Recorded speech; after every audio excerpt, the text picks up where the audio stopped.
The global fashion industry is valued at $1.84 trillion in 2025, contributing 1.6% to global GDP. But growth has a cost, and we're starting to feel it. Welcome to fashion in 2025, an industry caught between acceleration and accountability. Fast fashion is still booming, a $150.8 billion market growing 10.7% year on year. More drops, more plastic, more pressure on people and planet. Emissions rose 8% last year, the first increase since before the pandemic. Luxury is losing ground. 50 million consumers left the luxury market between 2022 and 2024. Blame greedflation. Blame growing scrutiny over labor and ethics. As resale rises, so does the demand for value, not just a logo. Behind the scenes, confidence is crumbling. 80% of executives don't expect improvement this year. Tariffs, wars, climate disasters, all disrupting supply chains. Climate volatility is disrupting sourcing, logistics, and labor. From droughts in India to floods in Bangladesh, climate change is no longer abstract. The gap between fashion's marketing and reality is wider than ever. Europe generates over 12 million tons of textile waste annually. Now, under extended producer responsibility, brands must pay for collection, sorting, and recycling. The true cost of fashion is becoming visible. 2025 is a year of creative reshuffling. 13 creative directors are out. 16 are making their debut, but still, 81% of appointees are men. Jonathan Anderson at Dior, Mathieu Blazy at Chanel, Demna at Gucci, Pierpaolo Piccioli at Balenciaga. The shakeup sparked a creative wake-up. Designers like Duran Lantink and Hodakova are gaining recognition for radical upcycled visions. Runway shows in 2025 were bolder, more emotionally charged than we've seen in years. A reminder, fashion's core strength is creativity. Tech is no longer a side tool, it's central. Brands using AI for demand forecasting saw 85% more accurate predictions, leading to 50% less overstock and a 30% drop in storage costs. AI is helping brands make less and make smarter. Fashion in 2025 is at a crossroads between illusion and accountability, speed and care, financial caution, creative turnover, ethical regression, digital acceleration. This isn't just another trend cycle. This is fashion's defining decade. Ladies and gentlemen, welcome to the Business Fashion Environment Summit 2025.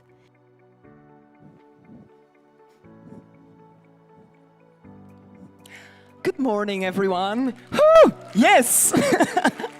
Well, I was going to say that I hope you're feeling wide awake after seeing this short little video, but I can hear that you're feeling wide awake.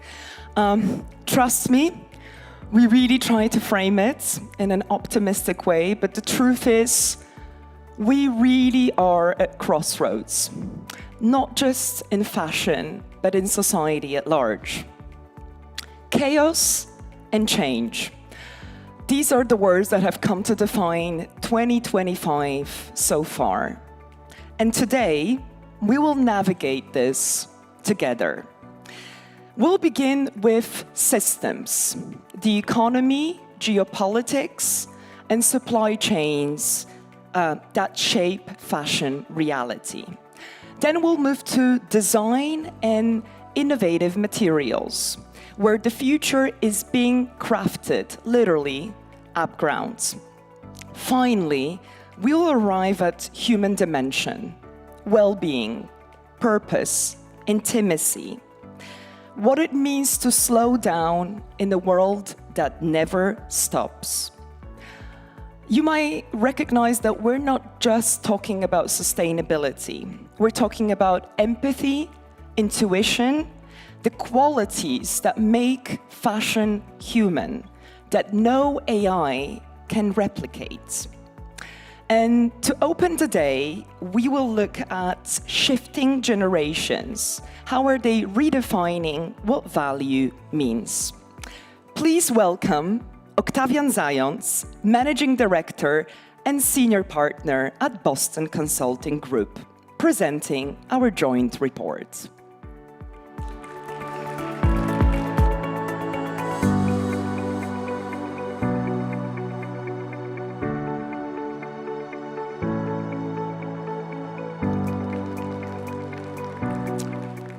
Hello, everybody. Super nice to see all of you here with us today. I see quite a fair mix of generations present. I see some Gen Zs, I see some millennials, I see Gen X, a couple of boomers here and there, but I don't see so many Gen Alphas. But a good news is that we will talk a lot about this generation today. But let me kick us off with a little story, a short story. Imagine there is a 13-year-old girl, actually, on a beautiful Saturday morning, sitting on a sofa, browsing through her tablet and buying some items in an online game. At the very same moment, right across the street, there is her grandma, actually browsing the aisle of a local store, trying to find a perfect birthday gift for that granddaughter of hers. She's thinking about some nice sweater that will be of good quality, that will serve the girl for a long period of time. So the young girl is hunting for fun, and the grandma is shopping for quality. So two different generations and completely different perceptions of value. So the question is, where is that value today? And one thing that is clear is that there is no one single view on that. And if you go through any retail store these days, if you go into any online app, you will actually see a myriad, a plethora of completely different consumer groups shopping there. So let me start with Gen Alpha. This is, in fact, your future customer. Those are people, still living with their parents. They don't have much money. They get money from their parents. But 60% of them actually already now views YouTube videos related to specifically shopping content. And a quarter of them already owns a tablet or a similar device that helps them engage in shopping or content related to shopping. Then you have Gen Z, very interesting group, digitally native group, the group that actually just starts their career now. And a lot of them already now is very proficient in using AI, Gen AI, ChatGPT and all that stuff in their shopping decisions. Then you've got millennials, so very pragmatic, very practical shoppers that actually value health, wellness a lot. And then Gen X, people at the peak of their careers with the highest disposable incomes, people that value trust, value reliability, and value brands.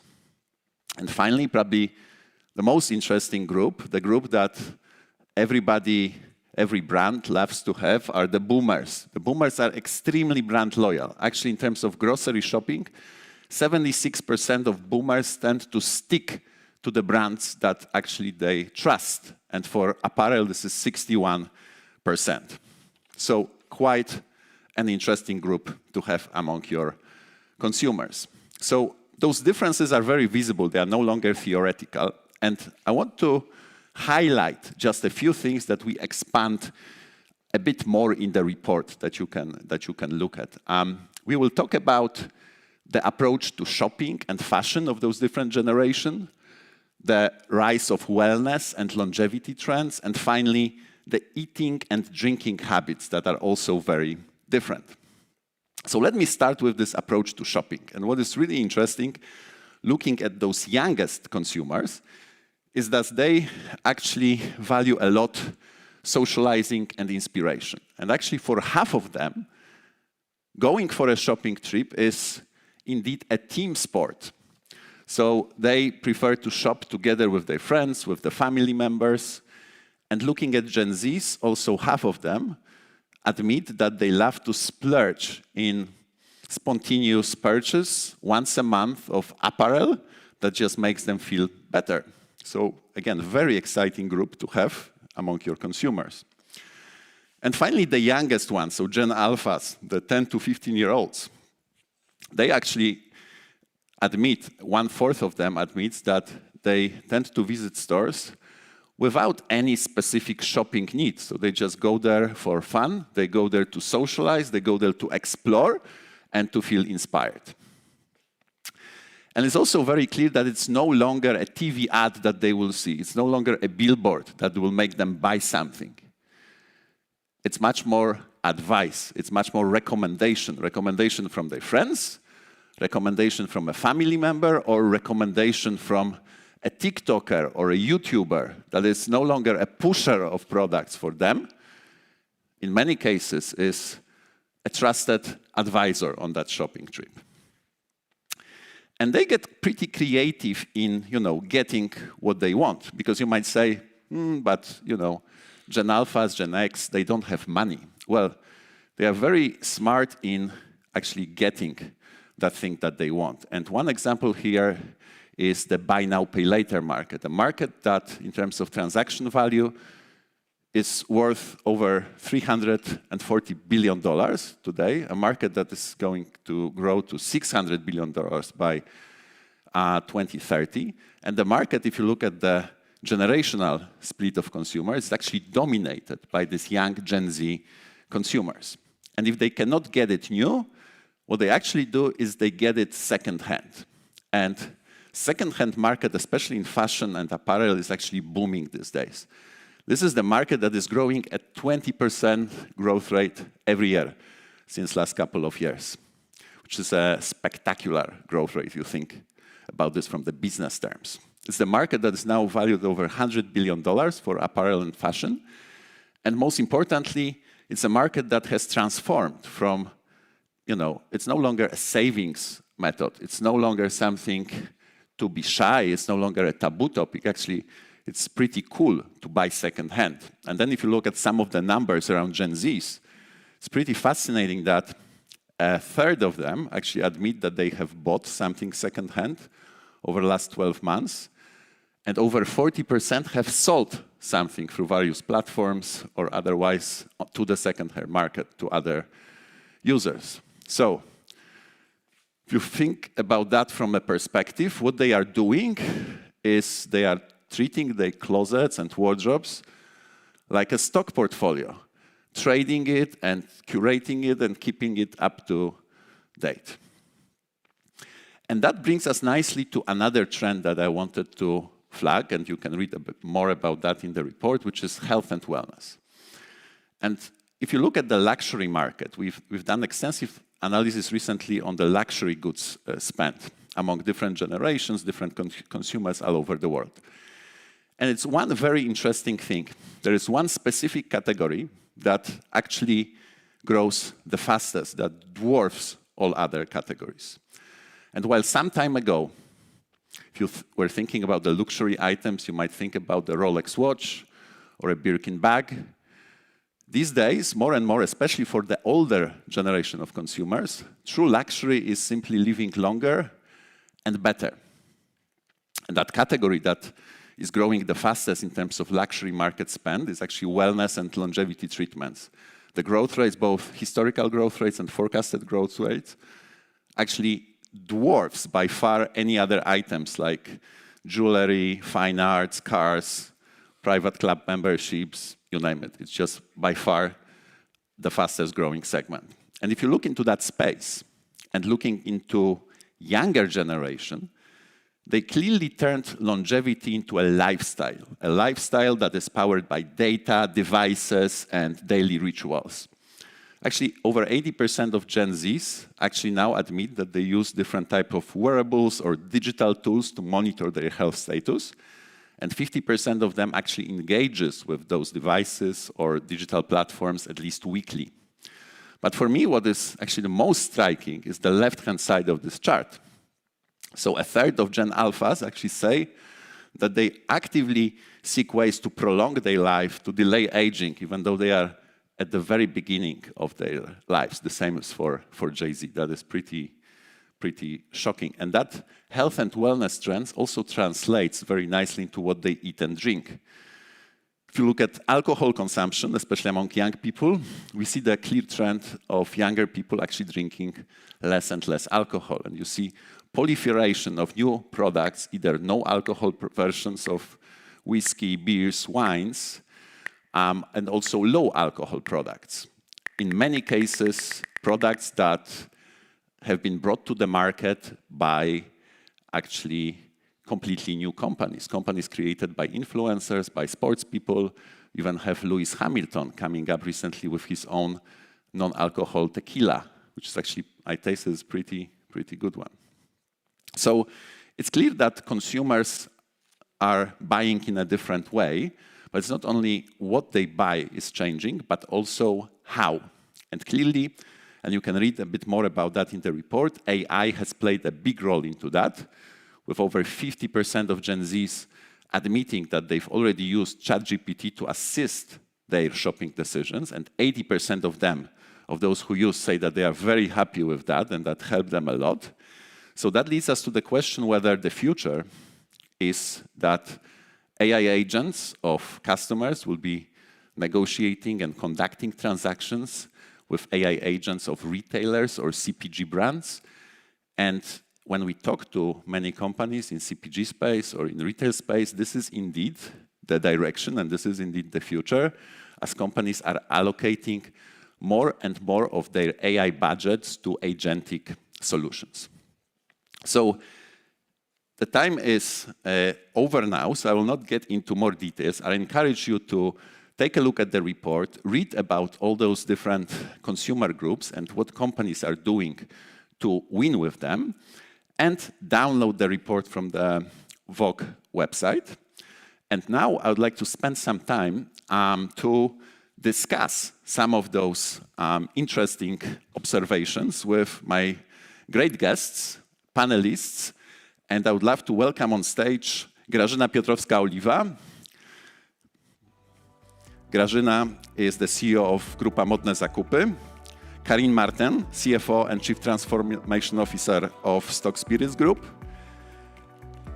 Agata Sawicka, Director of Brand Communications from LPP. And the man who needs no introductions, Przemek Gdański, CEO of BNP Paribas. Welcome on stage, guys.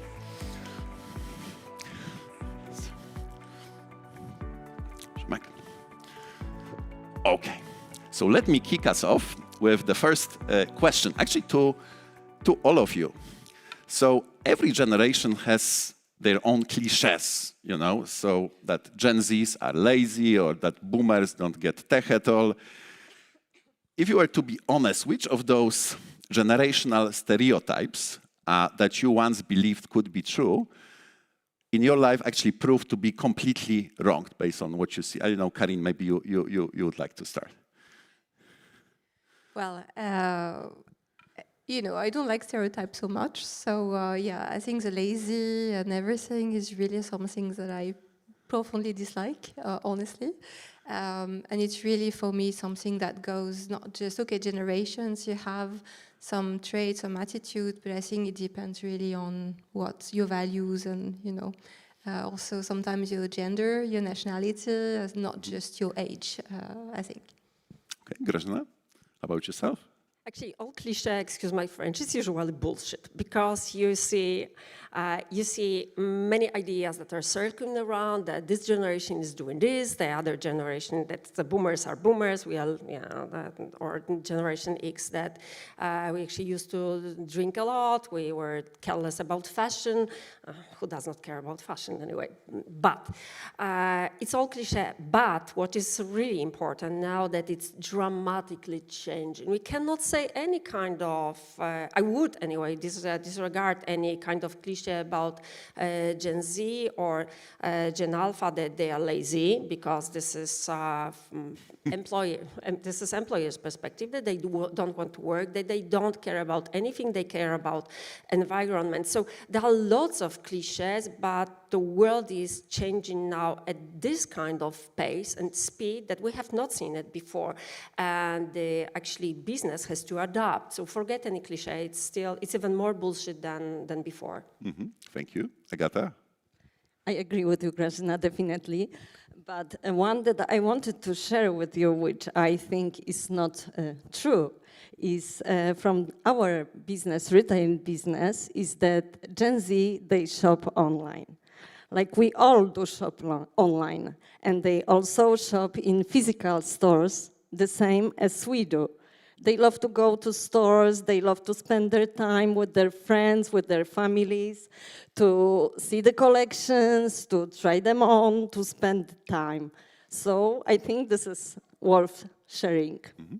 Przemek, the banker's view? Yeah, from the banking perspective, the surprise was that the Gen Zs, despite the cliché, are very similar to millennials. They are conservative. They want to invest their money. They look for safe havens. They actually need bank support to decide what to do and how to invest the funds.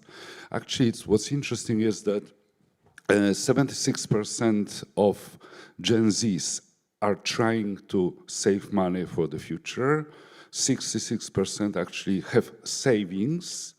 And it's not different than in the case of millennials. So cliché doesn't work here. Mm-hmm. Can I just Karin? add one? We know when you said lazy, into drink in the spirit industry, it made me think about how we're approaching Gen Z with portable, ready-to-drink spirits, because it's really what they want. So, for instance, everything that is small, like Buzzball in US, is just working so well with Gen Z because it's instantly Instagrammable. They can just single serve the cocktail, and so for me, this is how I would connect this laziness to the drinking habit. Yes, making it easy. And Grażyna, over to you now. In the report, actually, it calls the retail as one space, but actually many journeys for different customers. And, you know, young shoppers tend to treat it more like the entertainment, what Agata was saying, that, you know, all of them are shopping in those physical locations, while older ones were a bit more comfort, clarity, predictability in how they shop. So how do you keep both groups happy because they use the same environment? How do you make this without turning your stores into, you know, nightclubs or retirement lounges? How do you do that? Actually, it's a very interesting question because from first the observations, I fully agree with Agata that we can forget any kind of really cliche on this generation is shopping online and the other is just needs physical stores, because it's all about this touch and this feel and touch experience. It means that you can see something online and then you still want to touch it. Otherwise, you would never see any kind of 80 or 90% of returns being like a kind of nightmare for e-commerces, because then we can try everything at home, we can send it, because it's this touch and feel experience which is missing from e-commerce. But having said so, physical stores are one thing, but then even within the physical presence, I'm not talking about, I will park the e-commerce part for a moment, but when you look at actually retailers, even the luxury brand, they have different approach for customers. When you enter the store, just take it, take this perspective. The shop assistants are being trained to approach different set of customers. It's all, of course, about money. It means how much you can afford, but still there is a completely different set of treatment and approach, more relaxed, more actually, how can we help you, instead of how much money do you want to spend in our store? And last from this about e-commerce, we've seen that even the brands that were usually not present in online, like Hermes or Dior or Chanel, they put all the luxury stuff, including famous bags, online, but it's done, it's gone.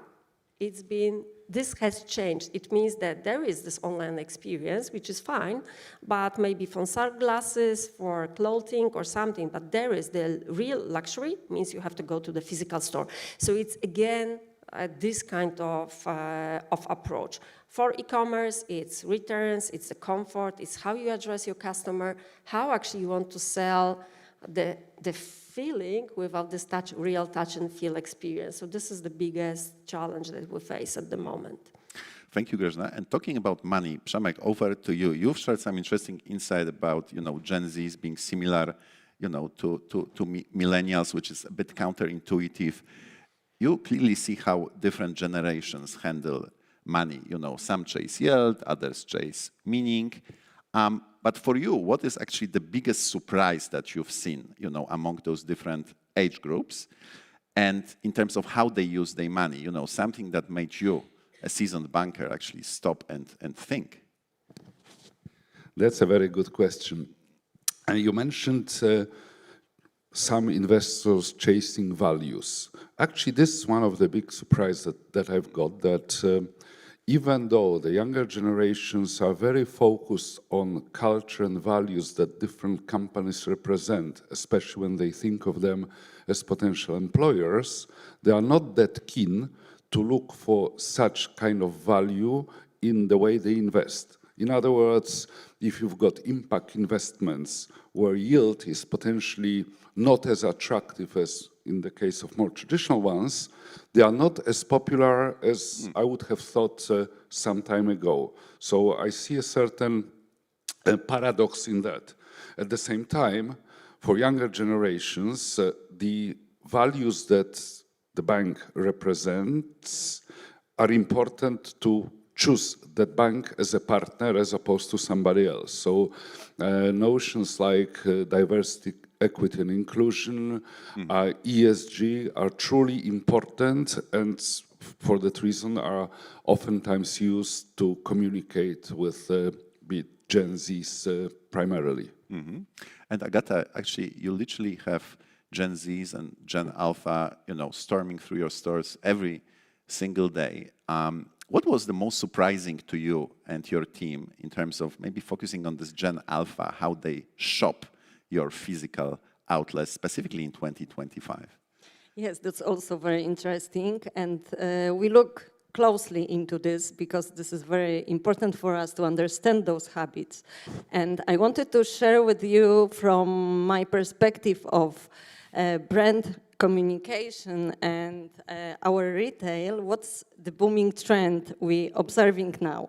And this is the trend which is about the viral products, because Gen Z and Gen Alpha, they are mostly, they are still on TikTok. They follow TikTokers, they look at TikTokers, and I brought this nice jacket with me to show you. This is a very nice piece from our collection from the beginning of the season. Nice color, nice embroidery dogs. This he's already looking. I'm going to buy it later. I mean, that's the problem. You will not be able because it's gone already. Sold out. But you have one. Yeah, for you. Second hand. So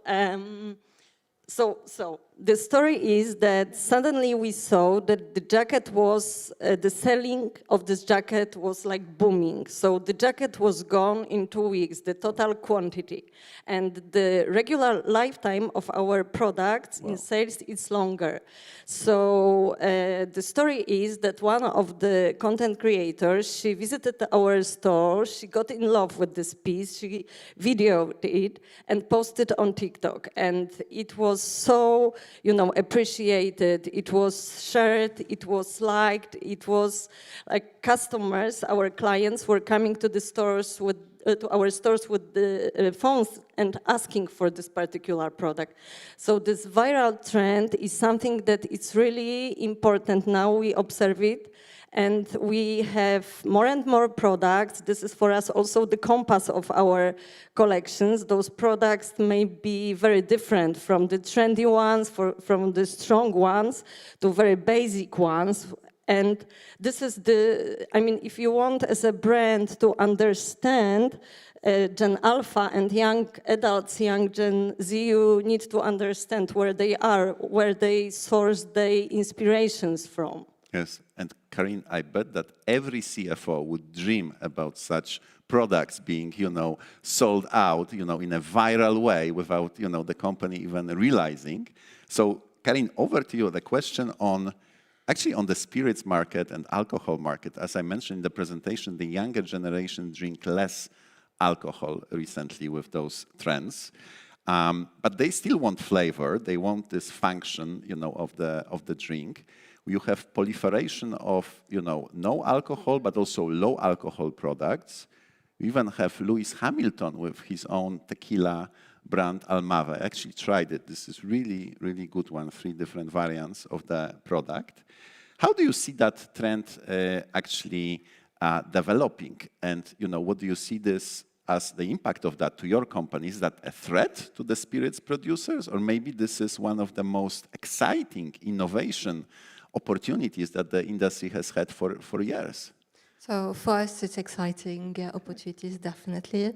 When you say young generation, we actually see that in Europe, the consumption is not so different between Gen Z and millennials, but in US and UK, it is. So Gen Z actually consume more, but low alcohol, ready to drink, they go for limited edition.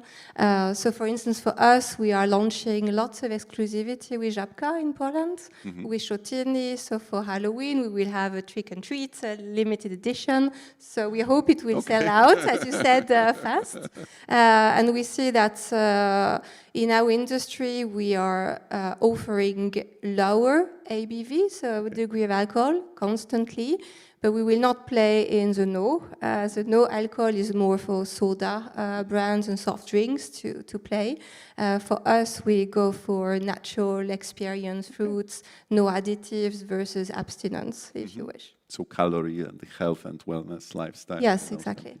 Okay, Grażyna, now I want to ask you about the recommendations. So the report also talks about it, that those younger generations actually shop much more based on what their friends recommend, what they see on the TikTok, what the influencers are recommending them. So how does the retail industry actually react to that?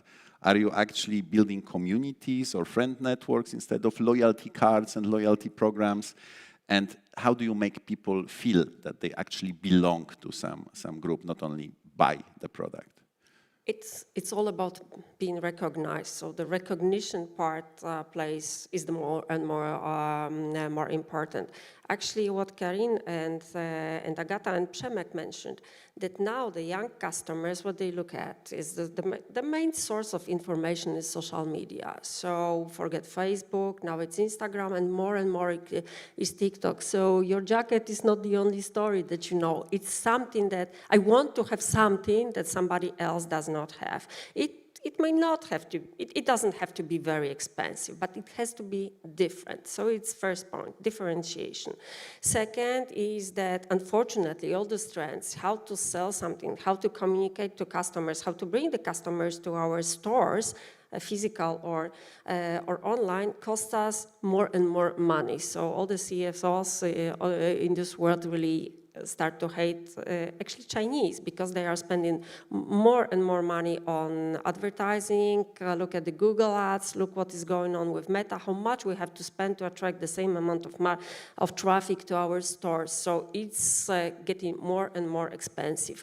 On the other hand, we have fast fashion, which has nothing to do with ESG, with differentiation, with something, but still they want to look like differently every day. So it's a very fascinating time for retailers. It means that try to make shorter lines, bigger choice, still thinking about how to pack it in this ESG, environment-friendly, polyester-like stuff, but still it's all about idea, how to sell this idea. Drinks is one thing, clothes is the second, but it's about matching expectation at a more and more, unfortunately, in a more expensive way and expensive world. I mean, marketing spends-wise, but still it's all about being different. And how to address this, how to pamper the customer that, yes, you are buying something, but we give you an experience, we give you something that you have seen on TikTok or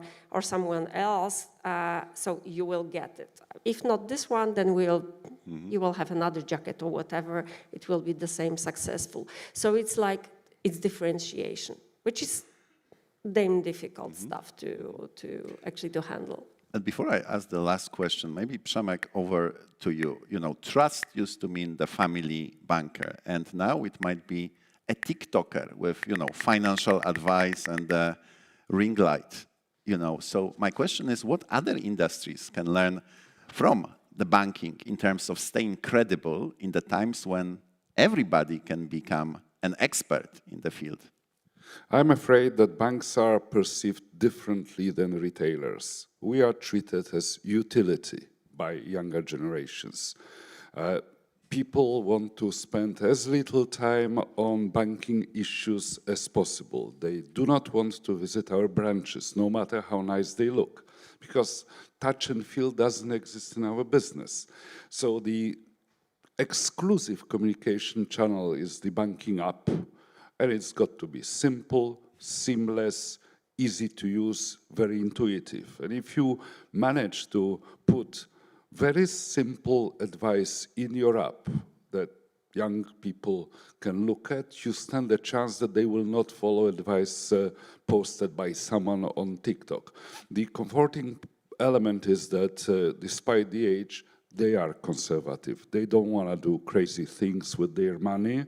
They may test and learn with small amounts, playing with cryptocurrencies, for instance, but by and large, they are not getting completely nuts. And as I said before, they think about their future in terms of savings. Yeah. So the last question to all of you, if you were to give yourself, your younger self, actually, a piece of advice about working across generations, what would that be? Karin, maybe starting with yourself. Maybe to observe and listen. That learn would be the something. best way. Thank you. Grażyna? Listen, for sure, and learn. Look at all the tools that are now available now. Everybody is talking about AI, and not many people are actually understanding what kind of support it gives to you in our personal business life. Look at Perplexology, for example, or Beautiful AI, or whatever. All the tools that you can use on a daily basis to facilitate your life, and facilitate the business as well. So look, learn, and act fast, even faster than before. Last but not least, all the apps. It's all about looking at what the stock that we are looking for, or the item that we are looking for, is available. So it's like easy to go, easy to come. What Przemek just mentioned is, I try to recall when was the last time that I went to the bank. You are very welcome. Thank you. It's just, I don't need it. I've got my app. If I have to call the bank, it means that there is something wrong with them, not with me. Yeah. So it's like it's Never happens, Przemek. Yeah? Never happens. So act fast, learn, and use the tools that are available. Agata? Yes, I think it's all very important what you said, but also from my perspective, I think it's top important to be real, to stay in touch with, what is surrounding you, with your audience, in these times when AI and all these technical things digital things are around us, and it will not change. So not forget about this human touch. I think it's top important. Very hard to add anything. I would say test and learn, try out new things, act fast, but also with courage, and very carefully listen to the feedback and react upon it. Thank you. Thank you very much for an interesting and inspiring discussion. And now, time to move on to the next panel. Thank you so much. Thank you.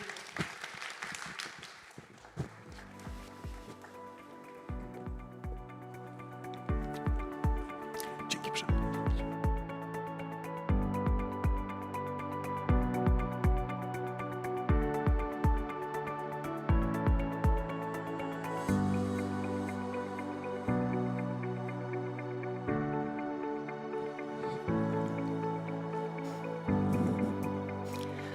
I open up today speaking of chaos, but also speaking of change. And in fact, chaos can be a catalyst for change. Creativity thrives in turbulence, in those moments when old certainties collapse and the new possibilities begin to shape. And today we're here to explore that space in between, when crisis becomes transformation. And there's really no better person to guide us through it than Liedevi Edelkort, a visionary who has spent decades reading the cultural undercurrents that shape our world and helping us make sense of it. Lee, the stage is yours.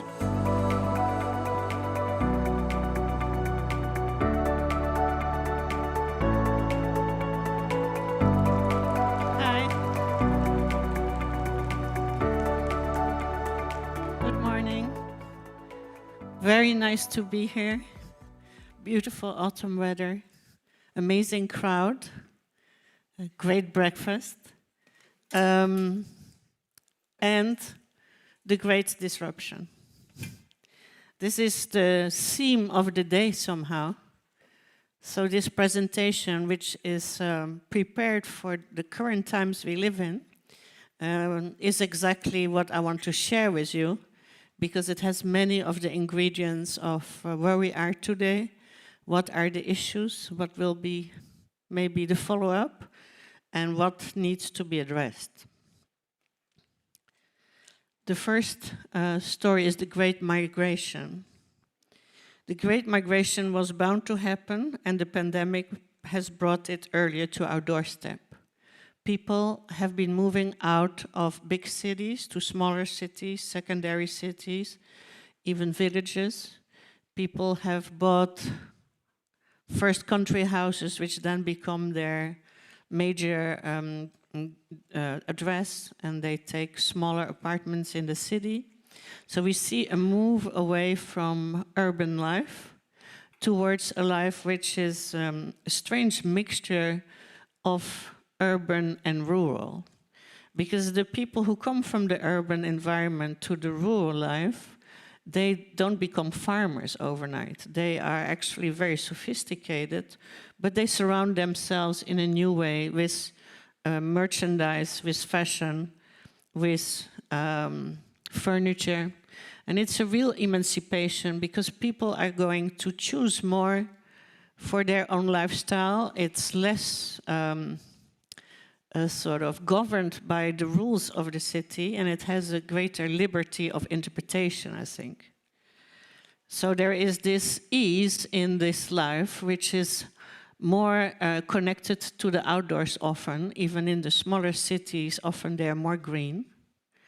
It means that it's a consumer which is very conscious of nature, because they live more close to nature, and therefore also of merchandise. There is a very important notion of the handmade, the macrame, the handmade spoons. There is a spoon trend. I see spoons everywhere, and maybe because we want to spoon. The interiors are therefore a sort of strange mix between a barn and a loft. And you see that the materials are rustic, but also very sophisticated. Velvet is making a very important comeback, but it doesn't look very shiny. It's more decayed. This presentation is a mix of lifestyle and fashion, as you see. So to give you a great insight of where we are today. We do need differentiation. So there is a lot of collecting going on where people are buying more of one thing instead of very different things. So there is focus, but as well as differentiation. The fathering is a very old trend, in the meantime maybe 15 years, but it's still growing, and we see fathers being more concerned with babies than mothers, often pushing their girlfriends to have babies earlier. And they are really at the the head of the family at home. Here, of course, colors are very neutral and soft. Sky blue is going to have a very important future for some reason. Maybe because it's a color which gives hope and which opens the universe. Just think about sky blue in the future, blue in general. So these whole households are living with bigger families and friends, sort of extended families. The kitchen is still the super important domain, as you know. It's not going to disappear. And there is this fun mix of being at once, you know, conventional, but also a bit eccentric, since you're living in the country. It is a very easy way of being, a very easy sort of wraparound lifestyle. Then there's the great resignation.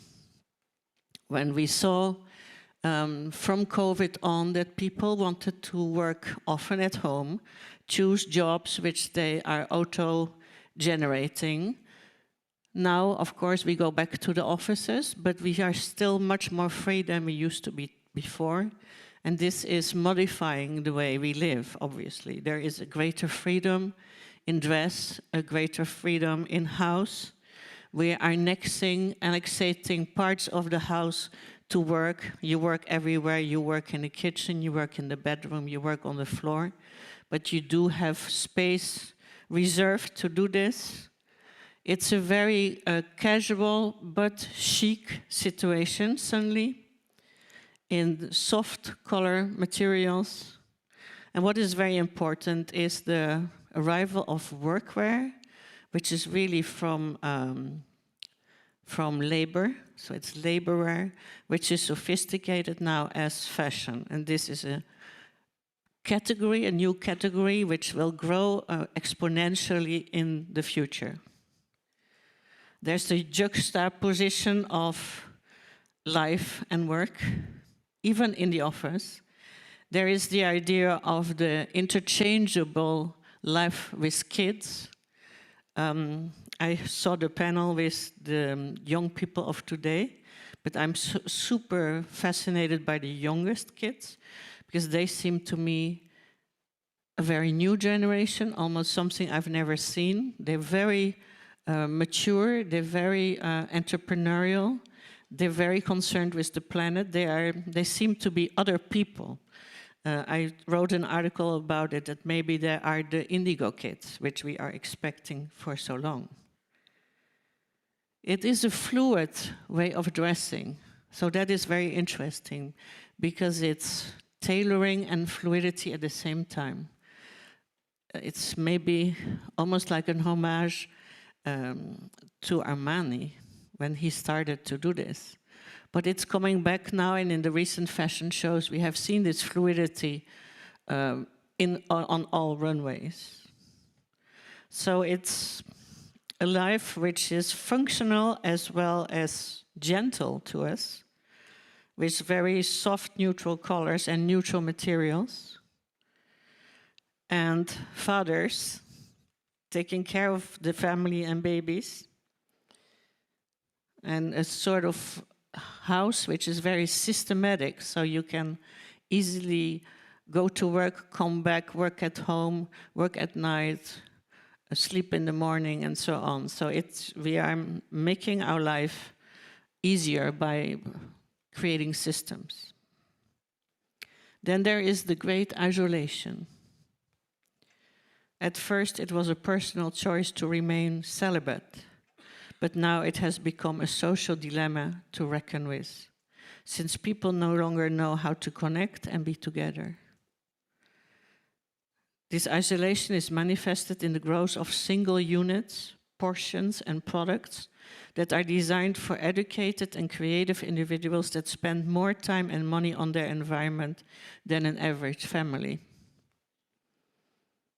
This slide says it all. Very elegant, very poised, very lonely. So this is a new part of society, where people are alone, sometimes very lonely, often so lonely that they cannot live anymore, so it's almost therefore a romantic time frame. There's this idea of seclusion, but what it also does, it makes that all the merchandise, all the objects and the fashions and the animals and so on are very specifically chosen. So it is bringing up the quality of products in general. It is asking a very simplified, easy way of dressing. It's very introspective, obviously. Lots of scarves, as you know. There is the importance of layering somehow to feel better in your body, so you will have the different layers of garments visibly. This is going to be a major super trend in all categories for the future. It is the influence of the row, for instance, in its minimalism, in its simplicity. Here we have neutral colors, including light brown. It's the comeback of percolation. It's a part of the lifestyle of these people is very analog. They like to play cards, they like to play games, real games. They read, they're going back to libraries. There's the correlation between day and night, the contemplation of the very sober table settings, the objectification. Objects are very important here and seen as objects of collection.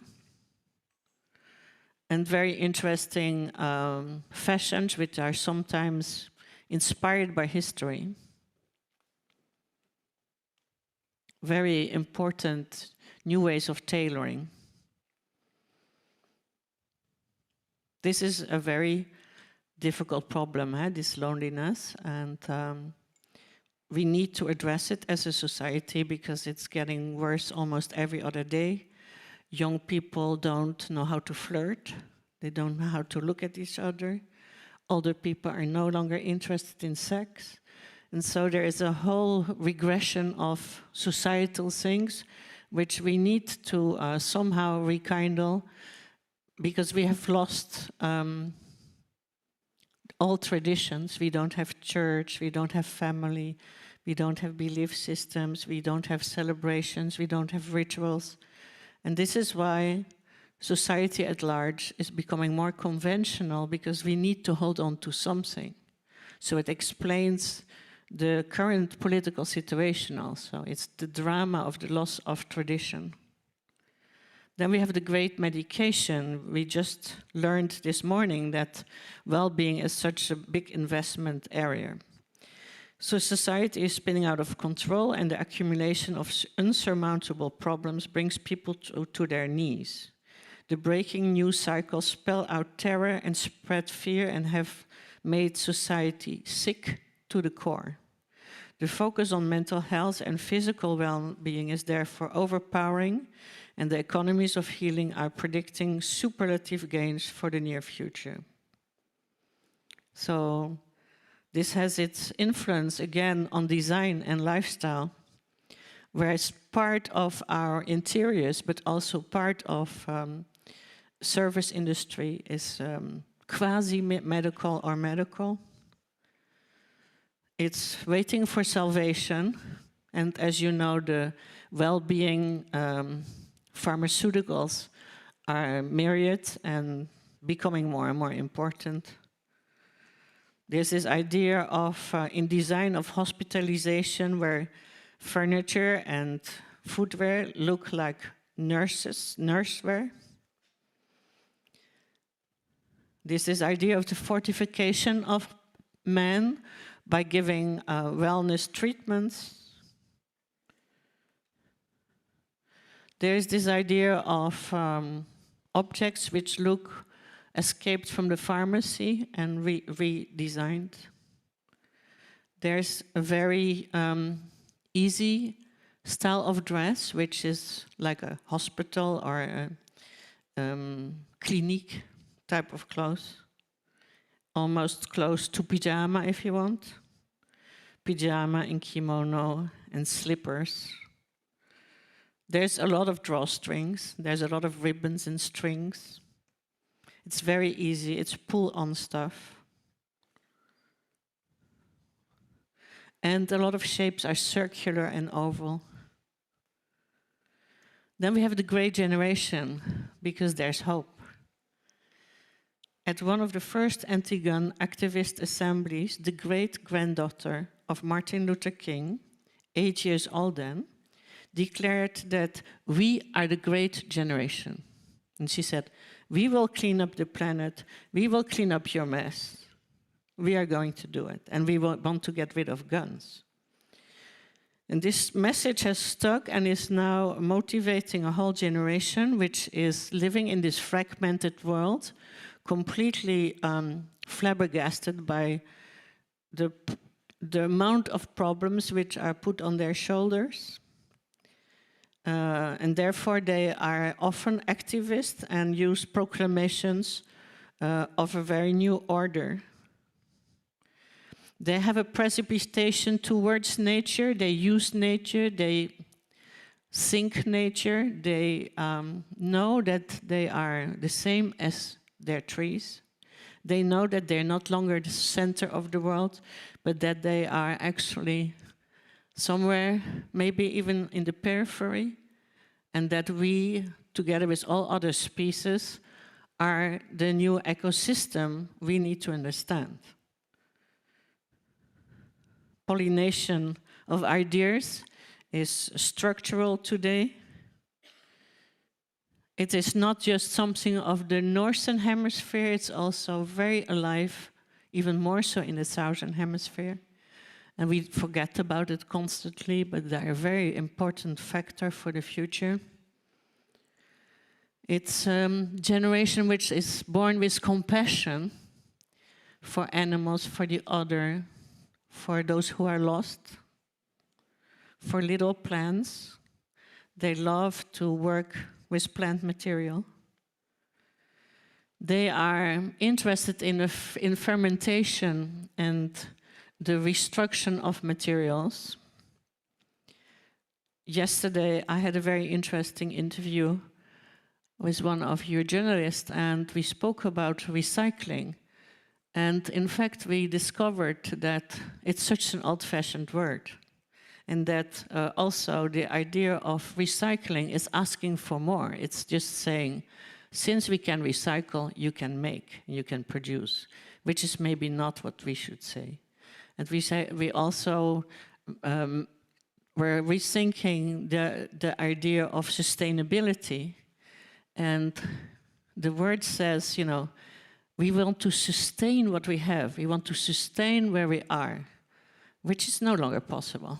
So in fact, the word is obsolete because we need to do less. If we want to make it, if we want to survive, we cannot sustain, we have to retract. So it's a very different issue by now. Beautiful natural colors here. They live what they believe in their fashion, in the way, or in their lifestyle. They have the notion of amplification of their messages. And there is a lot of aprons in their wardrobe. And I was very happy to see that Mucha Prada in Miu Miu gave us only aprons, endorsing the idea of workwear. Then there's the great intuition, which is the role of reason and binary thinking have been attacked from all sides, written about in multiple publications, and in general associated with old age, white males, and toxic behavior patterns. The overwhelming strength of brain-produced content is suddenly scattering and making place for gut feelings, connecting the physical form of the brains with those of our intestines. This is about the handmade, the crafted, the unique, the outsider art, the new vision, the unique piece. And it's really the human, I think. It's the hand, but it's especially the human and the compassion which is behind this series. With Philip, we were in this summer, we did a conference for a big American group. And the leading idea we had is to tell them that we need more generosity. We need more generosity in the making process. Therefore, we need more time in the making process. So it's the evocation of other ancestral ideas. It's the importance of basketry, which will overwhelm, I think, the design world. It's the working with earth and the working with grass in a very sophisticated way, in a surreal way sometimes, in definitely in new design, in very avant-garde propositions. In sometimes couture is very interested in the handmade and in the crafted, as we have seen just 2 weeks ago. The imagination is at work, and it's very fantastic that we are witnessing this return, where all the materials from earth and textile come together. It's a beautiful textile-driven idea with amazing colors and a lot of original ways of producing, such as stamping patterns and so on. The great fascination is what we feel when we think about the past, because we need nostalgia to be here today. And it's really the Bloomsbury period, the beginning of last century, which is interesting us in the fact that there is much more art going on, much more personification, much more color. Scattered, yes, but brought together again. Absolutely design-driven, pattern-driven, pattern panic almost. The profusion of material here is important. Again, this idea of collecting the one thing instead of having many different things. We look for the exception. Composition here is major in the making of textile, of fashion, of art, of embroidery, this is an amazing artist, Florence Hutchings, I discovered. This is, I think, the vitality of today, which is very close to home. She's just painting, her chairs. But it really makes you happy, this type of works. It's imprecise because it's often randomly made, like the table is made by an old robot arm. It's therefore abstract. Weaving is a super important new domain, textile in general. Especially also fiber art is back in galleries and museums. Very much a Polish thing, as you know. Beautiful, sort of medium bright colors. Yeah, and sort of a cloud of fantasy almost. The great veneration. In troubled times, the past always seems more beautiful than the present. The contemplation of splendid ornaments shrouds the senses and helps us to forget the current overwrought climate, if only for a moment. Melancholy awakens memories and tints people's experiences. Here we want to be bookish, maybe Bloomsburyish. Definitely clothes are inspired by the beginning of last century as this apron-type garment. There's the reverberation of the past and the reverberation of material. There is opulence. There is choice, there is the importance of tradition and archival finds. Archives are on everybody's minds at this point. Here the colors are more unique and bizarre. The textiles are very outspoken and taken from archives. We are looking for the dimension of things. Everything tends to want to be three-dimensionally, sometimes with 3D printing, sometimes with handmade things. There is the return of inlay, which is a very old technique. Very beautiful finishes today. Magnificent. Everything is made more beautiful. But it's not so glamorous. It's quite sort of contained. The beautiful finish of the Fortuny dresses with these beautiful buttons in glass. I'm working on my new color card. Everything is about haberdashery, and buttons are the great, great hero of that book, The Return of Buttons. There is the use of old textiles to make new garments, which is a very important tendency in the vintage world. And we see this happen in bric-à-brac constellations, so things are pulled together in a very free way. Then, the great celebration. Against all odds, and even against the zeitgeist, some people need to express their disorientation by dancing, dining, and drinking, celebrating what is left of their beautiful lives. They want to shed all worries in a bacchanal of beauty. It's okay. We need to repose our mind. There is a lot of, in pattern and in lighting, there's a lot of research for constellations, as we see here. So it's to come back a bit of the mobile. Even in the earpieces are also like mobiles. Very interesting jewelry. Jewelry also sort of in the house, jewelry of furniture. Again, this idea of inlay and the jubilation of making things, ordinary things, more beautiful by just a velvet color and a golden ribbon. A lot of the materials are decayed and galvanized. And of course, gold is here the most important aspect. And yes, my trend book for 2000 was a golden book. And I told my audience then to invest in gold, year 2000. So this was a year before 2000. And I didn't listen to myself, unfortunately. Otherwise, I wouldn't even be here, I guess. There is this radiant beauty.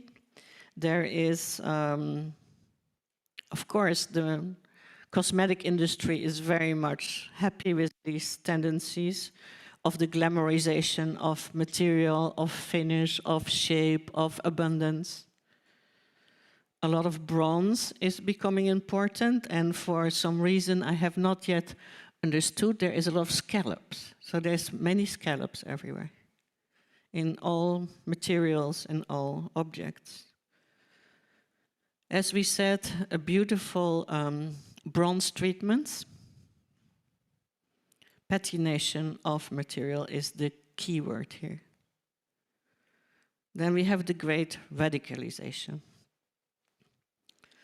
Every so often a new design direction emerges out of nowhere, reaching critical mass in record time because several designers feel the same creative urge. In this case, it is radical reversal from all warm materials to metals and other robust materials, almost brutalist. So there is a sudden disorientation because it's something which is not as organic and therefore sort of post-industrial almost. And there is the forging of these metals, so they look very handmade also, using them in lighting. There's this idea of improvisation with this amazing table. I love this table, which is having wood and metal and glass and mixing this all in very free compositions. And the same free compositions, we see them in interior, in objects, in art, and in fashion, with very new ways of composing your wardrobe. Just maybe picking out old stuff from your wardrobe, cutting it, and pulling it together. There is even the revival of hoops, which is also metal-driven, in lots of fashion at this point. So the dresses and the skirts, they have interior metal structures. Here again, we look at the oxidation of materials, but more rusted. It's sometimes materials are worn and broken, and we want to repair them, like secretization. It's the impulsion to make very linear design, very symbolic and sharp, dark. And this brings, again, and more important here, the idea of workwear, which is a new category, as I already mentioned. Then, there's also romance, the great romanticization. And we need this romanticization because, after all I told you, there is a lot of things to stomach. And because we have so many things to stomach, we need the ease or the beauty, delivering beauty to despair, finding desire in desolation, and bringing poetry to political life. Has influenced several fashion designers for more than a decade and will finally also impact our dwellings, making house with a swirling vibe of sculpted furniture and decorative textiles. So here we assist to a society where everything is worked. Her little hair things, her little plastron, her teacups, her teapot, everything has motif. But it's still very silent and minimal. It's not just female, it's definitely also male, maybe even more interesting on males today than it is on girls. So it's the feminization of society, which is irreversible, even if we sometimes think it's not. It is, I think, because men have become these fathers, they know about the future, and they know that they want to hold on to what they have, and therefore they have allowed the more feminine part of themselves to come to the fore. It's a very good social trend. There's this need for ornamentation, which is sometimes natural, but sometimes it's also sculptural or even 3D printed. We use all different technologies together in hybrid situations. As these plates, which are definitely serial products, but they look unique. So there is sort of balance between the unique and the serial. What I like in the picture on the left is that she is intellectual as well as romantic. There is this need to use old vintage fabrics, which we see everywhere in fashion, in interiors. There's a comeback of the making of the ladies' making, like embroidery, crochet, and so on. It can be very contemporary, strangely sort of taking folklore elements and bringing them to our daily life. This is another Polish thing, I know, which somebody could really explore in your country. It's compulsive, the way we want to layer all this different work, all these different elements together as one. Different materials, such as earthenware and metallic, or different embellishments. It's the amalgamation of materials to bring different different fabrics. This is by Walid. He is working in London, and he has people all over the world who are scouting all bits and pieces of antique fabrics, and then he makes that into these beautiful jackets. We see the same in the light, where you see the collage of materials. It can be very wild and creative, and a bit disruptive, because these trends will have a big impact also on young people, and they don't take this seriously. They sort of disrupt the message.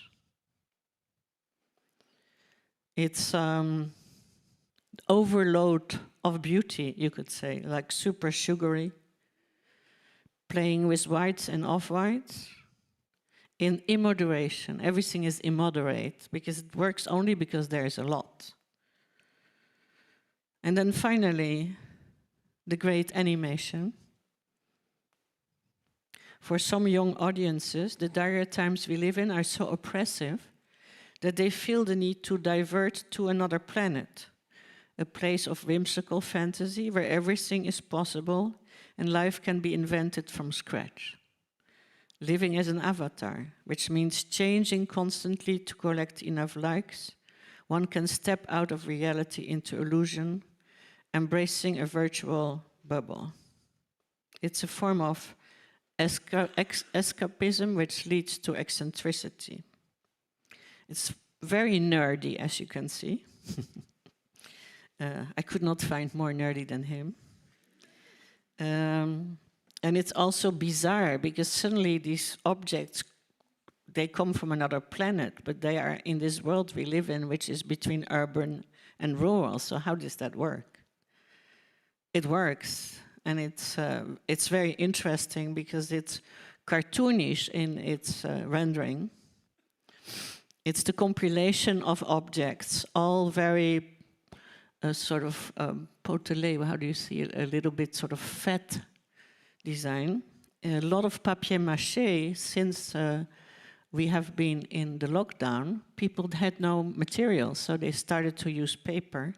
And this has brought now a big array of furniture and objects which are made out of papier-mâché. It's a big tendency. So this is the cyber nation, where people live in several worlds at the same time. And they dress the part, and they invent new shapes, new materials. Again, collage is all through this presentation present. Accumulation, illustration, again, papier-mâché, very cute things, Asian things. It's the acidulation of colors, and it's definitely the fluidity and sort of elasticity of design and material. There's humor, there's fun, there's hope, there's derision. Again, the sky blue. There is a lot of 3-dimension, as we've seen everywhere. So the fingers are so afraid to become smaller and smaller because we only touch screens. So we are sort of afraid that we cannot touch anymore. And therefore, everybody working in materialization is making materials tactile. Everything, soap, dishwasher, plastic bottles, paper, anything we touch has much more touch today than it used to have before. And this is a real need we have, because we are sort of on the edge of losing our real selves, and therefore some very important analog ideas are coming back. It's the pixelization of materials, so there's also the hybrid materials using 3D. And finally, this is my last slide. This is also sweet and tender and young and fresh and hopeful after all. because after all this discussion, I have to share with you that I'm mildly optimistic about the future. Thank you. Thank you. Thank you. That was incredible. It's amazing to see, that there's so much intent behind every object that we surround ourselves by. I want to invite, I see that there's some commotion, but I want to invite all the people that are standing. We have a lot of seats for you to sit in the middle, and I wouldn't miss the next session. I don't need to tell you that the luxury sector is having a moment of reckoning. We've all seen the headlines of labor scandals and the plunging stocks of the major fashion groups. With the rise of dupe culture and growing pushback on prices, heritage brands are being forced to rethink what true value really means.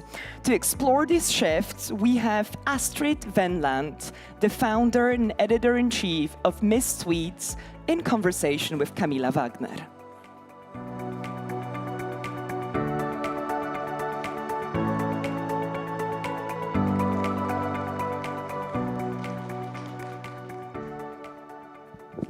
Hello. Good morning. Oh, it's going to be hard to skip from this poetic, calming energy of Lee's presentation to our crisis topic. But to start, I would like you, Astrid, to describe your enterprise, the Miss Tweed, and your journey as an independent journalist, just to give our listeners a little bit of context. Great. First, I want to say I'm very happy to be here. It's my first time in Poland, my first day. And it's the first time, therefore, that I talk about Miss Tweed to the Polish audience. So it's a moving moment. You have in front of you a dinosaur. I may look good as a dinosaur, but I am a dinosaur because I am a real journalist. I am a species about to be extinct. I founded Miss Tweed. Don't say that. Sorry? Don't say that. No, There are it's new true. dinosaurs It's true. being born. I founded Miss Tweed as a way to make real journalism survive. I believe in fair, accurate, balanced reporting. I believe in fact-checking. I believe in giving the other side a chance to reply. And Miss Tweed is an independent media. We have no advertising, so it means we can write absolutely everything we want, which is what many journalists dream about but cannot.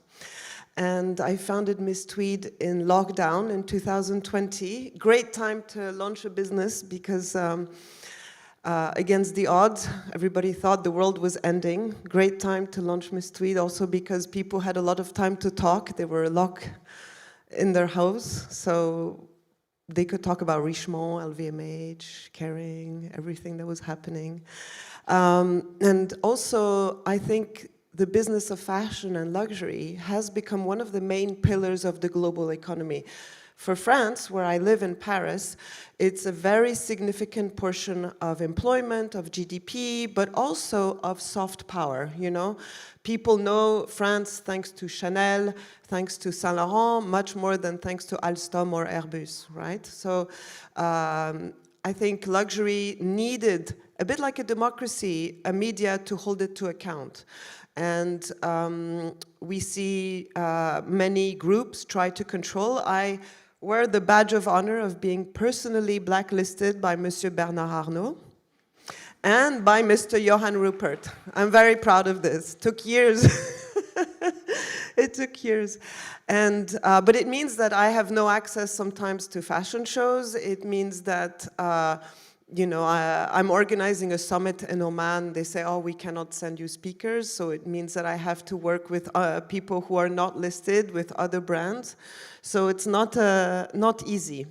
But my readers are the investment community a lot, you know, Wall Street analysts, but all the CEOs read Miss Tweed, all of them. I know because I have their mobile number and their email. So, and just to say that I think Miss Tweed not only is becoming more and more prescriptive, but I think in our modest measure, we are encouraging freedom of speech, but responsible freedom of speech. Because I think today in social media, everybody thinks they can be a journalist. Everybody has an opinion and everybody expresses their opinion. And Ms. Tweed is encouraging freedom of speech, but I think in a responsible manner. You cannot write anything. You have to really put a filter, and I feel that many people don't have any filter at all. They just write any rubbish, and that's why people read me, because there is so much, sorry, but rubbish around, that your time is the ultimate luxury. And my readers, they have my newsletter only once a week, and it's this little rendezvous that we do. Yeah, but I guess all those voices speaking loudly, expressively lately about fashion is also the sign of the commitment and wanting a change among the crisis that I wanted to talk to you about, actually. Do you believe that what we call luxury crisis actually exists? Is it a real thing? I think we are going through a moment of deep change, and I think it's more of a crisis. It's an evolution. I think there is an evolution in what makes us dream and how we want to dress. The reason why I love fashion deeply is because I think fashion is a reflection of our society, and therefore what you see happening in fashion is a mirror. You know, designers, they have long antennas and they express what they feel like artists. And I think that right now people are changing the way they buy. They try to buy less, they try to buy better.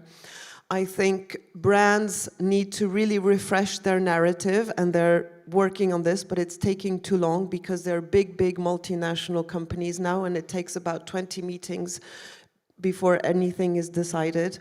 And I think that right now brands need to really think about how to inject authenticity, originality. And I must say the last fashion season in Paris was super encouraging because we had new designers, Jonathan Anderson at Dior, Mathieu Blasi at Chanel, which frankly was the most applauded show ever. I mean, Chanel, you know, was rejuvenated by about 30 years, and it was the first time an external designer joined the house since Karl Lagerfeld in 1983. And then we had Pierpaolo Piccioli at Balenciaga, and there were many debuts. And you see, there is a crisis, and I'd like to talk about also retail maybe, because of what's happening in retail is important. But on the other hand, you know, I did go to shows. I'm not blacklisted from all the shows. And I did go to Chanel. I did go to Valentino, by the way, which is doing better. And I came out of these shows with a clear sense of optimism, because I think all this newness, all this refreshing narrative is going to make people go back in boutiques. And if they go back in boutiques, maybe they want to shop, because I think people have been pushing back, as we've said. They've been pushing back against price increases. You know, when I started to write about luxury, it was in 2007. And I was at Reuters, you know, the news agency, and I was the one who built the luxury beat. I was the EMEA luxury correspondent for more than 10 years. And I went to the Chanel shop, and the 255 cost 1,850 euros. And I thought it was outrageous. And what do you say now? 1,008, but who spends that type of money, you know? And now it's about 11,000 or 10,000, and the quality is worse, and the chain is not even shining anymore. And you know, so you wonder. I think people are pushing back also against the quality issues. I mean, have you seen the Miu Miu video with the influencer who spends 18,000 only to come back home and the buttons pop up and the zipper doesn't work? Miu Miu, which by the way is one of the fastest growing fashion brand, Prada success story. So I think there's a whole crisis in perception of luxury. Yeah, but that's because like everyone has an opinion on what's luxurious, well-made. Obviously, people are much more educated right now, so they can judge and demand some quality for money they pay. But is the creativity booming from the runways that we saw last weeks is enough to overcome those issues that luxury has? No, I think it will be a short burst of optimism, but it's good, you know. I think any optimism is precious and we need to hold on to it. I think my concern is that, you see, these brands, they have their own boutiques, they have their own e-commerce website. So what's happening, the bloodbath that I would like to talk about in retail, it doesn't really affect the Dior, all these big brands, the LVMH brands, the Kering brands, because they have their own boutique. What is happening right now, and I've written about this last weekend, is that in the retail department store sector, I mean, a lot of businesses are on the border of going bankrupt. I mean, online, we've already have a few companies that went bankrupt. You had Farfetch, you have Matches Fashion, Via Maria Luisa, I think, is not going to last long. Sensei of Canada. The only one surviving is My Teresa. Why? Because My Teresa does a curation of products. So it has understood that if it focuses on bestseller, therefore it has less unsold stock, which is the enemy of retail. And also it organizes events to retain and attract customers.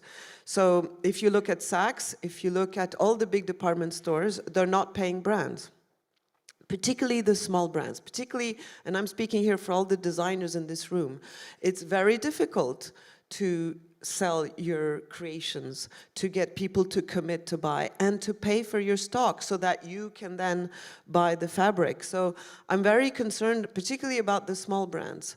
And I think they need to maybe, I don't know, this is an idea I have and I'm throwing it out.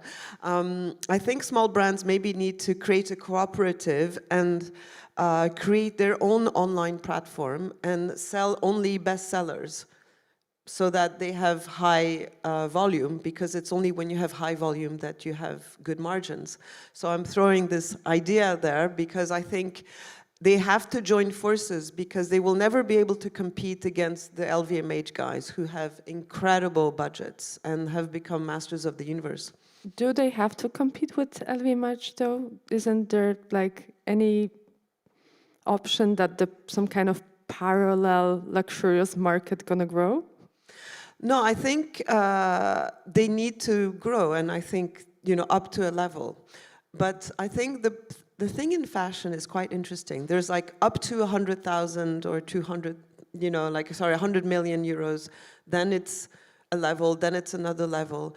And it's when you're in between that you're struggling. So either you decide to be small, and you're happy small, or you want to conquer the world. But if you want to conquer the world, there's a much higher chance you're going to fall in the process. So some brands might also think about small is also beautiful. They don't necessarily need to conquer the world, but maybe they can think about having their goods, their creations delivered around the world. So it's just an idea. I think online, and especially right now, I think you see a lot on Instagram, a lot of young up-and-coming fashion brands selling directly on social media, on Instagram. And I think these guys understand, and I think there's always room for people who have good ideas. There's always room for brands that have an authentic voice, and they always will be buyers for them. So that, for me, is also another ray of optimism. Yes, a lot of it. I didn't expect that much optimism here. I'm surprised, I must say. But somehow, obviously, the huge conglomerates, brands like all Dior's of the world need to grow, and they have trouble growing now. What's the solution for that? Even, you mentioned the creativity energy with new creative directors, but still there's this business aspect that seems to be hard to solve. Yes, I think the the other thing we need to mention is the global picture. China right now is on the back foot with a real estate crisis, and people don't really want to spend money like they did before. So it's really interesting. The luxury industry, so COVID, everything collapsed because the shops were closed. Then 22, 23, we had revenge spending. So finally, retail therapy, people going back in shops and spending lots of money. And then last year and this year, we've already seen a decline because it was an excessive burst before. So now we see a normalization. And I think there is fatigue. I mean, I've written a lot of articles about how the advertising campaigns, they're shot by about 3-4 photographers. David Sims, for example, shot about, I don't know, like 100 campaigns last year of the world's biggest 20 brands. So they all become interchangeable. The ads, it's pale background, black logo, celebrity with handbag. Everybody's falling asleep with this. You see, I think brands now have to really think about reinventing their image, their narrative, and I'm very excited to see, for example, what Chanel is going to do in terms of brand narrative, and I think it's going to trigger more creativity at brands. I think also South Korea is doing well, but Europe, the spending is not exactly very buoyant. And of course, with the tariffs and the geopolitical situation, people are still hesitant to splurge. But I think people are ready to pay for originality, for authenticity, and there will always be rich people who have the money to spend. I think it's more with the so-called aspirational consumer who can spend up to 1,000 euros. I think brands need to offer them more quality, more choice if they want sales to recover. This is my analysis. What do they can offer the younger generation who is very skeptical about the concept of luxury, even if aspiring to it? Well, I think, young people, they buy secondhand. I had my daughter say, "Maman, you're not going to buy new clothes." I mean, it's shocking. Yes, I am going to buy new clothes, but I do buy secondhand. I think secondhand is a very promising market. I think it's also a very good barometer of brand desirability, particularly also in areas like watches, jewelry, but in fashion. I think young people are more and more attentive to where things are made, in what conditions. And, if brands like Loro Piana are accused of having slavery in their supply chain, then, I think the whole edifice of luxury is collapsing. I think the whole, and I think CEOs of luxury brands, and I speak to them all the time, they all think that they're walking on water and saving lives. They have oversized egos, right? And I think you all know what I'm talking about. And I think it's actually not bad that business is tough right now, because maybe they will think that they are nobody without their teams. Maybe they will think about, what do consumers want? So I think there is a silver lining to this crisis. It's good that business is tough. It's good that people have to, work to get the sales. And I think this is a sobering experience, and we'll see. I think people who take it as a lesson will grow, and people who don't, who cannot put themselves into questions, well, I think they will continue to go down. Oh, I feel exactly the same. Crisis as a creative energy of future solutions. It's something that I really enjoy watching. Thank you so much, Astrid. Thank you. And I just want to say, this is the yearbook of Miss Tweed, and I brought a couple of copies during lunch. I'll be in a little corner. Whoever wants, first come, first serve. Thank you. I will be there. Thank you.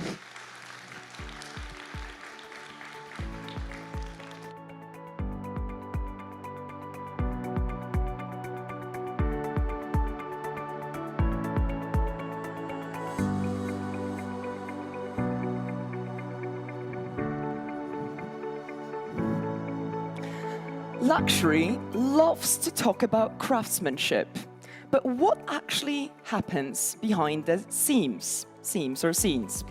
Will Lasry, founder of platform Glass Factory, has visited over 100 factories worldwide to find that out. His viral investigations, followed by millions on social media, challenge one of fashion's last taboos: transparency. Will, the stage is yours.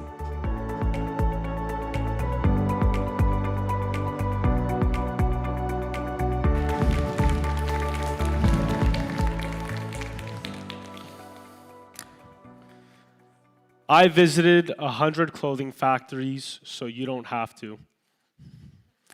The most sustainable product is one that is never produced. Me, this year. So who am I, and why do I care about factories so much? Why do I think you should care about them too? Well, my name is William Lasry, and I want to take 60 seconds to tell you a little bit about my story. I started a YouTube channel in 2015. It's now been over 10 years. And at first, I was reviewing fashion items in my basement. And now, I travel the world visiting factories. And I make videos about that. And today, I've grown the channel to over 350,000 people. One Off was a clothing brand I started in 2018. And it was my first outlet for ideas. I converted designs into physical products. This is when I learned how difficult it was to manufacture products. Factories would always make up excuses, experience delays, and deliver terrible samples. But the most frustrating part was that I couldn't even see how the products were actually getting made, or who was making those products. And I didn't have the means or the time to travel to each factory and watch every single product get developed. Eventually, One Off went out of business. I went into a ton of debt. I had a terrible credit score. And I thought to myself, there has to be a better way. How do all of the very big luxury fashion houses manufacture these incredible products? Factories were always giving me a hard time. And when I spoke to other brands that were of similar size and much bigger, they told me supply chain was one of their biggest struggles. If I wanted to make the best products in the world, I needed the best factories. And so I started traveling a lot. I visited over 100 factories in the span of 2.5 years in over 12 countries. And I learned the intricacies of culture, product specializations, and ways of doing business with factories. And with all of this knowledge, with these photos and videos, but most importantly, with all of these new relationships, I set out to create Glass Factory, a marketplace connecting brand owners with the best factories in the world. Most factories personally visited by our team at Glass. The goal is to make manufacturing transparent so people never feel the way I felt ever again when I was running One Off. So that's my story, from filming videos in my basement to launching a clothing brand and finally building a factory marketplace. So what? Why does any of this matter? Aren't we here to talk about sustainability? Well, unfortunately, sustainability is bullshit. At least in a 2025 greenwashing sense. You see, brands have gotten so good at marketing, right? They use buzzwords like sustainably made or eco-friendly. This makes people feel really great about themselves when they're buying these products. And no one double clicks, right? They take the brand at their word when they say that it's sustainable. But I think consumers are getting smarter and they actually care where their products come from.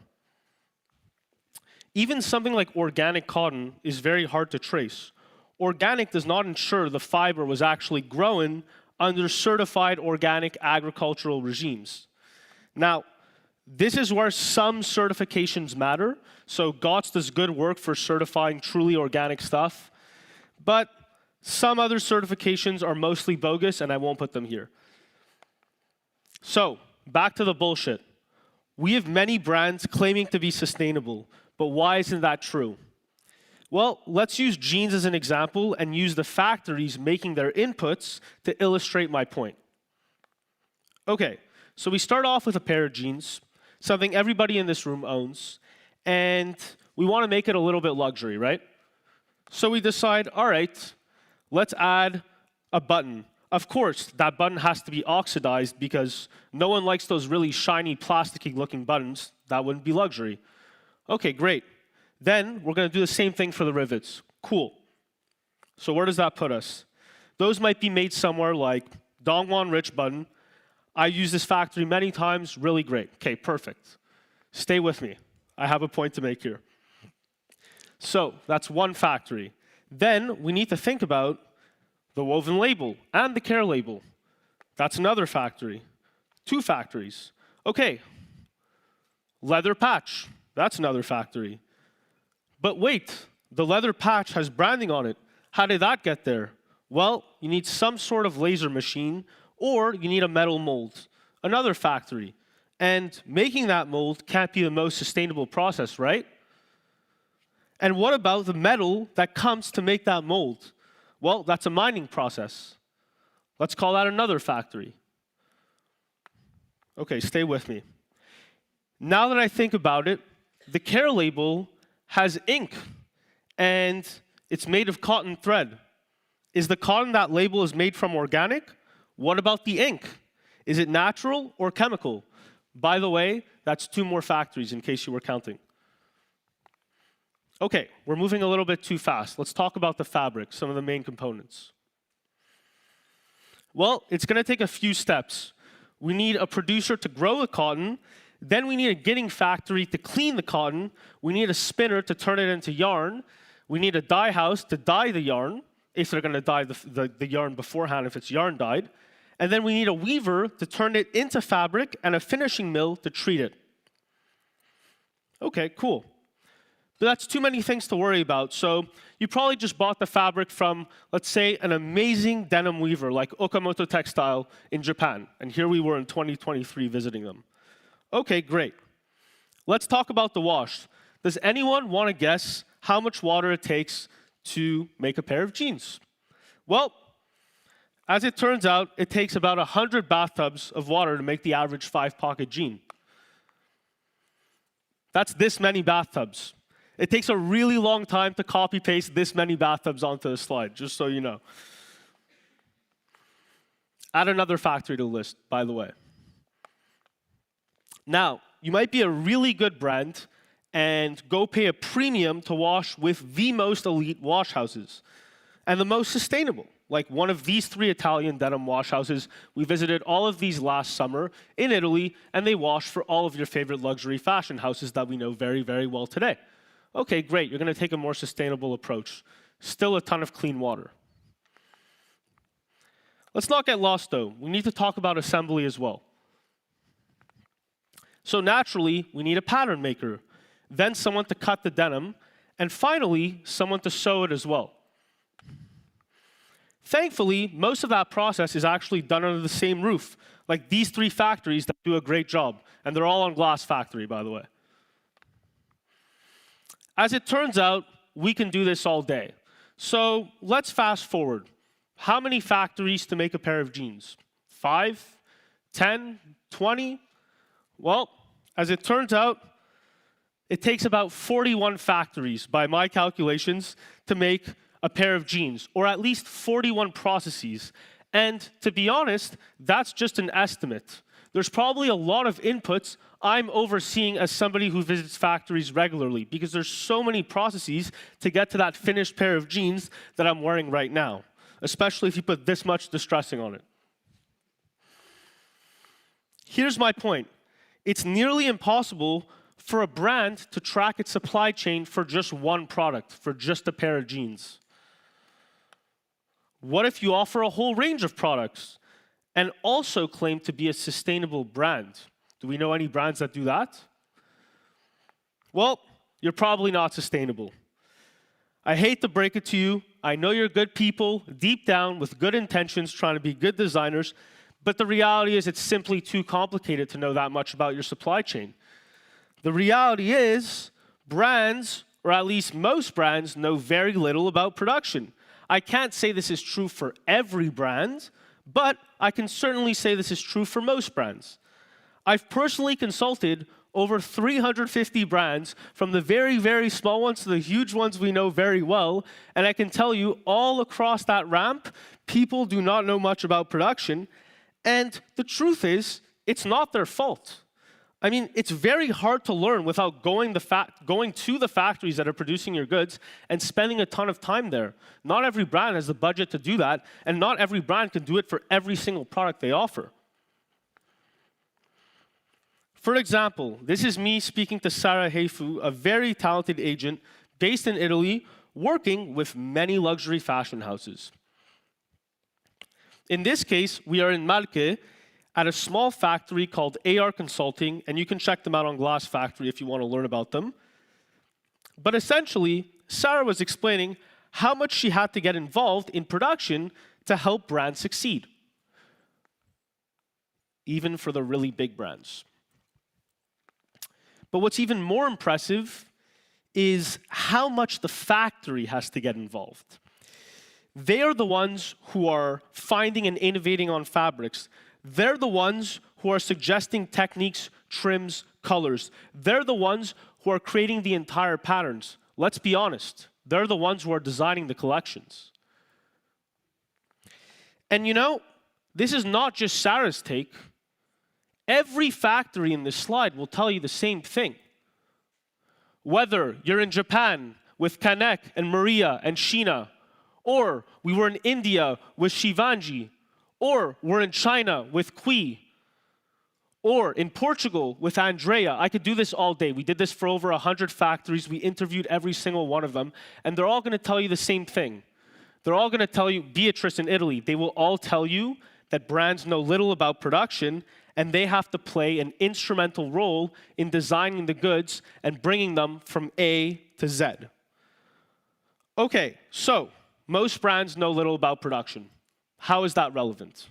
Well, as it turns out, it's very hard to be sustainable if you know little about your supply chain.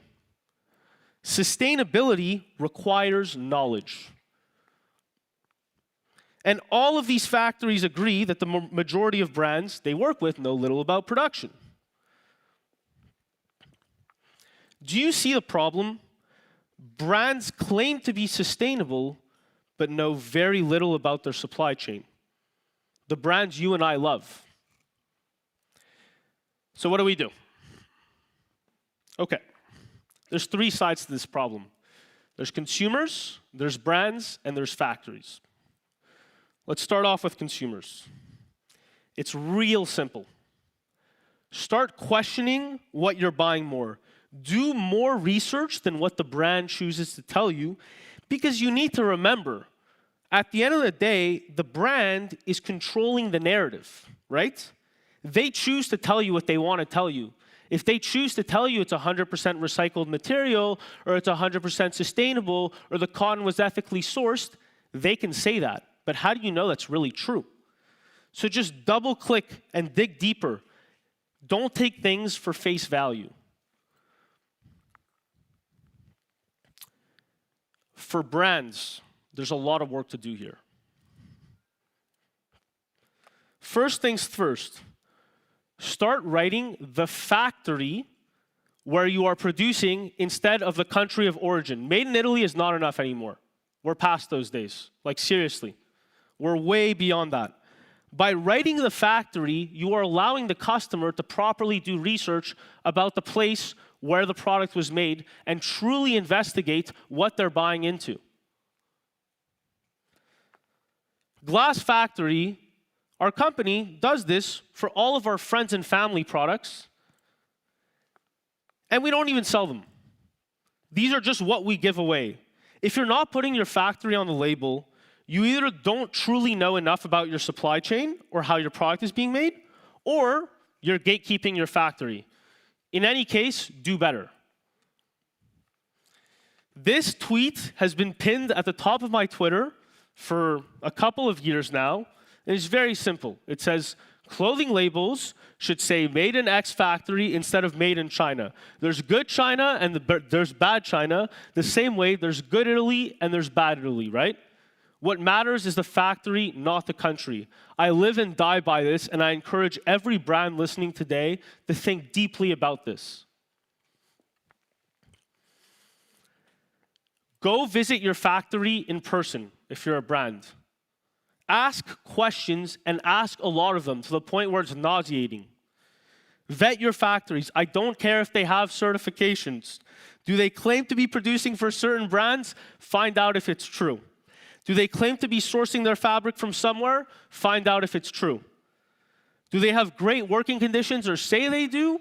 Go there and find out for yourself. Let's talk about factories.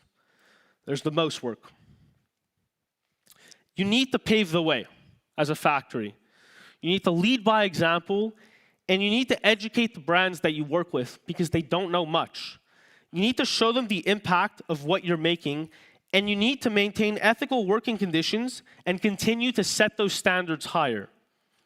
You need to push for more and more transparency, and most importantly, this is what I really want to emphasize here, you need to do a way better job of marketing yourself. You know that over 90% of clothing factories in the world don't have a website.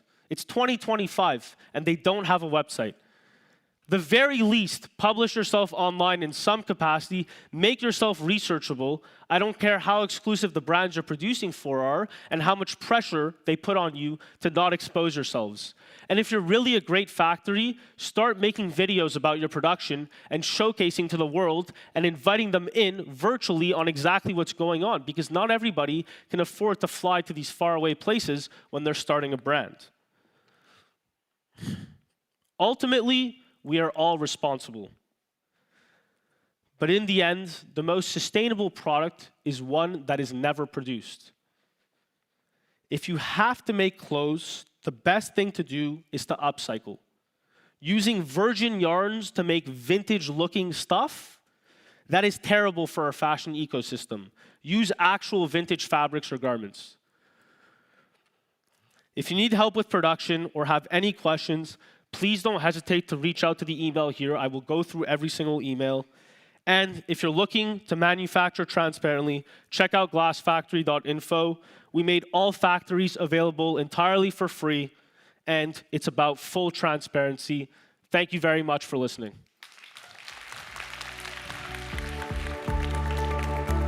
That's great. You did great. Thank you so much, Will. Thank you. Thank you.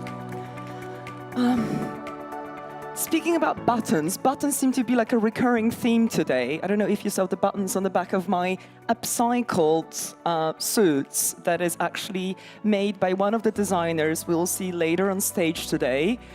But there is another trend that I wanted to talk to you about. VUCA. We've all come to know this acronym. VUCA stands for volatility, uncertainty, complexity, and ambiguity.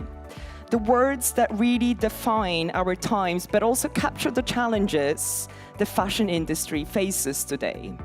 How can brands stay resilient and adapt their strategies while navigating the uncharted waters? To open the discussion, I will hand it over to Magdalena Krukowska from Forbes, and her many, as you can tell, many guests.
Hello, everyone. I would like to introduce my guests. Ms. Paulina Strugała, board member for Risk Management Velobank. Daniel Rogiński, general manager CE Zalando. Tomasz Gratowski, BCG Center for Geopolitics. Sofia Malen, or Molen, right, project lead circular business models H&M. And Marcin Winkler, general manager CEU Cluster Browninger. Please have a seat. Well, I would like to say that I'm very happy that we are still talking about sustainability, because in the present times, the conferences in Warsaw are dedicated mainly to arms race, security, not sustainability, unfortunately. So I would like to discuss today what is the place for sustainability, if any, in this present very insecure times and in the times of trade wars. In the last weeks, days, Donald Trump is imposing more and more tariffs on the countries. For our discussion, the most important ones are the ones imposed on the Chinese apparel and footwear, which is very important for the European fashion industry. So the industry is under a huge pressure, and this year, the oncoming year will be very unpredictable for sure. Because on the second hand, we still have climate change, right? We still need to protect the environment. We still have human rights issues, running out of raw materials, etc. So I would like to ask firstly Mr. Tomasz Gratowski, what does that all mean for the fashion industry? Thank you very much.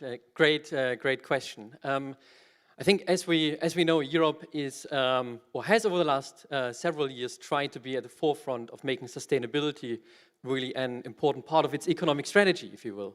But I feel that many of those initiatives that we have seen were envisioned perhaps at the time where the context was still very different. As part of the European Green Deal, just before the pandemic broke out. And since then, we have seen many shocks affecting the industry, from the pandemic to the Ukraine war, to the energy crisis, which has really put pressure not only on the European industry at large, but also the fashion industry. Now, I think there is a recognition, a reckoning in Europe that things need to change, and we're seeing some of that perhaps at an EU level, rethinking some of the regulations that we have seen, such as on supply chain, such as on reporting. And so I think that will be a good thing. Of course, you mentioned just the last couple of months.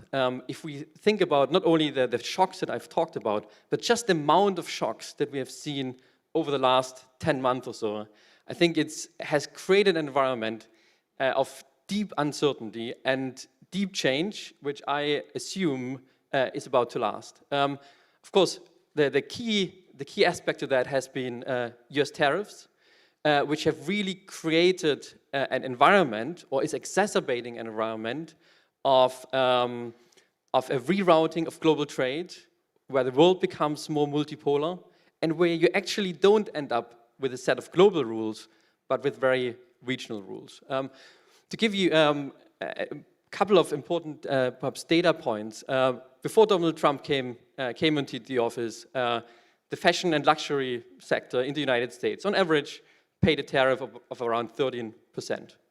Now we're about 35%. So almost a tripling of the import costs into the United States. Of course, that's different by jurisdiction. Europe has, I think, done a relatively good deal with the United States. But still, there will be enormous pressure on the European industry and on the European fashion industry in particular. One thing to mention is, of course, that tariffs on the United States mean that competition outside of the United States will become much more heated up. If you look, for example, at Chinese imports in the fashion sector into Europe, we have seen in the first half of the year alone an increase by around 20%. And I think that will increase. And I would actually think that European sustainability initiatives can to some extent help to at least create a bit of a level playing field, at the least, with some of those players. But of course, outside of Europe, the competition will also become increasingly complicated. And I suspect that an overly regulatory approach from Europe can actually be quite a disadvantage for European brands there. Yeah, let's concentrate on Europe then, and European Union specifically, because I think that it's a huge problem, because the competition will be much bigger, much stronger, much tougher. And on the other hand, the European Union is rolling out game-changing policies. It doesn't stop. From the extended producer responsibility for textiles, accountability for the textile waste, digital product passport. We will discuss it more thoroughly afterwards. Ban on destroying unsold textiles from July 2026, as well as new obligations for separate textile waste collection, ESG reporting, etc., etc. The main aim is to make the fashion industry more sustainable, more circular. And the question is, how can the fashion brands not only survive in these circumstances, but also to innovate and adapt to these new and very rigid regulations? Could you, Sofia, explain how does H&M find itself in this situation? Yeah, sure. And I think the regulation that we have and I've been talking about, mentioning here, like extended producer responsibility, for instance, I kind of see that as an accelerator of exploring circular business models rather than maybe the sole driver. I think there are many drivers behind it. And of course, the changing environment being one, but also the customer mindset that is shifting and the business opportunity that we see. I think we all in this room probably know that secondhand is growing faster than conventional retail, and that's an opportunity also worth tapping into. So what we have been doing, and not only for the last kind of few years when the macroeconomic environment has been changing, but even before that, is venturing into circular business models like resell, repair and make, rental, and recycling programs within H&M Group. And out of those, resell is the biggest one, driven by commerciality and sheer volume. Okay, but what are the circular models that you are going to introduce or you have already introduced that can help to adopt to the European regulations from one side, but to the customers' expectations on another, to make the business, as I understand, more competitive, but in a different way than before? Yeah, very good question. And I mean, if we come back to the extended producer responsibility, for instance, for that to, in essence, be effective and work properly the way it's meant to, if we have circular systems already set up that already reduces waste and keep garments into circulation, that's a good starting point for that to be effective. And what we're doing at H&M Group is that we have invested in Sellpy. It's majority owned by H&M. And if you're not yet familiar with Sellpy, it's one of Europe's biggest e-commerce platforms that has a really nice and convenient service both to buy and to sell secondhand.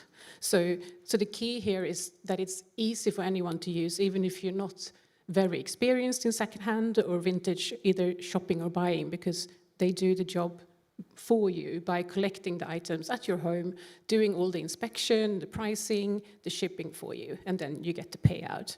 And I would say that's the same mindset that we have at the H&M brand that I represent when we have our pre-loved offer. That's our very curated secondhand assortment in our physical stores, and that way offering an integrated shopping experience for customers, so they can shop our curated secondhand assortment next to the core, if you will, H&M assortment. Okay, but what are the customer behaviors that you observe? And this is the question for all of us, and also for the representatives of Zalando and Breuninger, when it comes to second-hand fashion. Because as the research shows, people, also in Poland, we can observe it, we love second-hand fashion. Yeah, we buy it, we use it, we like to sell and buy the second-hand clothes. But somehow, it doesn't really, it's not only because of the environmental issues, but it's mainly because people want to have something new for the lower price. They like that sensation of occasion, right? So will it really be the solution for the fashion brands, or will it be just one side, one part of the changing of the model, the business models? I can start. I mean, we have a bit different e-commerce model. So it's not a direct customer-to-customer model. We are trying to combine the opportunity for the customer to buy already used. Yeah, you have that yes, second-hand but it goes branch. through our warehouses and goes through our quality check. And so you sell into Zalando. Zalando then check the quality of the goods, ensures the product quality, product description. Literally, the experience of buying those products is exactly the same as buying a new one.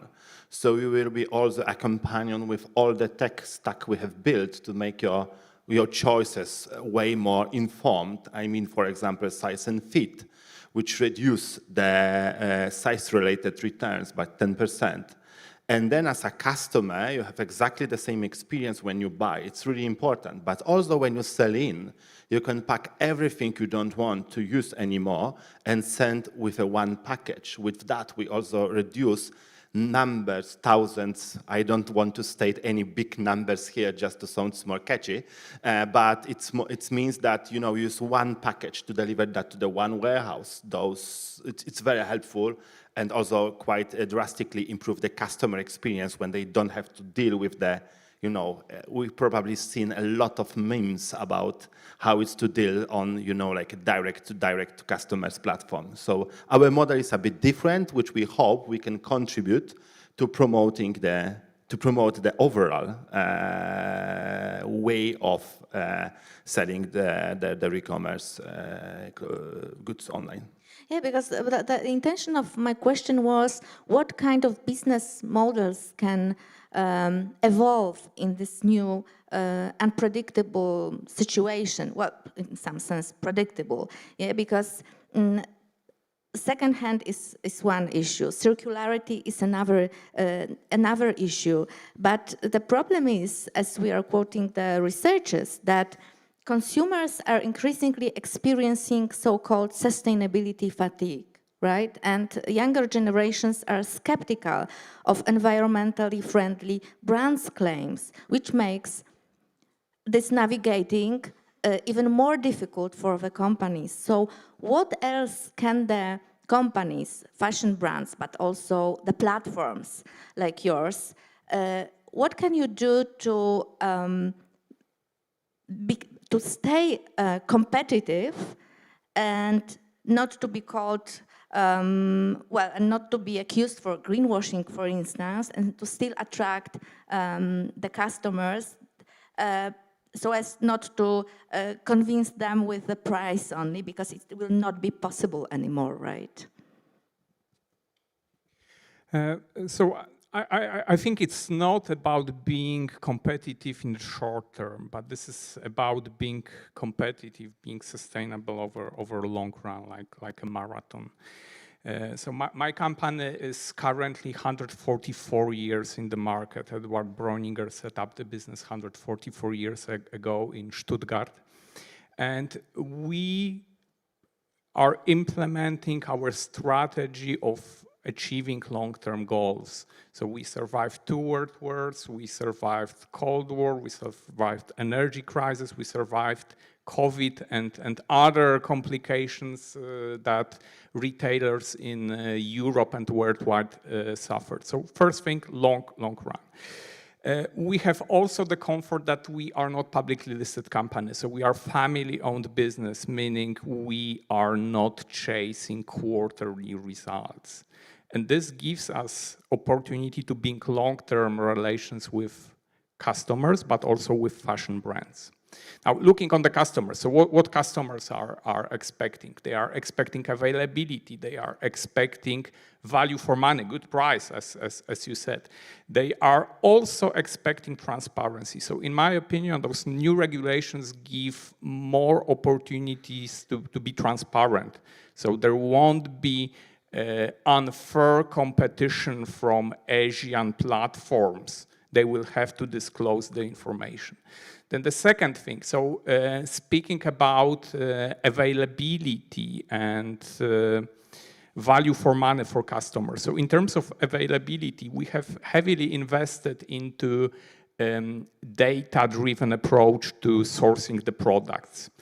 And last years, we are able to maintain healthy growth, double, triple-digit growth, maintaining the lowest stock levels. So AI support to order right products is one of the answers. The other answers, Astrid had said previously about bloodbath in luxury. We are placed in upper premium and luxury.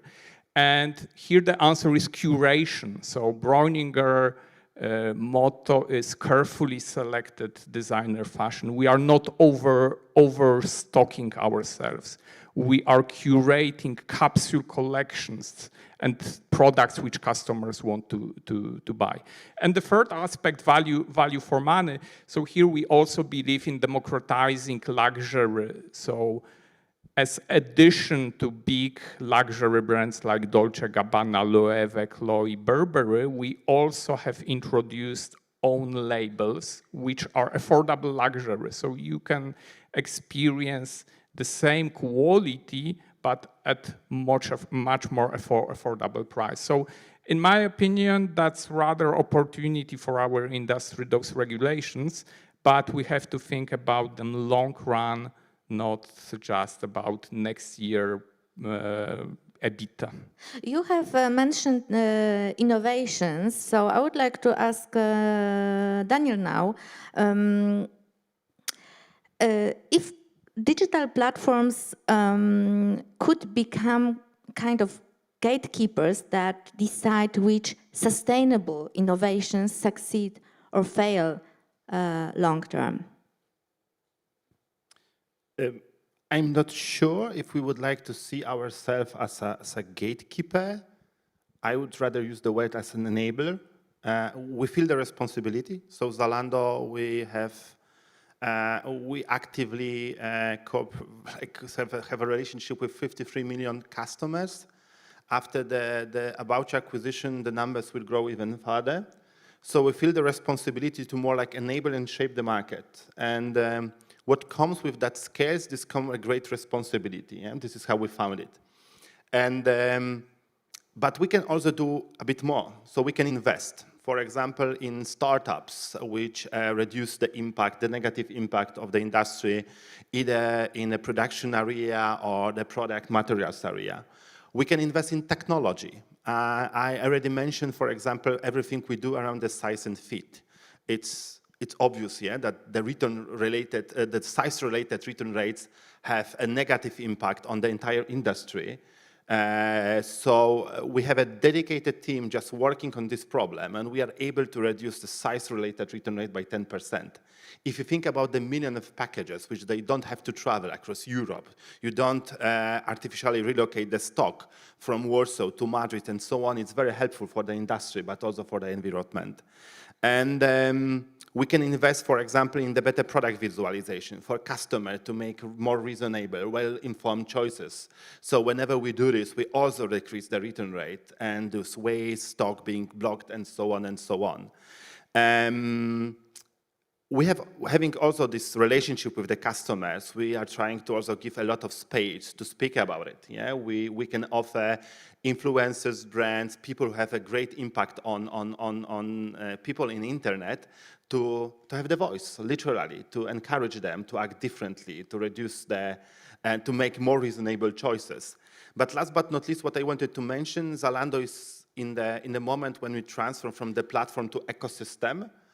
And if I will have to summarize it, what we do, everything we build for us, for our wholesale model, when we sell products, we would like to now offer to the industry, which means if we are great in forecasting, mention it, yeah, we have a lot of data points, a lot of positive, negative events, so our forecasting capabilities are great.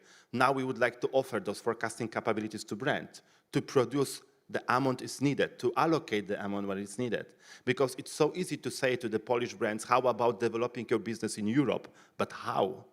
I mean, I have a small warehouse near Olsztyn, and how I can start selling in Spain now? And compete with the Chinese fashion brands. Yeah, but you know, platforms. this was exactly what we wanted to achieve. We have brands in Poland, which they fully use our logistic chain, which they use our forecasting capabilities. So right now, you can deliver your goods to the one warehouse in Poland, in either Łódź, Szczecin, you can choose either, and then Zalando will take care of allocating those goods to the warehouses across Europe. So, you know, this is not the capability you can build by yourself. And we go further, and we are going progressively, we will be introducing more and more for the brands to support them in running like reasonable business model and produce what is needed, allocate where it's needed to secure the lowest impact possible. Yeah, because fashion brands, when we are talking about platforms, they will also have more choice, right? The competition will be also among the platforms themselves. That's also the reality, right? Yeah, and it's a great thing because we are fashion focused. So, you know, it's in one-stop marketplaces when you deal between a pet food and, you know, cosmetics and washing powder. I mean, you cannot secure such a great experience and service we offer. So it's great that the marketplace model is becoming more popular because for fashion, we are the choice. Yes, and sustainable innovation will also matter. But the last question, because we are running out of time, is also very important because we need money for innovations, that's sure. We need money of investors, not only of customers. So my last question is to Ms. Paulina Strugała. What financial risks do all these challenges and needs pose for the industry, and what could be the situation in this oncoming year, which is because we are talking about short period of time, so this transition time will also be very difficult, right? Very good question, thank you. So, you know, at banks we are not fashion industry experts, we are risk experts, but listening to my predecessors, I have a comfort that we have all the correct risks on our list when financing fashion industry. We are also, at banks, we need to be a little bit conscious or even prudent when we lend money, because we mustn't forget that the money we lend to our borrowers come from the deposits of our other customers. So in that terms, and now I would strictly concentrate on the Polish market, I believe that financing fashion industry and innovations is a little bit challenging because also at banks we like collateral. And and especially hard collateral, which is usually land and buildings. And with fashion industry, we not often are offered this type of collateral, so then we land at stock, and I've heard the stock is decreasing because we are doing just-in-time production, so stock is out of question, so then there is a brand name, but brand name very often the companies, they don't want to collateralize on the brand name. So then we land with the unsecured lending, so we definitely don't say no to that, but for us, it's very important that we see the client who very well manages its risks, who is very well prepared with the strategy to manage the shifts, especially like the trade war shifts which is going on now, and probably the inflow of Chinese goods to the European market because they are becoming more expensive on the American market. So we are facing more pressure in market terms, and we also additional favorable factor will be that the company is also sustainable, and this is like a cherry on top, that there is a sustainability factor very well managed and understood by the prospective client of ours. Well, very unpredictable, but also very interesting times ahead, I think. For brands, navigating this landscape will demand, for sure, innovation, transparency, and very deep collaboration with many, many partners. Thank you very much. Thank you. Thank you.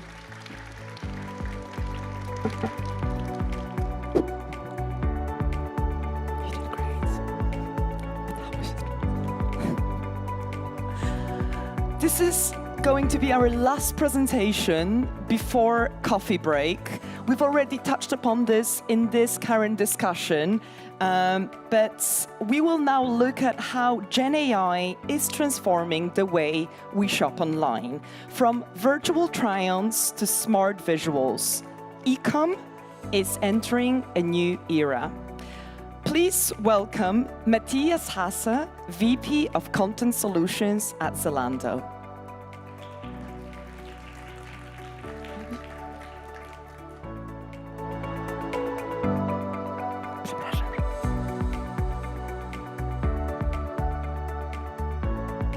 Perfect. Hello together. Thanks a lot for having me. I do think I have lots of chairs here available. Maybe I can choose if I sit later.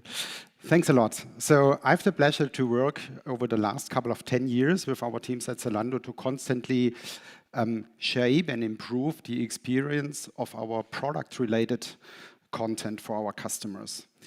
And today I'm gonna share with you what we have discovered so far, our learnings, but I also would like to share with you the future where we are going to. And you might ask yourself, what is basically wrong with the experience we have it right now, right? And why we even invest as a company into this product experience content. So first of all, as a company, we constantly look at our data, and our customers tell us, and we see in that data, that return rates of products have a direct influence on the loyalty of your customer and the happiness of your customers. So as a company, we have an intrinsic interest, basically, to give our customers the best experience when they discover a product, to really make the best choice before they buy something, and maybe then after return because the product was, or the content didn't explain the product well enough. But there is another reason coming more and more, and this is about that our customers constantly seek for more information. That means it's about product data. Our customers really like to deeply understand how the product is made of, what's the technical functions of the product, but also when we're looking in our reports, our customers ask and seek for way more content themselves. So this is already great, and that's already one of the reasons why we said the current product detail pages are basically not enough information. But there is coming something on top, and that is, it's a clearly beyond seek of just purely looking at a product. It's about fun, it's about inspiration that our customers are up for. 80%, roughly 80% of our customers come on our platform not with a pure intent, I need a product, I like to buy something. They come on our platform to be inspired, and while they are inspired, they even come to the idea, oh, I might like to buy this product. So the challenge is here clearly, if we just purely showing basically a simple product on a white background, we have challenges to bring this across in a very inspiring way. And more importantly, nowadays our customers like to be really connected to these products. They want to understand how these products fit to their life, to the current circumstances they're in, and ideally, they also want to learn something from that, right? They want to get some news about certain product and certain experiences these products can get. So first of all, that sounds like a big challenge, right? Because expectations are rising, and how do you basically keep up with this? So there's good news. For us, we know and we learned that for our Gen Z customers, over 70% of this inspiration seek happens online, exactly in the moment where we are there. And that's why we at Zalando are constantly innovating, investing more and more into learnings, experiences, capabilities of our teams. And we do this to really truly stay centric to our customer needs and to also fulfill basically the inspiration our customers are looking at. So I'd like to share basically where we have started based on these learnings. And this is basically with stories. Stories is our culture format, a very inspirational one, with a clear intent that we not look at all on commercial KPIs, right? So first and foremost, we look at engagement, and there we are up for our customers to really tell exciting information and exciting stories about our products. We give our customers the ability that they learn something new.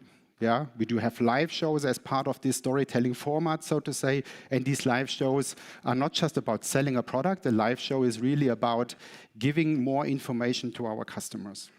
And then we also provide the opportunity to get further stories and information about products, special capsules, special launches. And this is basically our first video-first content format at Zalando. We did have videos in the past, right? But this design here and the content production is really focusing on a pure video experience. And based on the great learnings we had here, we started to elevate our PDP experience. So nowadays, for every new product that that comes into our online shop for our wholesale business, we are providing video content. And by beginning of October, just last week basically, we decided to make a massive change. So nowadays, the first thing our customer sees is the video. So before they even see still content and before they even see a detailed picture of the product itself. And why are we doing this? Because we clearly see it helps our customers. We see an increasing engagement when we talk about storytelling content formats. But more importantly, when the focus is more on the product itself, we see that the time spent nearly doubles on the product itself. So customers like to consume this content basically, and customers use this content also to make a purchase decision or to not make a purchase decision, right? What we clearly see in the data is that our conversion partially drops, which is okay, because we do see our returns are even dropping further than the conversion. I will share later a little bit more on these KPIs. So based on this, we made a decision that we say, okay, we're going to entirely change the product discoverability on our platform, basically, and we are going from a classical pack shot to a full subset of different content experience we are offering for our customers. So, and we also set ourselves, we're going to elevate all of our products in a way that is really helpful for our customers to understand all the details, the stories, and the reasoning for these products. I'd like now to dig in a little bit deeper on partially some technologies we are using for that. Well, first of all, I mentioned all new products are getting a video today, right? What is with all the products that we have already in the store, year-round products? So we are using Gen AI technologies to take the existing content, feed it in our AI systems, and there we create artificial videos based on this. And we found out that they are basically performing on par as the ones we produce basically once the content is created. In addition, we also have been reviewing basically how we can make a video even better and how we can connect with our customers even better and close the gap between the offline shopping and the online shopping. And here one reason is, for example, on an online store, I can take the product in my hand, right? I can look at the product from all the angles I'd like to do. So we've decided for ourselves, basically, that we bring this experience to our customers in an immersive way. In the next 2 years, we're gonna swap our entire display of our footwear assortment into a virtual one. We are stopping with taking photo images, so to say, of these products. We are asking our brand partners to deliver us the 3D data. As a return, they are getting the 2D content from us. If we don't have 3D data, we create this data once. And based on this 3D data, we are generating all the images that usually was before done in a photo studio. If there are new color lines, we do this digitally. There's no need to send another product in a different color line. We are creating videos, and we give our customers an interactive experience on their hand. They can now turn the products, they can zoom in these products, they can look at all these products from all the angles. They can, in addition to that, also already now virtually try on these products, right? To get a sense on how this product basically fits to their styles. And beyond this experience, we also learned that when we would like to connect even further with the campaign content we do and bring this experience also to our products itself, we've started to experiment basically on creating digital doubles of the models that we are using in our campaigns. And that is another great storytelling element that we've learned by creating basically a copy of them. We are able to personalize the experience on PDP. And that's what we've basically started with that. Next layer of it is basically that the entire video creation is also basically later this year done with a full digital creation method. And we've also learned that contextual information to products, for what is the product made of? Is it a tennis sports shoe? Is it a running sports shoe? And it's running. Is it somehow on the street? Is it on the dirt? Where is it? This contextual information matters to customers. So we've created in the past this content manually by going and shooting in certain surroundings, so to say. Nowadays, we create this content basically using new technologies to create all of this content, the background digitally. And further, we are using this basically to personalize the content as well in our marketing systems. So, and if we do this, I mentioned already the 10% increase, but if we are starting to personalize the content itself, we clearly see our engagement increases to 17% versus the standard content we are using. When we look into more commercial numbers, we see by adding just the video experience, we see an average GMV uplift around 3%. And I clearly want to say it does not come from more sales and more turnover. It clearly comes basically from also a stronger reduction in return rates. And when we look into more the premium modern lines and more pricier products, we see an impact on uplift even further to around up to 6%. So with this in mind, basically, we've decided for ourselves that we go even a step further. Here I've outlined basically where we are currently. So the last experience we have shipped was before October, end of September. We have shipped basically the augmented reality and the 3D experience for our customers.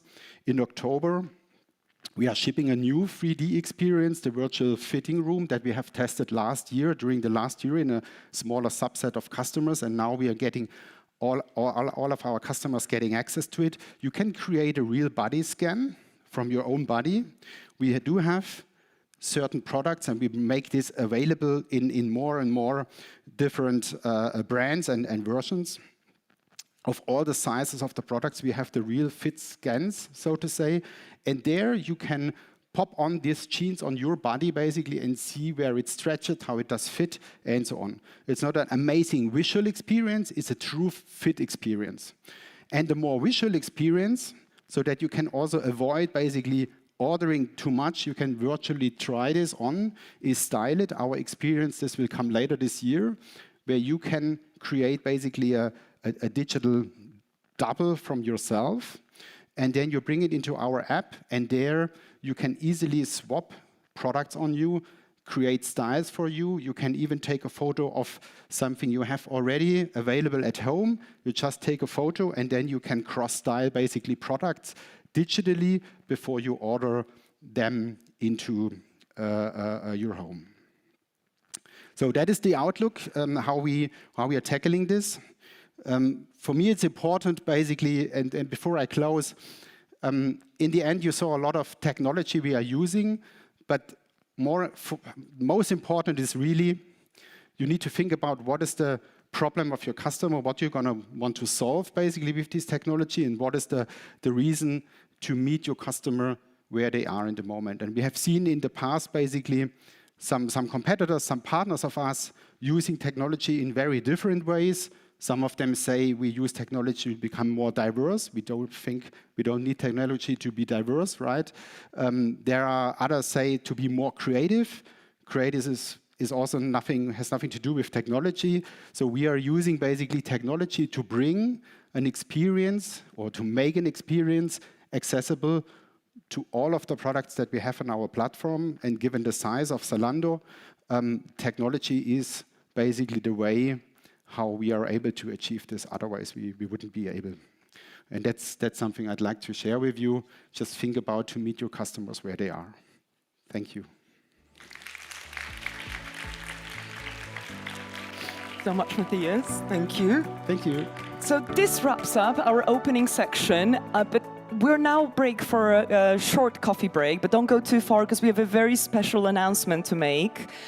Let's just say we couldn't put it in the agenda until just now, lest it shook global markets. So it is a big announcement. I'll see you back 5 minutes to noon.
good to have you back.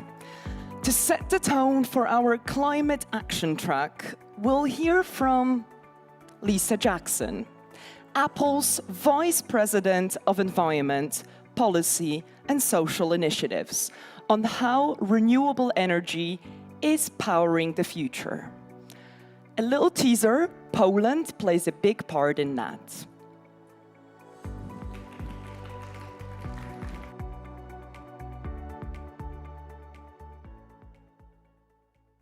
Hello, I'm Lisa Jackson, and I lead environment, policy, and social initiatives at Apple. Thank you to the amazing team at Vogue for having me. I wish I could be in Warsaw today, but I wanted to take a moment to thank you for your work to protect the planet we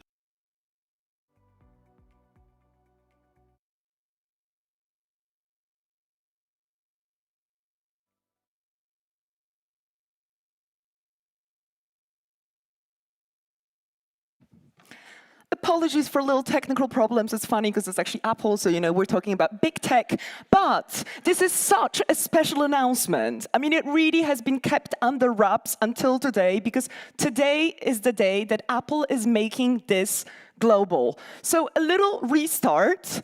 And for all of you who are arriving late, please come, take a seat. This is important. Hello, I'm Lisa Jackson, and I lead environment, policy, and social initiatives at Apple. Thank you to the amazing team at Vogue for having me. I wish I could be in Warsaw today, but I wanted to take a moment to thank you for your work to protect the planet we all share. At its heart, environmental protection is about people, because we all depend on a healthy planet. We all need clean air to breathe and clean water to drink. That's why Apple is deeply committed to protecting our planet for generations to come. And that means designing every product with the environment in mind.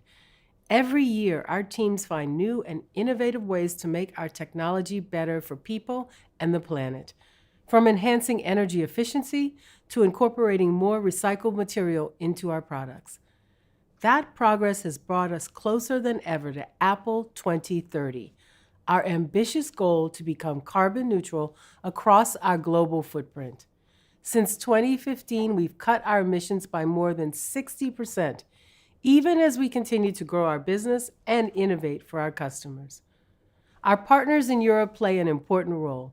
For example, our suppliers here and around the world are working hard to transition to 100% renewable energy for all Apple production by 2030. And we've innovated new ways to recycle our products, like our Daisy robot based in the Netherlands.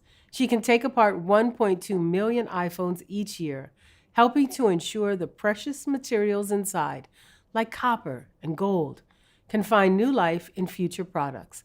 And just a few days ago, we announced a series of new investments to add large-scale solar and wind power to the European grid. I'm proud to share that this includes our first ever solar project in Poland, located in the northwest town of Resko. We've also invested in new solar arrays in Spain, Greece, and Latvia, a wind farm in Romania, and a growing portfolio of renewable energy in Italy. We're doing all this because we want the electricity you use to charge and power your Apple products to be clean too. In fact, we set a goal to match all of that energy with 100% clean electricity by 2030. Our new projects in Europe will help us get there, and there's more to come. We love sharing our journey because it demonstrates what we all know to be true. There doesn't have to be a trade-off between running a successful business and doing right by the environment. Products can be great for your customers and great for the planet. The sustainable choice can also be the beautiful one. It just takes work, commitment, and innovation. So it's up to all of us to prove that every day. At Apple, we'll keep doing our part, and I know you will too. Thank you again for all the work you're doing to create a cleaner, healthier planet for all of us.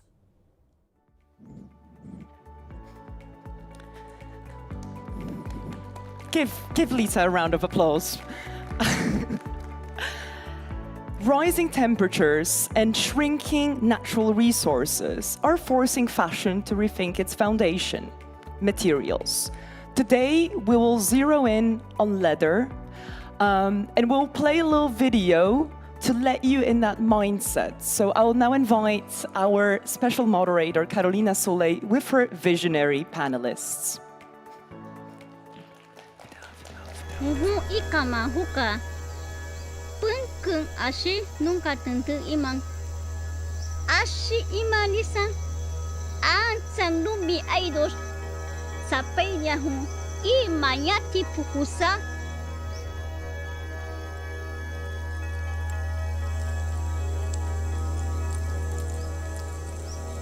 hu ikama huka ikam ne alisi aho asante Ishka nuya takaku ishka takasbitu sakat imasa sagun.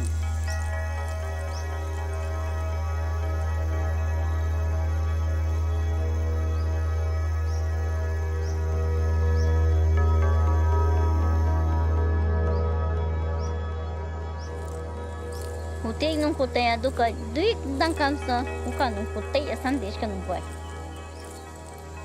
Hu nung kuang huka. Aish mang umabit kasa. Hutishka nung kutay asante ishka nung kuahi.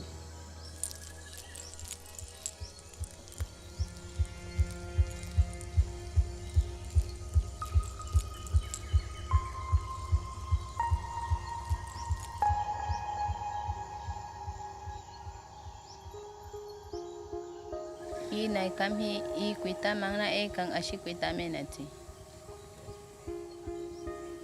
Ikamani nan bakat ang kumenak oro takenak nonuwe sunchi amuka mena nono.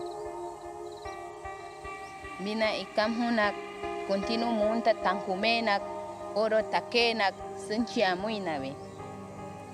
Nona takenak ikaman apunawe. Nona imatikenak kontinnas kam tupam tikahan. Nuna takenak kuntinas ka tupam tikang umenawe. Duduka ina nunggu ma amena tuka mungcho di mene mata mas. Ina nunggu ning tikichi wemen chuenawe.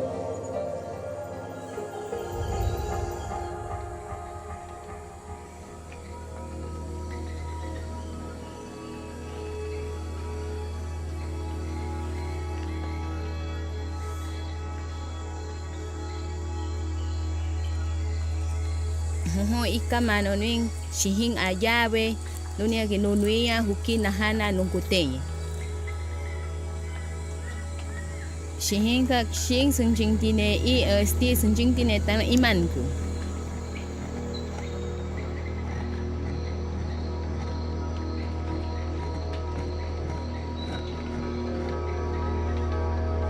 Shingiha ka tsuntahi dutika ishkam. Baki cik caman ayam tika, duit sama ku hingga kunjate. Si kuasa tahe, ina ikam hin ikut ko asan, bisa hansin ko puho asan.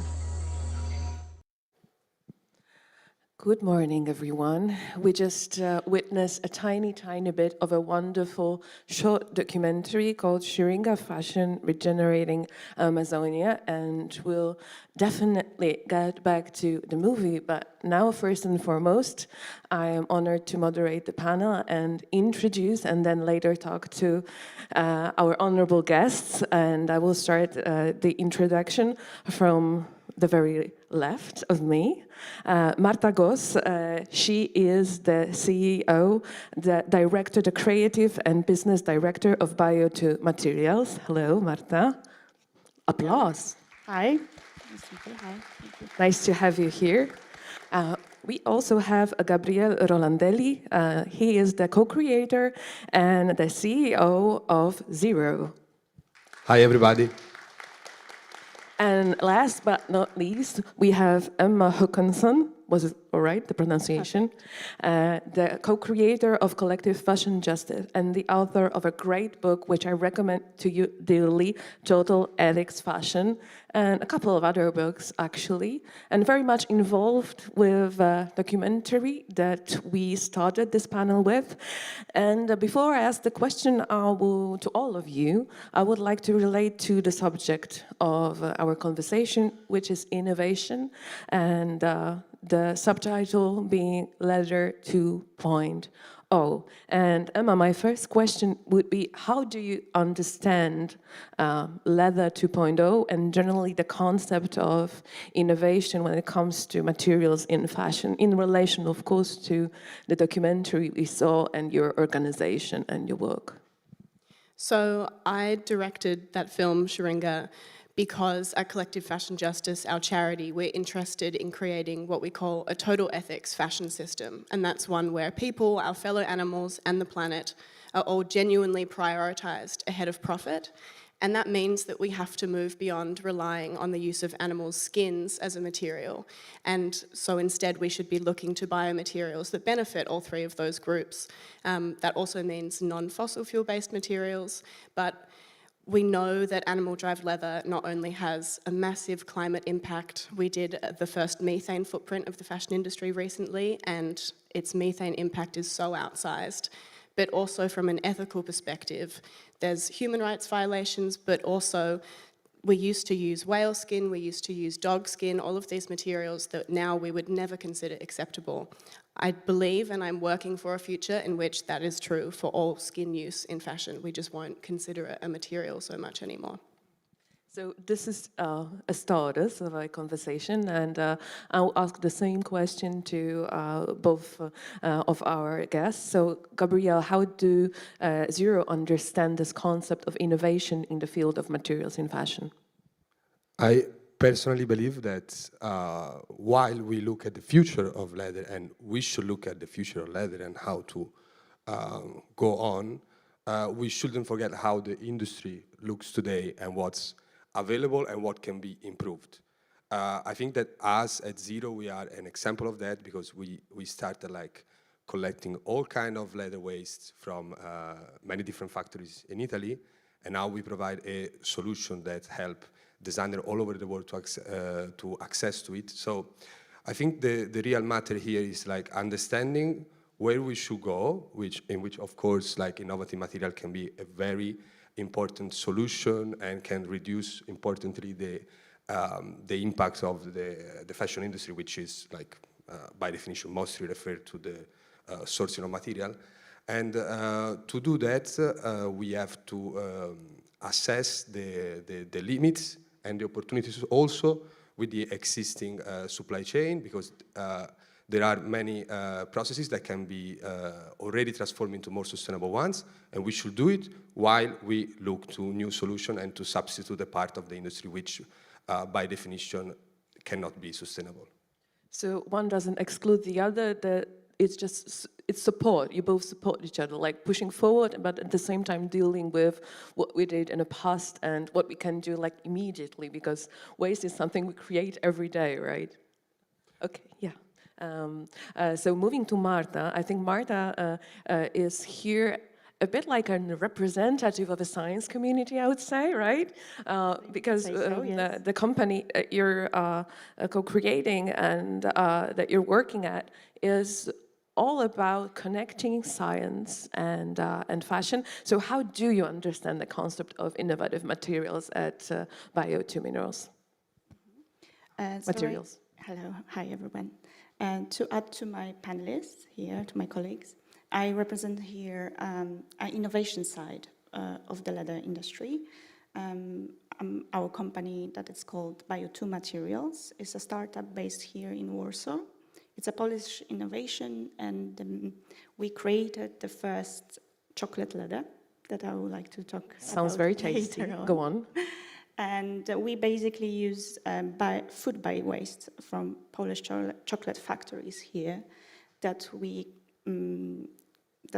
develop and then create a new leather alternative, vegan leather, and that is our proprietary new material that I would like to introduce later on. Okay, so we'll get into that, but coming back to you, Emma, I think that it's very important that collective fashion justice is not only a platform for activism, but you also very much introduce how not only to make things that make a difference, but also how to talk about them, how to understand the way we work with the system that we created, not only with things, but also with words. So tell me, what about the total ethics fashion concept is when it comes to how we talk about fashion, how we understand the place of fashion in our lives? So I coined the term total ethics fashion because we've heard of sustainable fashion, of ethical fashion, these terms that are thrown around obviously constantly. And I felt that there needed to be a term that acknowledged the importance of looking holistically and recognizing, as was actually mentioned earlier, that, you know, we are people, but humans are just one animal species, of which there are many that are wonderful, and all of us as animals don't live in ecosystems, we live as part of ecosystems. So unless we are working to create clothing in a way that acknowledges that interconnectivity and sees that if we only try to protect people or only the planet, we will ultimately fail all of us because we don't recognize that connection. And because of that, we also try to avoid and move beyond this more sterile discussion of sustainability that only looks at emissions and chemistry and things that are very important, but that when we talk about what we want to sustain, it's not just what do we sustain within planetary boundaries, but what is moral and right to sustain. You know, we could have a version of the fashion industry that can sustain ecologically, but if there's still modern slavery, we shouldn't want it. If we're still commodifying living beings like animals through their exploitation, we shouldn't want it.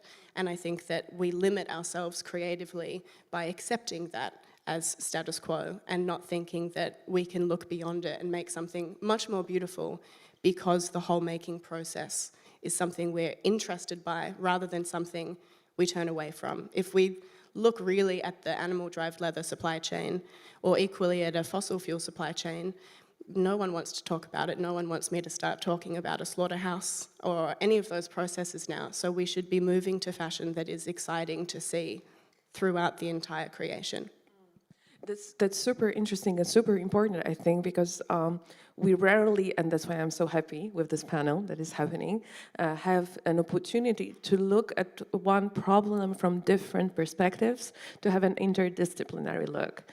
So we could understand the complexity of the problem, because fashion is very complex, especially now as we're in transition. So asking questions, even the difficult ones, that are also ethical, I think is super, super important.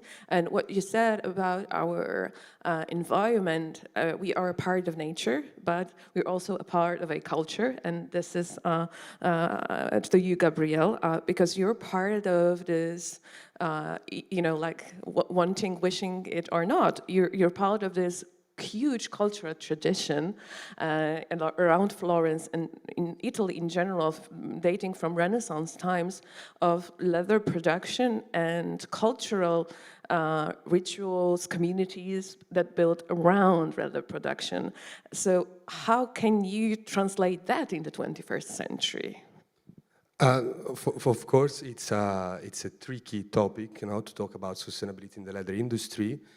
Because, of course, what I believe and what I think we should be also talking about is that very likely there is going to be a portion of people that will always, or in the near future, will want leather. So eventually we have to deal with this material in the form that we have today. And on the other side, we have like more than 1,000 years of culture and experiences and works and people that build their life and their ambitions towards the leather industry. So I think that today, but in a general ecosystem of sustainability in the fashion industry, we should look at what is the supply chain today, look at what has been done good, help companies that are trying to make it less impactful and more sustainable, starting from the farming up until the production, because there are some companies who are investing a lot, including luxury brands. So we have to really frame the leather industry into what are the good use cases, what are the bad ones, help who is doing good, condemn who is doing bad, and everybody purchases leather. So I mean, I think it's pretty easy in the end when you look at the material to understand whenever it's something that is done according to certain standards or not, compared to fabrics, which is a bit more complicated. So I think that as a general term, since this sustainable transition in the fashion industry is going to take decades and it's going to cost a lot, everybody here and everybody in this world should come together and try to really put pressure on institutions and also place 10 people that can help this transition happen and come together and really make an impact and help the leather industry to become more sustainable and the new solution to come to the market, because there is, in my view, space for everybody, and that's where we should go. Thank you. Marta, what about, I'm pretty curious, and I think that you haven't finished your thought, how about the intervention of science and engineers and people who come up with different disruptions and new patterns that come from the scientific community? Is the scientific community open for corporations with fashion? How do you feel about it? Are they excited? Are you excited? Tell me something more about this really interesting, especially in the Polish context, your idea, how it's working, how it came up, how you're dealing with day-to-day basis.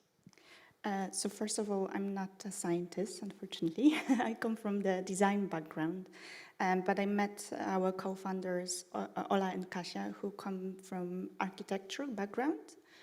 Recently, they created this initiative, a startup called Bio2 Materials with Professor Artur Bartkowiak, who is from that science community. He works in academia in Szczecin, up north. And basically, as 3 co-founders, 7 years ago, they decided to find an alternative to leather. Yeah. For them, the most important was to work with leather that actually doesn't have any PU or PVC in the ingredients, so it doesn't feel like plasticky, and also is biodegradable. So that was the core of the research. First, they started from apple leather, which is quite interesting. They did the research for 5 years. However, after that 5 years, they dropped the idea. Firstly, because they discovered that there's a lot of water production involved in that kind of apple leather creation, and then they have to use PU as an ingredient. So through that research that already they did, they also found out that dry ingredients work the best. Hopefully, Szczecin, where Artur is, where actually he works, is full of chocolate factories. So he was able to obtain some waste from chocolate factories, and these are very specific ingredients: cocoa husks and walnut shells that are our main biofillers to our leather. And actually, we just created, this year is the first year of commercialization of this material, and we are very happy to introduce it to the market. We already found out some partners who are willing to do so. Apart from the material innovation, I think it's quite important, and it was already mentioned, that this collaboration is very important for all of us. So we are not only selling the material itself, but we come as a community of designers, scientists, marketers, producers, and we want to work with the industry on kind of different levels. I think that we need interdisciplinary cooperatives so much, and collectives, and generally talking with each other. And last but not least, I saved a really, I think, the most tough question for the very end of our conversation, that is scaling, like niche versus mass impact, let's say, and little changes, small steps versus revolutionary change that comes in a wave. So how do you feel about this moment in fashion, and also about your initiatives being translated to, let's say, mass reaction, mass appeal. Is it possible, or is it possible in the future, but achievable via small steps? What's the approach and possibilities? Emma? I think that it's really important when we look at alternatives to leather to acknowledge that there are a diversity of solutions. We're not going to find just one that fixes everything. And equally, we shouldn't scale up these alternatives to the current scale of production of animal-derived leather or fossil fuel-based alternatives, because the scale itself is part of the problem. But we can have geographically and culturally specific solutions. So in somewhere like Italy, where that tannery heritage is so important, mycelium and biomaterials that go through the tanneries can be a nice way to bring innovation and heritage together. Brazil is a massive producer of cowskin leather at the moment, and then we have a material that is a bioleather helping to protect the Amazon. So we have lots of solutions. I don't think we have to look at just one that will be massive everywhere. Yeah, just adjust it to a very local environment, both cultural and natural, and the community, like you all underline. And what's your take on this, Gabriel?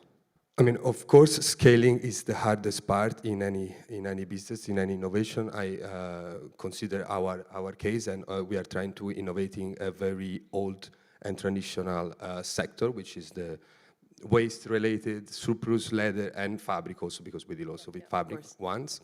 Like the first thing that I want to state is that, like, I think that the scaling solution should start from the waste, because it's the biggest problem that we have right now in fashion as well. So there is huge quantities of surplus material, unsold goods, scraps, whatever you name it, call it, defected material, and we should start from that, and that's why I personally started from this, and we are actually scaling as a company with our marketplace. So I think that the real issue then it's also an entrepreneurial one. So you need to have a global vision, you need to have a global mindset, like onboard people who have the same one, invest heavily on sales. Like every company, not the product itself, it's not enough. Like you need to build an infrastructures, and that is the first step. And we are happy now to be selling internationally, but of course we have a long way to go. And on the other side, collaborations, like always, be here, be with other innovators, talk, exchange, think, and drive innovation. And I think that really in these moments important things can happen, and that's why I'm happy to be here as well. Exactly, thank you so much. And Marta, what about these innovative scientific innovations and solutions in your bio-2 materials? Yes, biomaterials, as we all know, is a tricky but also a quite important factor of the fashion industry at the moment. I see so many innovations for the last years, and I'm happy to see also companies from kind of different approaches to how do they look at the material production from different perspectives. So I think it's important to mention the three main factors, as me as an ex-designer always interested in. So scalability, as we mentioned, but then affordability, so the price, and then and apart from that, also like a possibility to actually create a product in a longer way. So I'm happy to say that our innovation is fully scalable, that's why I joined the company. It was very important for me to see and to be excited about the product that I can see not only in the lab, but actually in the longer way in the production processes.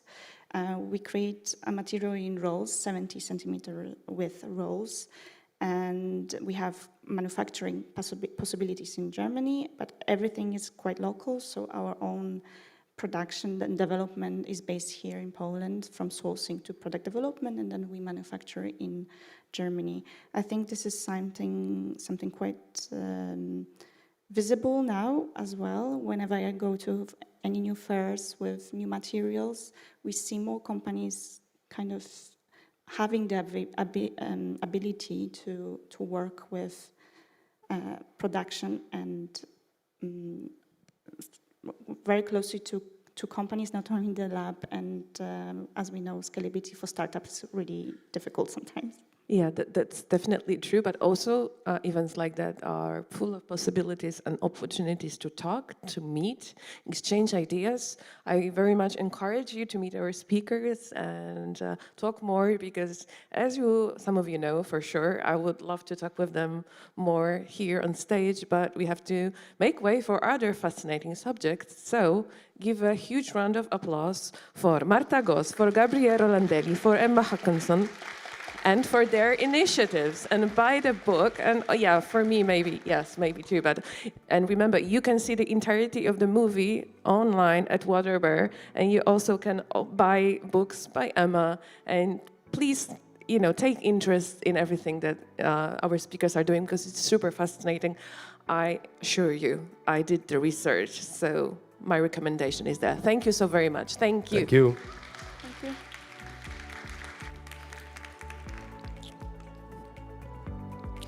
Okay, now I have a question for you. And you don't have to answer publicly, just answer in your mind. How many pairs of jeans do you own? How many of those do you actually wear? Be like Victoria Beckham and be honest. Be honest with yourself. Yes, we all have plenty, yet we're still making more. 2 billion new pairs are sold each year. Sold. What about those that are made but remain unsold? To explore the future of the world's favorite material, fabric, I invite Anna Konieczyńska and her creative panelists.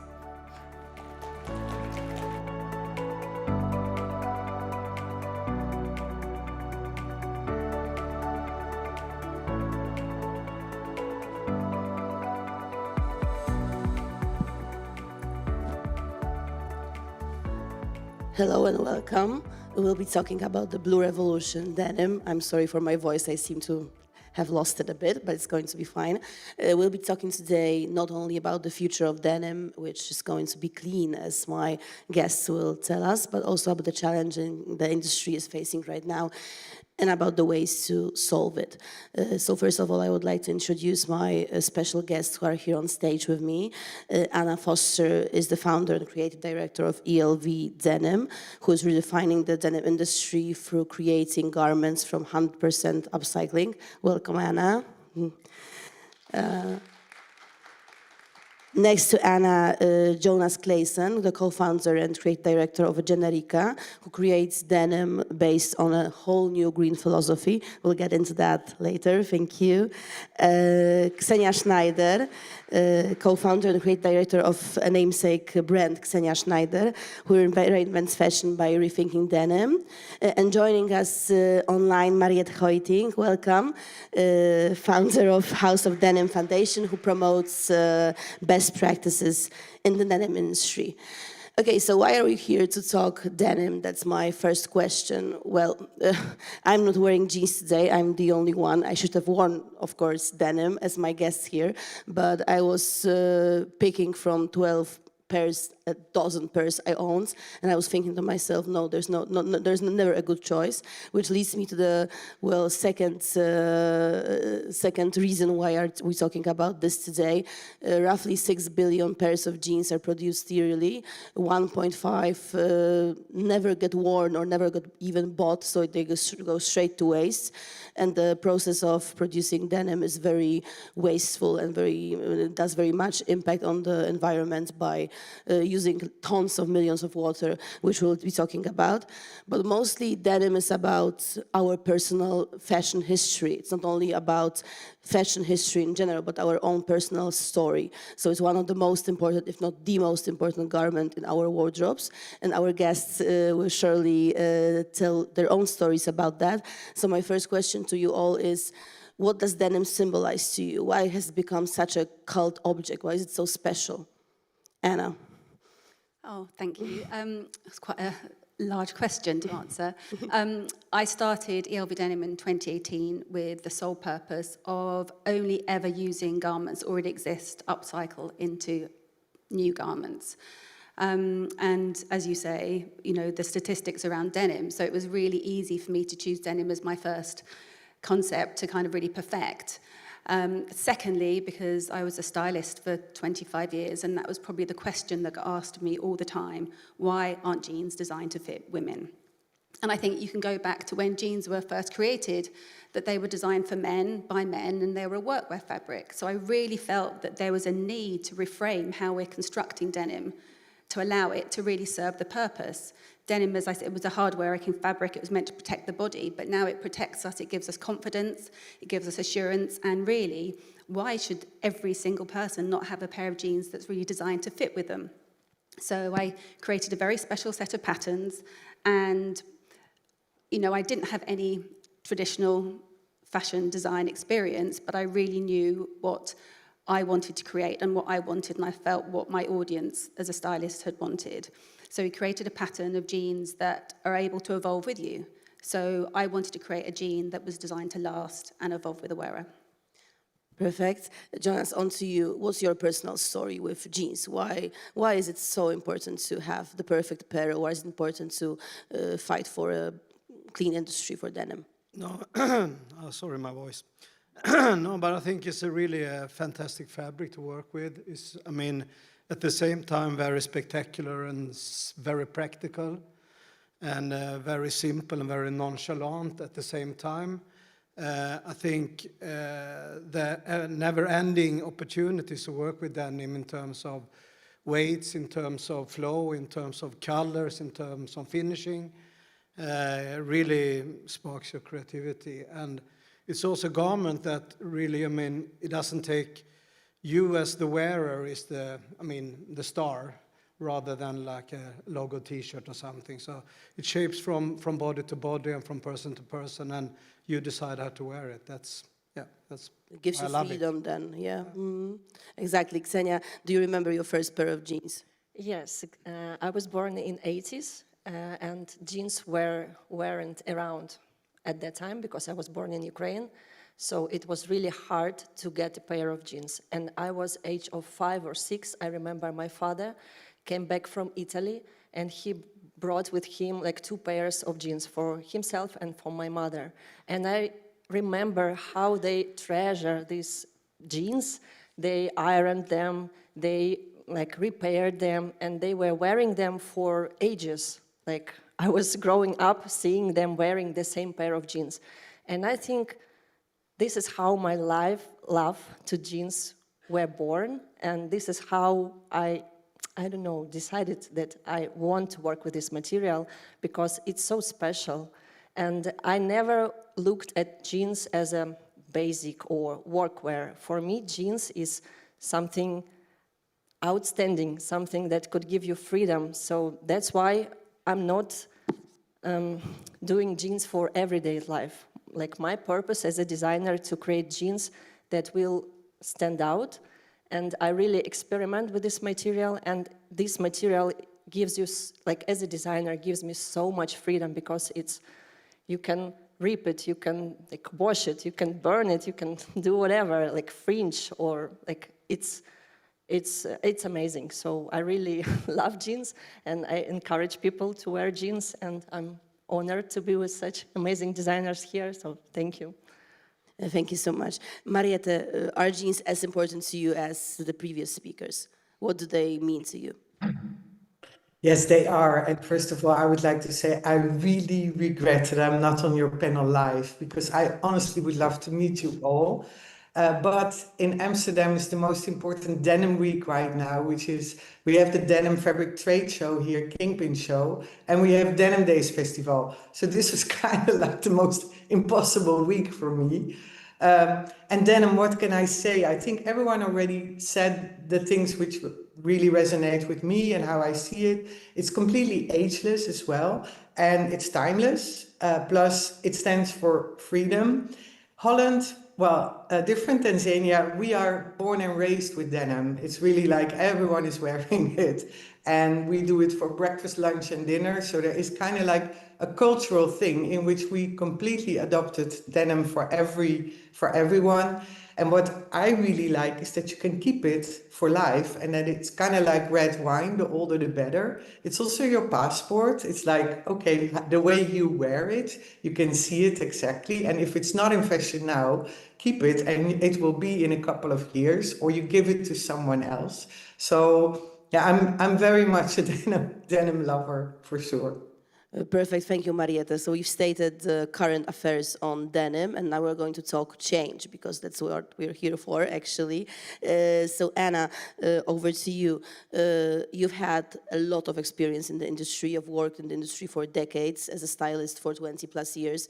So you've known it all, and then you decided, knowing it all, to start a business. You didn't have to do it, you wanted to do it, like a clean business, sustainable business. Would you walk us through creating one pair of your jeans? What's the process look like? Well, step by step. So every design is designed from a point of waste. It's what everyone else doesn't want. We're not here to upcycle garments that already have a purpose and can be worn by someone else. That's not what we do. We take everything that no one wants. So that means that we have certain places we handpick from, and we have certain wholesalers that send us bales, all in the UK. It comes back, it goes straight to a lovely chap called Korosh, who has a laundrette in Clapton. I don't know if anyone knows that, it's near Shoreditch. I've seen your atelier, it's mostly women work with you, right? Yes, yeah. And so Korosh washes everything, it comes back to us, and then every jean is graded and sorted and is given different measurements. Each jean has up to 8 measurements, and those measurements will allow us to understand what that jean can become. Some jeans can become 5 different styles, some can only become 1. And then every jean is paired. We like to find that because we're taking jeans that are either a good outside or a good inside, and so we put them together so they find their soulmate, and then they go along into the atelier, which we produce quite a bit in our own atelier in East London. And then we work with 3 or 4 ateliers around us, all within a 3-mile radius. So we're really able to keep that, that local connection. I know Will from Glasshouse was talking about, the importance of knowing your factory, and that is really key for us. And then once it's made, it comes back to us, it's QC'd again. Each jean is probably QC'd 3 or 4 times, because I think, we have a duty to make sure we're producing really high quality garments. I think another keynote speaker before has said that we're so conditioned just to accept that clothes don't last. And I think especially denim, because it's made of such an amazing fabric. I want someone to have a pair of jeans from me when they're 18 and wear them when they're 80. Exactly. So, Jonas, material is the key here. So denim is important because of the material. It starts from the material. You've had, just as Anna, a lot of experience with denim, not only your own, but your family experience. And you created something new from traditions, from your heritage. You created a new green philosophy. What does it mean to you? What we heard before from Will talking about the glass factory is very interesting, I think. I think that's a key point to start with the brand, to know your suppliers. And when we started in 2017, we made a lot of research wise from previous experiences when we didn't succeed. And being small, we decided to team up with a major denim supplier to be able to also learn from them and to be able to take part of their knowledge. And then we worked all with, from the beginning, organic fabrics, but now turning in more and more into recycle mixes together with recycled polyester, recycled cotton, and in sometimes eco-vero lensing viscoses if you want fluid and stuff like that. And so what's the role of design? What's the role of the fabric and the design? How to combine those two? Well, we always start with fabric. We always start with fabric, and we don't start with a fabric that is not sustainable and say, can you make this sustainable? But we start with a fabric that is sustainable, and we think, what can we do with it instead of trying to transform it? And then it happens quite fast. All the things that there's a lot of changes. How much can you divide if you have certain amounts of different fabrics into one? And so we're learning day by day, but the best thing is to work with good suppliers on both fabric, washing, and sewing, of course. Perfect, thank you. And over to you, Ksenia. Your jeans have been worn throughout fashion weeks. I've seen them on the street style all the time. Like, you have the key to attract young customer. You know how to do it. So can you tell us how to stay true to yourself and experiment with fashion by also staying true to the sustainability values? I don't know, like, how to answer short to this question. You can take your time. But yeah, as I told you, I really love to experiment with denim, with jeans, and I love to break boundaries of denim. For example, our latest creation is like square jeans, inspired by Roblox, because I have a daughter. She's a teenager, and she used to play Roblox a lot, and I saw her avatar wearing like these boxy silhouettes, and especially jeans in Roblox. So the idea came from her, like, why not to transport this silhouette into real life and keep it boxy, keep it like not comfortable. You have to see it afterwards. It's amazing, looks amazing, like a piece of art, really, yeah. Yeah, it's a piece of art because people are, I mean, we are selling these jeans on our website, but of course, it's not like huge amounts. It's like really tiny amount of pairs we sold, but it's okay for us because we don't do it for commercial purpose. For us, it's more to experiment and to play and to have fun and to inspire people to not to look at the jeans as a workwear or basic wear, but to look at the jeans that can express your, I don't know, what you stand for today. But sustainability is also at the core of your brand. You're still based in Kiev, right? Yes, yeah, we have our own production in Ukraine, and we produce everything in Ukraine. So, yeah, and we do lots of upcycling because initially we started the brand in 2012, and first jeans we made were upcycled because in Ukraine in that time you cannot produce denim. There were no laundries, there were nothing. So the only way for me to play with denim, as it was my dream, was to just rework vintage jeans, and that's how it started for me. And we still keep going. Perfect. Marietta, we have some great innovators on our stage, and you as a specialist in the Department of Innovation, House of Denim deals with innovation, and so on a daily basis you are seeing trends in the industry. What industry trends are you seeing right now? What changes in the industry, in the denim industry, can you see now, and what are the innovations that really touch you? Yeah, I think, well, we talk a lot about sustainability, but in the end, an end consumer doesn't see a lot of it, or I also see a lot of stories in which I think it's complete greenwashing. What I feel is that we should see the supply chain as a value chain. They are really, I'm working with super progressive mills who really want to make a change, and they're in every country, and they do regenerative agriculture. This is where it basically starts. We have to start with the planet. And then they use so little or no toxics on a lot of things. And they're all the time, they're really innovating everything. And then in the end, you basically have the brands. The brands are the end consumers of this supply chain, and they have to get the message out to there. What I really like, what we do with House of Denim, is we do projects where we put the mills on the front row, basically, and that you can actually really see completely, make it transparent, and see how actually the fabric is made and how it's done. At the same time, innovation, of course, is digitalization, and AI is a really big one. And what I feel is, what we show at House of Denim, we only work with post-consumer recycled denim. There's a lot of people who have no clue on what post-consumer means. I'm really happy that you are also there, Anna, and yeah, that we can explain things in which people think, okay, I never thought about it.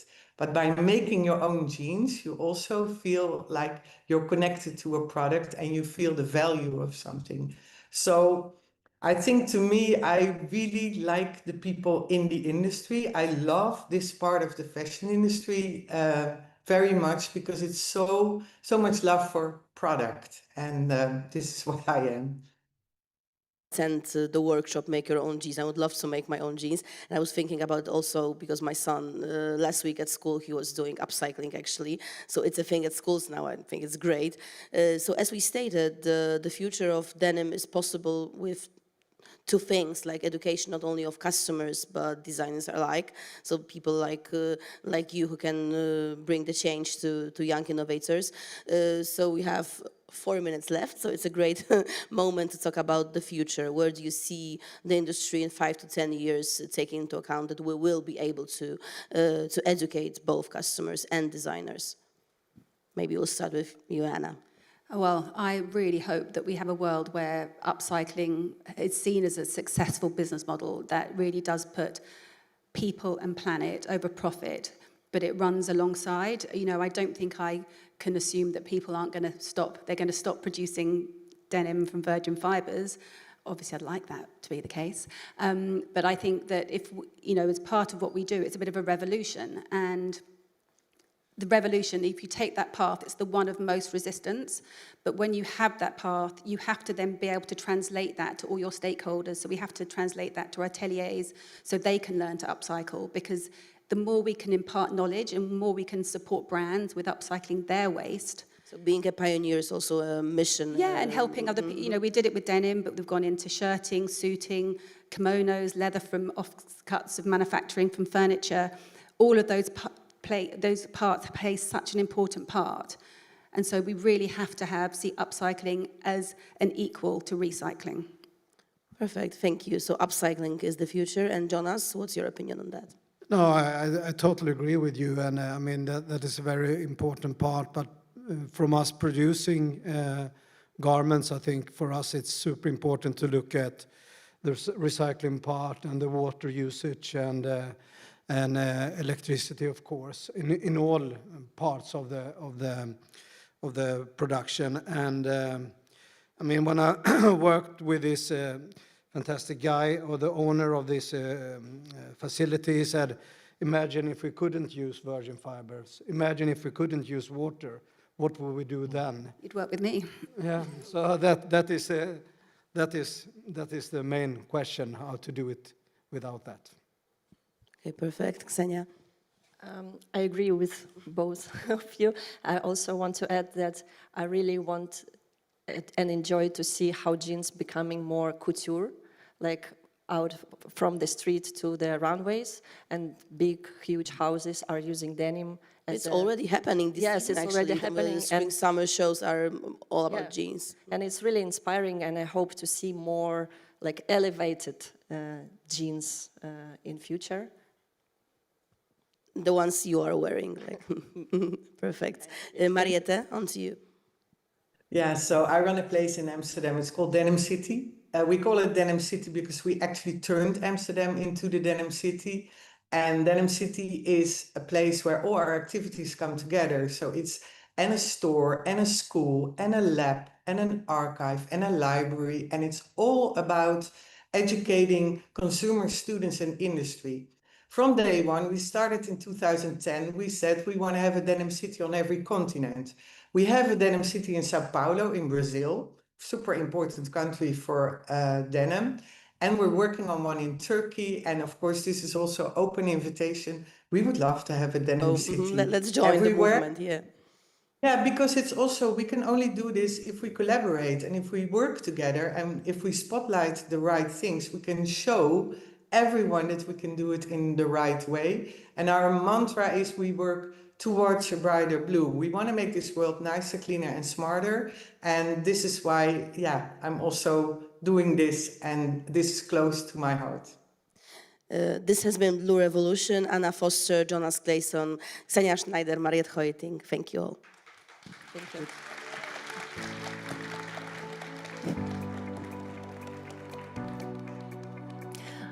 I've actually visited Denim City last November, and that's how the idea for this panel came about. I was with Yaira, who you might recall from last year's summit, who works with all kinds of waste, not just post-consumer waste, upcycling waste in Ghana.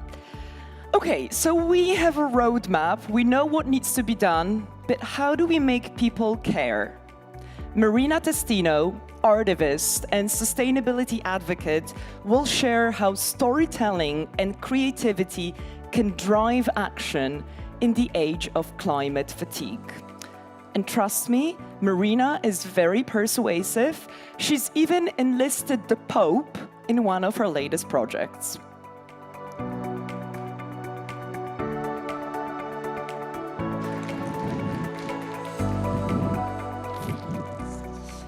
Hi, good afternoon.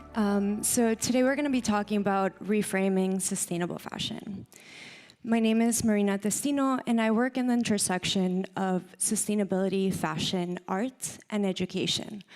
I've been in the space almost a decade, and I am a creative director, consultant, and model under the umbrella of sustainable fashion.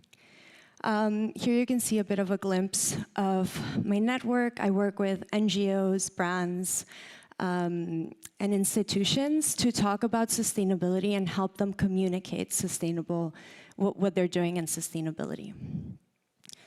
So sustainable fashion has a huge problem, mainly because when you Google sustainable fashion, this is what comes up. Between 2016 and 2020, we've had 46% increase in Google searches on sustainable fashion. But if people land here, they're not going to want to be part of the movement of sustainability. So this is what I'm trying to change through my work and change the mentality of what people think sustainable fashion means and looks like. So currently, when you talk about sustainability, people just think green, boring, dull, leftovers, trash, outdated. And I feel every time I introduce myself and someone asks me what I do and I say sustainability, their face just goes down like, oh, you're gonna be boring. So I'm trying to change this perspective and help sustainable fashion communicate in a more creative way. So currently the misconceptions within the sustainable fashion space is it's limiting, it's expensive, it's boring. You have to sacrifice, and it's too complicated to be part of the sustainable fashion movement and be more conscious. This is a compilation of different sustainable campaigns, but you put them all together and they could just be the same brand talking about one thing. Everything's super green, everything uses keywords, it's boring, it doesn't engage you, there's no creativity. And fashion is all about emotion, identity, desire, but for some reason, we decide to strip that when we talk about sustainability. So I've created this formula, and I believe 90% of the brands, when they talk about sustainability, they will use this. So it must have plants, must have neutral colors, earthy tones, recycled textures, organic elements, has to be outdoors in nature or indoors in a simple studio with a simple backdrop, serious, depressing tone of voice, buzzwords, barefoot models, and whatever you do, you cannot use color because it goes against the rules. So I'm going to run through a couple major brands and how they display their sustainable capsule collection. So as you can see, barefoot models, very serious, greenery, earthy tones. Again, barefoot models, plants, serious, keywords, earthy tones.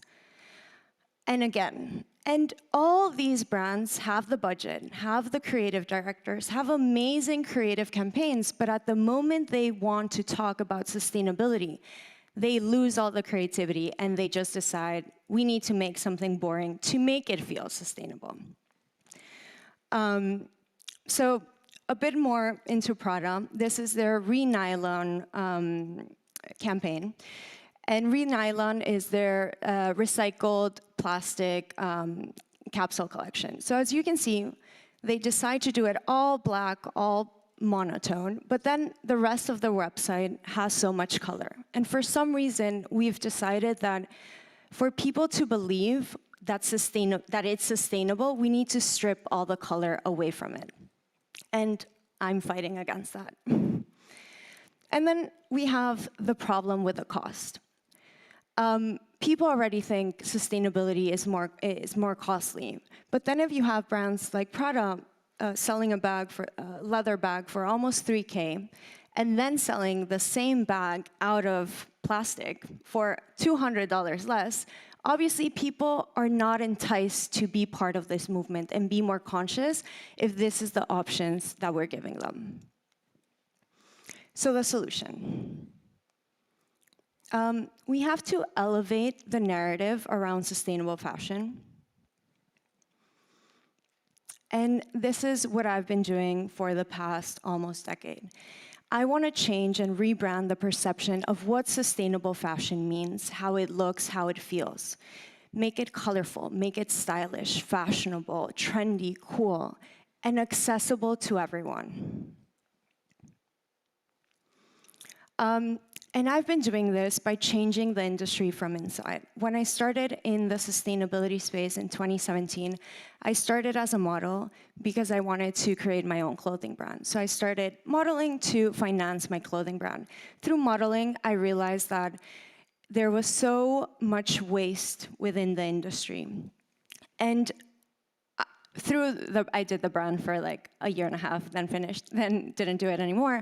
But I realized that I had a voice, I had a platform within the fashion industry, and I could help brands that already had the supply chain, already were sustainable, to help communicate to the fashion industry what was sustainability and how they were doing it.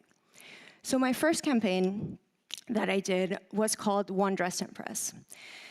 I basically wore this red suit every day for 2 months to go against the taboo of repeating outfits, to go against the rise of fast fashion, to go against the constant need to consume in the growth of the social media, of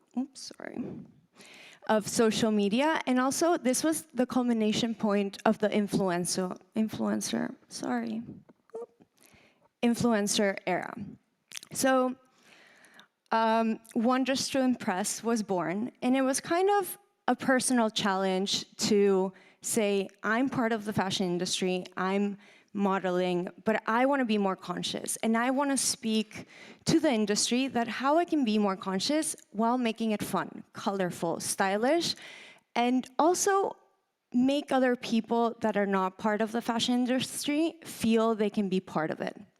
So I styled the suit different ways, went to everything for 2 months. And at the end of the 2 months, I live painted it in Union Square in New York.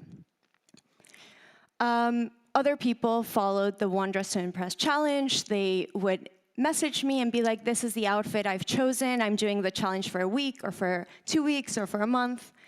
And then the challenge got over 100 international press outlets worldwide, without a press release, without anything. Actually, my modeling agency was against this project, so they didn't help me push it. But the reason why this got so much press and so much attention was because we were so used to seeing and talking about sustainability by pointing fingers with a negative messaging. And this was a project that told you about the issue, but focused on the solution and made it in a fun way, in a relatable way, and it was kind of a game and a challenge.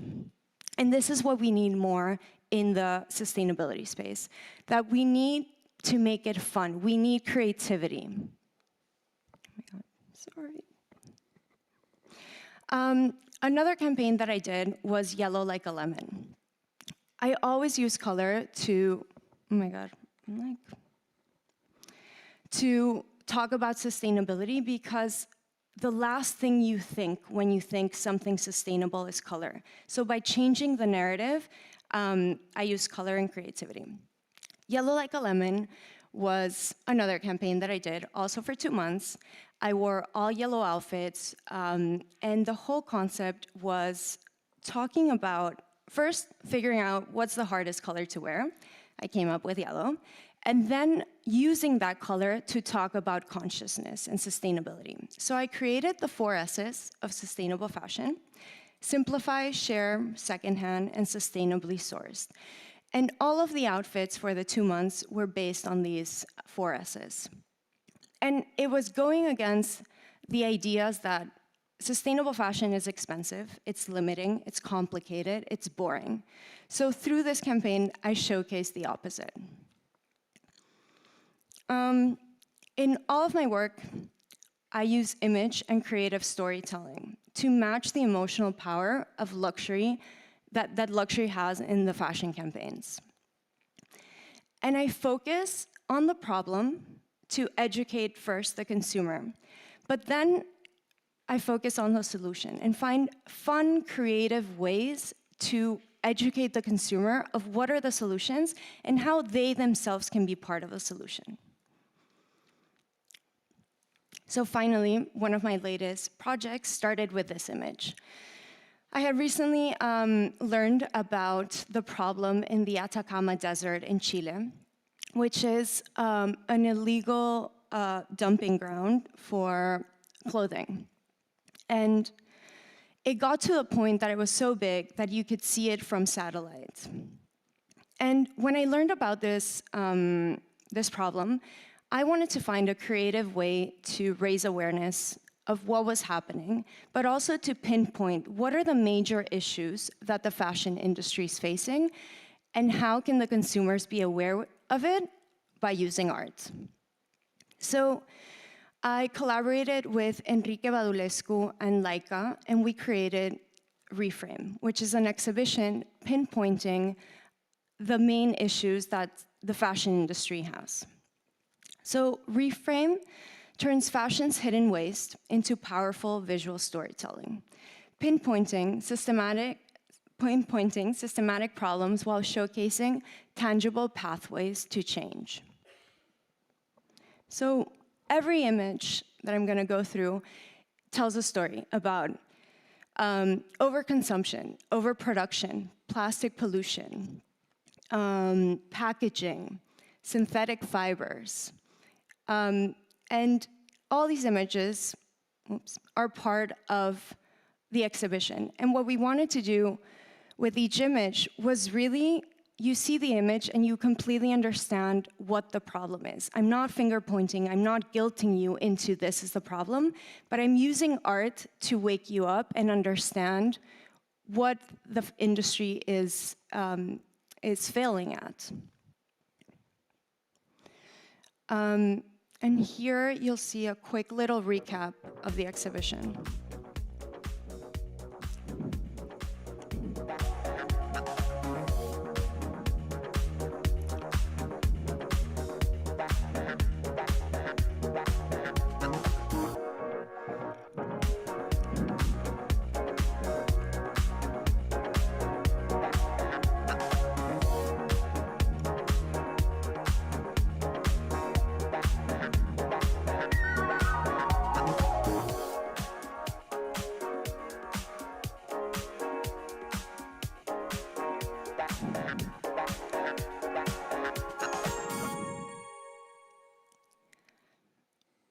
Throughout this exhibition, we had the images to visualize the problem, and then on the second floor, we had all these solution partners.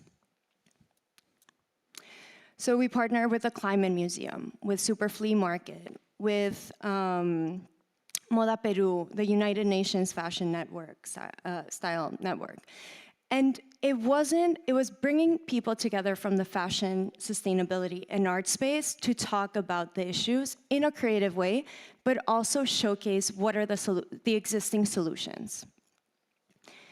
So basically, to conclude, what we need to abandon when talking about sustainability: the doom and gloom messaging, the earthy tones, the greenwashing, the static campaigns, overused phrases, the same old styles. We do not need another cotton t-shirt. There's so many. We need to be more creative. We need to have more styling, more fashion forwardness.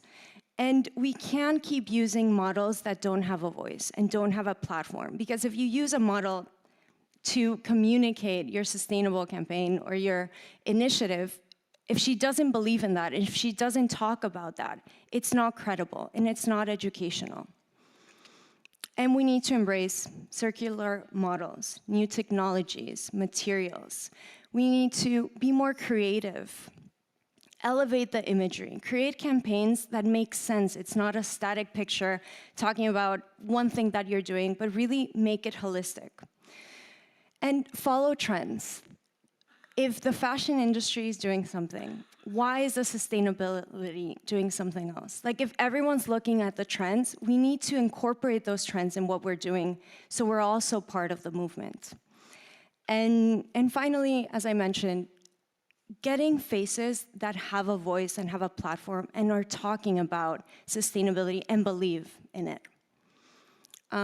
So making conscious fashion a fashion statement. So thank you so much.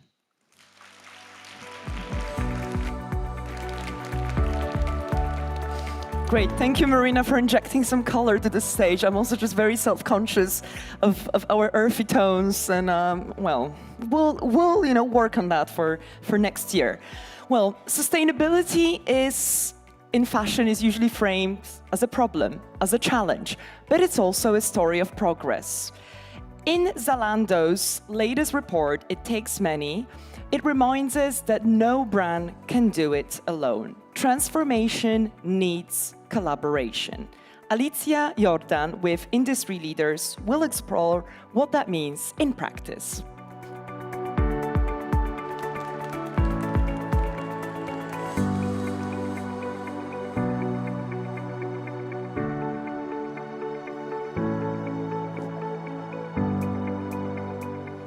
Hi, everyone. Great. We have 25 minutes to dive into a very big topic. And indeed, it does take many, as the recent Zalando report shows. It really makes one thing clear, that no brand can drive transformation alone. And we have an amazing lineup of 3 panelists representing different perspectives from the industry. Elizabeth Carter, Head of Sustainability, which I have the pleasure of working with every day, from Zalando, an e-commerce platform that is available in Europe in 25 markets. Jules Lennon, Strategy Lead Retail Mission, Ellen MacArthur Foundation, a think tank on a mission to accelerate that transition to a circular economy. And we also have a brand perspective, Thijs Martens, VP Global Sustainability, Tommy Hilfiger, a global iconic premium lifestyle brand. So welcome.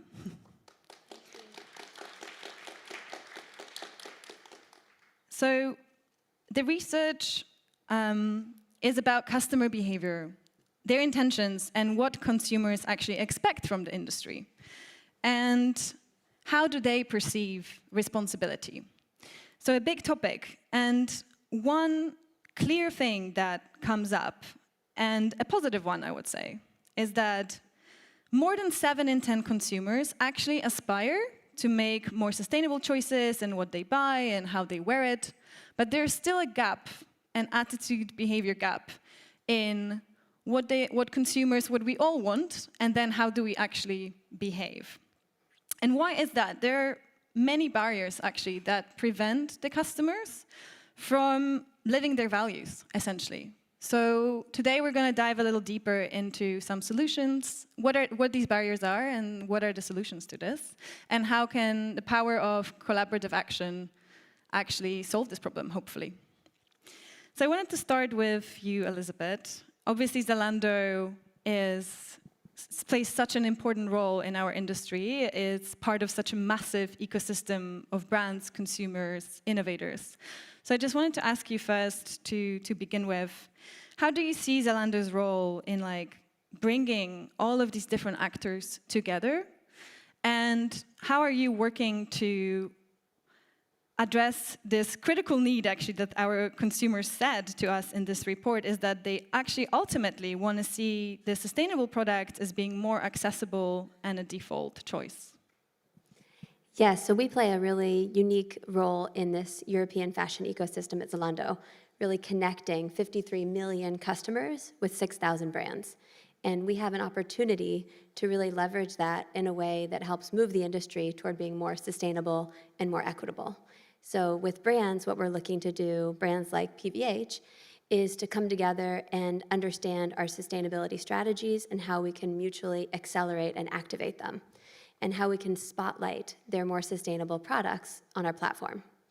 From a customer perspective, we're looking to help them buy better, wear better, and ultimately feel better by reconciling their love of fashion with their values. And that's something that we're looking to do really across the customer journey, not just at the point of purchase.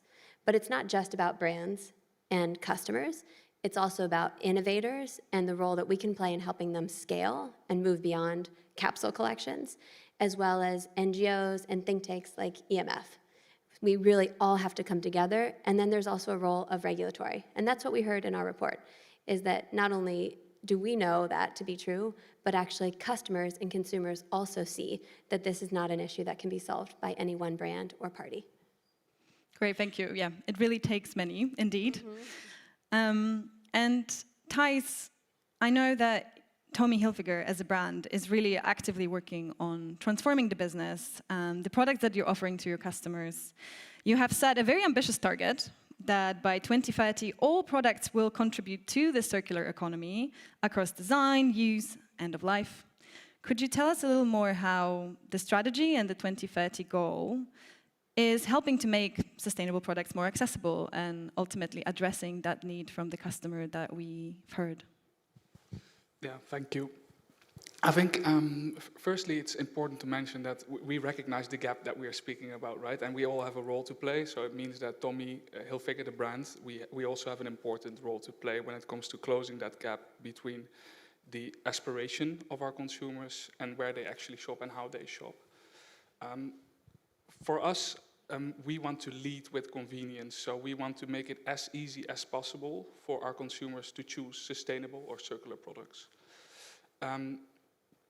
I think in the end, our ultimate goal is that consumers can trust that we take care of sustainability, and that means that we don't necessarily need to lead with it. But if we zoom into our product space, specifically, we source regenerative and recycled materials, that's our ambition, and design these into products that last. That's, in a nutshell, in the product space, what we aim to do.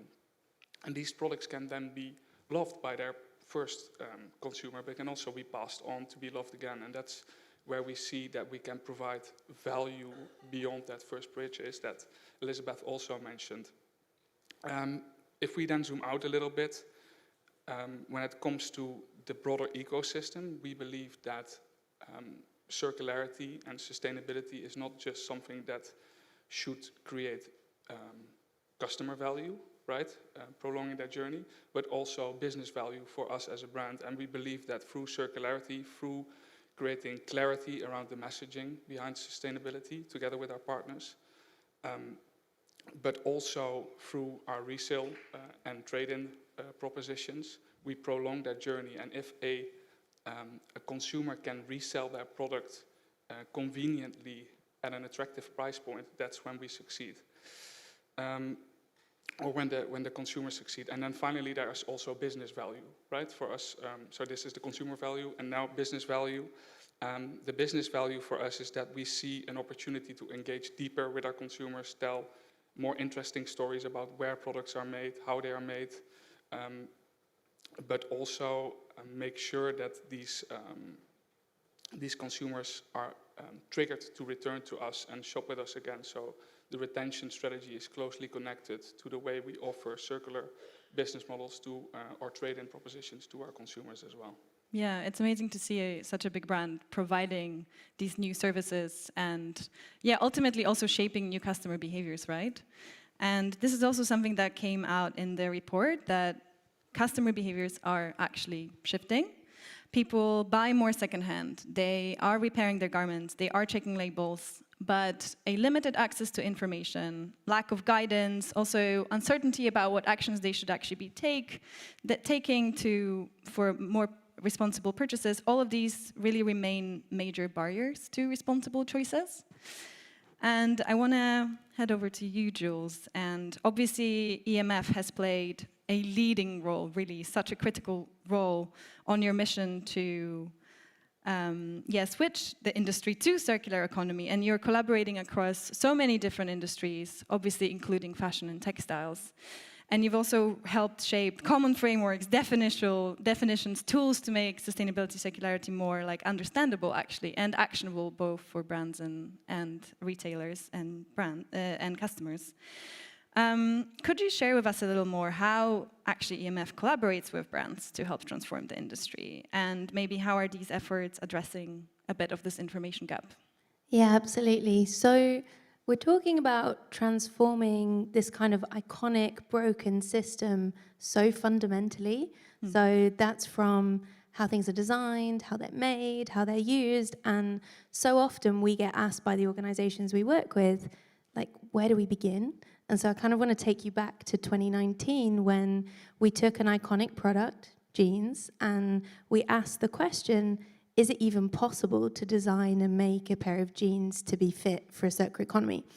And we brought together 80 industry experts from across the entire value chain, pretty much locked them in a room in London for 2 days so that they would agree on what is that minimum design criteria so they can be used more, they can be made to be made again, and they can be made from safe and recycled or renewable inputs. And there were some really difficult discussions, but actually what we ended up with was common guidelines underpinned by common definitions, and the jeans redesign project, which emerged from that, which was where we had organizations joining, committing to redesign a significant percentage of their portfolio in line with those.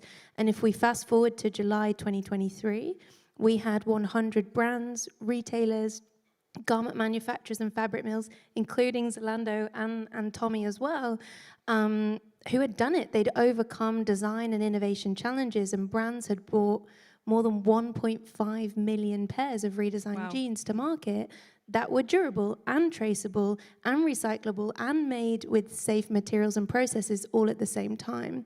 And while the project in and of itself was an amazing demonstration, what it did was create a roadmap so others could follow. So after that, we then saw Diesel and Gucci and others who hadn't been in the project bringing to market collections that followed those same guidelines. And then policymakers were inspired that this was possible, the industry was moving in the same direction, and ahead of the upcoming mandatory design criteria we're seeing, actually national governments and European institutions are referencing those guidelines as best practice. But it was by moving together in this common direction that it enabled others to know what was possible and to follow. Yeah, it's such an amazing example, actually, of this collective action and how the guidelines can fill in this information gap, both for brands, because we also need some collective sharing of knowledge, and then the customers, right? So thanks so much for sharing. And I want to move a bit into the space of addressing those key barriers that the customers also highlighted for us in their report. And essentially, there are two. One is the perception of higher prices. So sustainable products for customers, usually they mean higher prices. That's how the customer sees the topic right now. And the second is the difficulty of actually distinguishing what is more sustainable, and talking about this information gap, being able to find and compare this information on a product level as well as generally on the brand level. So turning to you, Elizabeth, obviously Zalando, as we discussed, is playing such a key role in this ecosystem of brands in Europe. How are you working to essentially reduce these frictions for customers right now? Yeah, so what we heard in the report was around 25% of consumers across Europe don't know really what is a sustainable product. Where can I buy it? What makes it sustainable? And why anyway is that special? Why should I be doing that? And who should I trust? Really fundamental questions. So what we're looking to do at Zalando is to have a very clear definition of what is a sustainable product, and then ensure we have the transparent, credible data to back that up with certifications. And that's where we're working really closely with partners like PVH to make sure that we can spotlight then as many of those products as possible and tell a story. So it's not just about being able to have a flag on there that says this is sustainable, but to engage customers in a conversation about what does that mean? Why is some textile to textile recycled material interesting, and why should I wear it? And how will it feel on me? But it's not just at the point of purchase. So what consumers asked us to do was really help them across the whole journey, from discovery to post-purchase. So also giving them content like how to style my jeans 7 different ways, 7 days of the week. And that's what we're looking to do, is really become a partner to our customers in really fulfilling this idea of buying better, wearing better, and feeling better. And then from a pricing perspective, so 41% said, we think that sustainable products are expensive. And we know that there are opportunities to reduce this price premium. So one way that we're doing that is in our own private label brands, which are really designed to be entry price point and sustainable. And we're trying to disprove this idea that you can't have both ways. We also have our pre-owned offering. So not only do you give customers an opportunity to sell back their items to Zalando, but then also to buy things, obviously, that are at an easier price point. So we're really looking to make sustainable fashion accessible at every price point. Great, thank you. And we will dive a little deeper about like how you do it and some partnerships that we would like to highlight. But before we go into that, I also wanted to tie a little bit into this information gap and this importance also of harnessing fashion industry's creativity. And obviously we have a representative of such a strong creative brand that has such a strong identity. And what we heard in the report is that the customers really want the brands to appeal both to the head and the heart. And I think very often working in this topic, it can be so technical and you lose people just so quickly right away, essentially. So how can we really appeal to the heart as well? So a question to you, Thijs. Obviously, Tommy is a brand with such a strong storytelling power and customer recognition. Could you share a bit how have you combined different collaborations and your brand's creative strength to actually speak to the customers about these more sustainable choices? Yeah, thank you. I think firstly there's a clear connection here on stage, right? With Zalando, we are actively supporting and substantiating the stories that we tell together towards our consumers, for instance. But more importantly, if you look at our brand DNA, it's always been about joyfulness, about accessibility, and the fashion industry needs that, right? So that accessible perspective, and also the positive storytelling behind it. So what we know is that consumers are not necessarily interested in the dry matter behind sustainability. X% of sustainable something is not what perhaps sticks to heart. So we are actively now, when we look at the on-product communication, transitioning into a QR code that our consumers can scan, where we have the ability to also tell more engaging stories, dive just that level deeper to really tell the story behind the product. And I feel that is extremely important when we want to close the gap that we're discussing today, not just to inform them, but engage people and hopefully in the end also activate them at the end of that transition journey. I'll leave it at that for now. Okay, thank you. Yeah, engagement is just that's where the change really happens, right? When we do have this engagement from the customers. Shifting gears a little bit, I do want to touch upon the topic of scaling circular business models, because we have spoken a little bit about that, and obviously both Tommy and Zalando actually already offer this to their customers, which is amazing to see. But there's still definitely more to be done. And I know that EMF has been running the fashion remodel, which I hope we can hear a little bit more about. And so could you tell us, Jules, a little bit more how are you working with brand partners through this initiative? Could you introduce this a little bit to us? And how do you see this model might influence and maybe change customer behavior in the long term as well? Yeah, so we just finished that 4-year demonstration project on design. So we proved it was possible with 100 organizations to get these redesigned products into stores for customers, which was amazing. But then the next question was, okay, well, how do you keep them in use? How do you keep them in use as long as possible, either for one life or many lives, threading through the lives of many people, as Ty said? So we were looking at how do you scale circular business models that could be resale, rental, repair, remaking. And again, we built this project with input from 150 organizations from across the value chain, including Zalando and Tommy as well. And when we launched the project in May last year, the fashion remodel, Zalando came in as one of the founding participants. And this project is really the first time that a group of fashion companies join a project with the shared focus of how do we begin to decouple revenue from production, and how can we together overcome the barriers that are not enabling us to scale circular business models, because no one organization can do that alone, whether that's finance or climate impact metrics or marketing or policy or something else. So we're 1 year into that demonstration project at the minute. We're working with 13 brands and retailers from high-end to high street, and we've published the first insights, which are all about the business case from an economic and environmental perspective, looking at customer, resilience, and climate, because actually all three are essential for that business case. We're starting the next activities now, but in the same way as with the jeans redesign, by incubating change with this accelerator group, we can set the path for other industry actors and policymakers to follow, all with the idea that ultimately circular business models should be easy, accessible, affordable, and ultimately the default choice for a customer when they enter a store. Thank you. Yeah, amazing example of setting that pathway basically for others to follow as well and be able to tap into this collective knowledge and action. And when speaking about partnerships, I wanted to ask you, we're almost at time, about one particular partnership this year that you thought that really moved the needle the most in terms of sustainable transformation in your organizations, respectively. And question to Elizabeth and Thijs, both of you. Well, I think for sure what Jules talked about with the fashion remodel has been a game changer for our re-commerce as we look to expand to new markets and enter new categories. But also we have a really interesting partnership called the Fiber Club, which is with an NGO as well as several other brands and innovators. And it's looking to help scale circular materials and bringing those innovations to the market in a way that reduces the price premium and eases the challenges for the supply chain for our brand partners.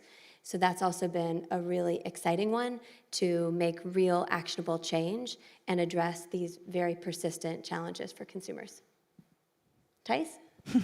Yeah, for us, one partnership, let's say one topic. So I think for us, the real game changer has been in our resale and trade-in propositions at scale across different markets, not just delivering against that circularity promise or the environmental sustainability promise, but really showing business value. So we are tracking customer retention, engagement, and also the connection to our loyalty program. So we reward people who shop or who trade in their products with us.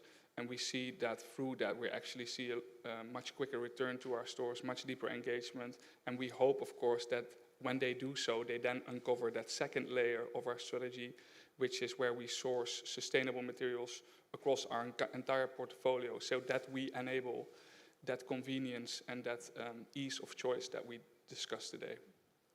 Thank you. So we see positive action happening and a lot happening in the space of collaboration. But when it comes to one thing that you would say to brands and regulators, Jules, that what they can do more of before we head off, that would be amazing. I've been told it's time. No, I think when we look at systems change to ultimately mean that there are no bad choices for customers when they enter a store, we're looking at kind of 3 levels very quickly.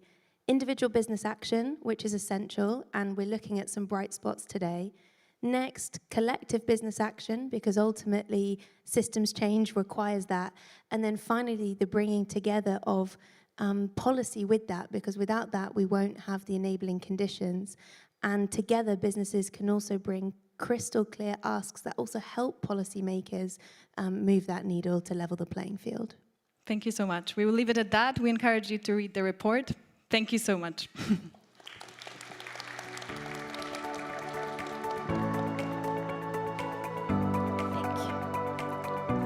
Well, lots to unpack and digest, and helping with that will be our lunch break. But I do hope to see you back here promptly at 2:15, as I will be kicking off a fashion revolution with Ursula de Castro. Smacznego!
The global fashion industry is valued at $1.84 trillion in 2025, contributing 1.6% to global GDP. But growth has a cost, and we're starting to feel it. Welcome to fashion in 2025, an industry caught between acceleration and accountability. Fast fashion is still booming, a $150.8 billion market growing 10.7% year on year. More drops, more plastic, more pressure on people and planet. Emissions rose 8% last year, the first increase since before the pandemic. Luxury is losing ground.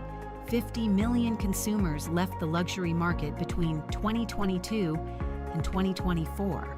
Blame greedflation. Blame growing scrutiny over labor and ethics. As resale rises, so does the demand for value, not just a logo. Behind the scenes, confidence is crumbling. 80% of executives don't expect improvement this year. Tariffs, wars, climate disasters, all disrupting supply chains. Climate volatility is disrupting sourcing, logistics, and labor. From droughts in India to floods in Bangladesh, climate change is no longer abstract. The gap between fashion's marketing and reality is wider than ever. Europe generates over 12 million tons of textile waste annually. Now, under extended producer responsibility, brands must pay for collection, sorting, and recycling. The true cost of fashion is becoming visible. 2025 is a year of creative reshuffling. 13 creative directors are out. 16 are making their debut, but still, 81% of appointees are men. Jonathan Anderson at Dior, Mathieu Blazy at Chanel, Demna at Gucci, Pierpaolo Piccioli at Balenciaga. The shakeup sparked a creative wake-up. Designers like Duran Lantink and Hodakova are gaining recognition for radical upcycled visions. Runway shows in 2025 were bolder, more emotionally charged than we've seen in years. A reminder, fashion's core strength is creativity. Tech is no longer a side tool, it's central.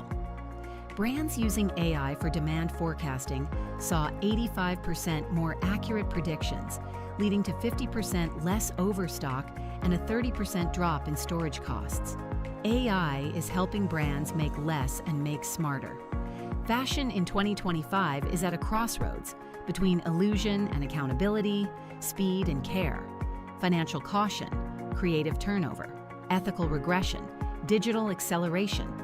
This isn't just another trend cycle.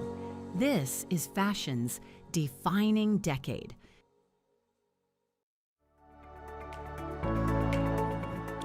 Hurry up, guys, because I don't want you to miss this one. I hope you're feeling recharged because this afternoon is packed with inspiration. And I'm really not saying that because there's two panels that I'll have the pleasure of moderating. But this one feels really, really special to me. Few voices really have shaped the global sustainability movements like our next guest. Ursula de Castro is a true force for good in fashion. Yes, give her a round of applause. Woo! Woo! Woo! She co-founded Fashion Revolution, is the author of Loved Clothes Last, and one of the most powerful advocates for building a culture for care, not just for the clothes. Throughout the years, she's challenged the systems, mending the world one patch at a time. Ursula, thank you so much for being here with us today. Thank you. So I will jump straight into this book. You can tell it's got some wears and tears, you know, it's traveled with me fairly. There's even a bookmark, and it's a bookmark from a Polish repair service that says Fashion Care Guide. And I always think it's important to be intentional about your books and what you put inside your books. So you wrote in your book, the clothes we wear are our personal manifesto. So what we choose to keep, to repair, to pass on, says a lot about what we value.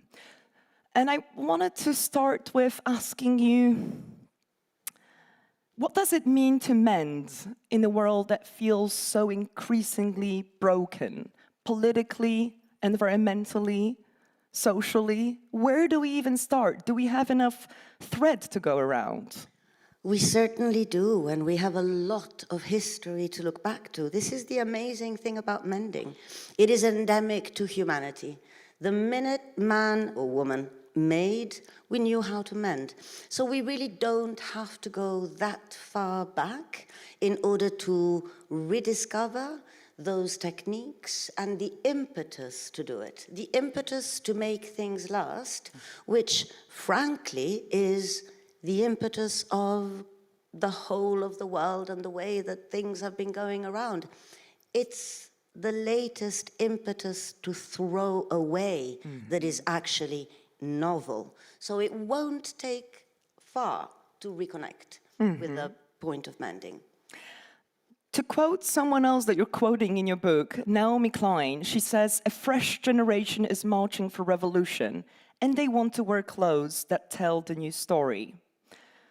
And I'm curious, where is that story now? Like, where are the punks, the hippies, the do-it-yourself rebels of today? Right now, I'm sure that on Sunday they will be queuing to go to the Peckham car boot sale, which is my local, which used to be only either very, very, very cool fashion stylists or people that would usually frequent car boot sales. So we now see the type of queues that we would normally expect, or we would have normally expected 5 years ago, on an H&M store for their latest collaboration. So what is particularly interesting is that we now know that the secondary market is the only true rival to fast fashion. We didn't know this 10 years ago. So there is a fresh generation that is not necessarily reselling the clothes because they want to be sustainable.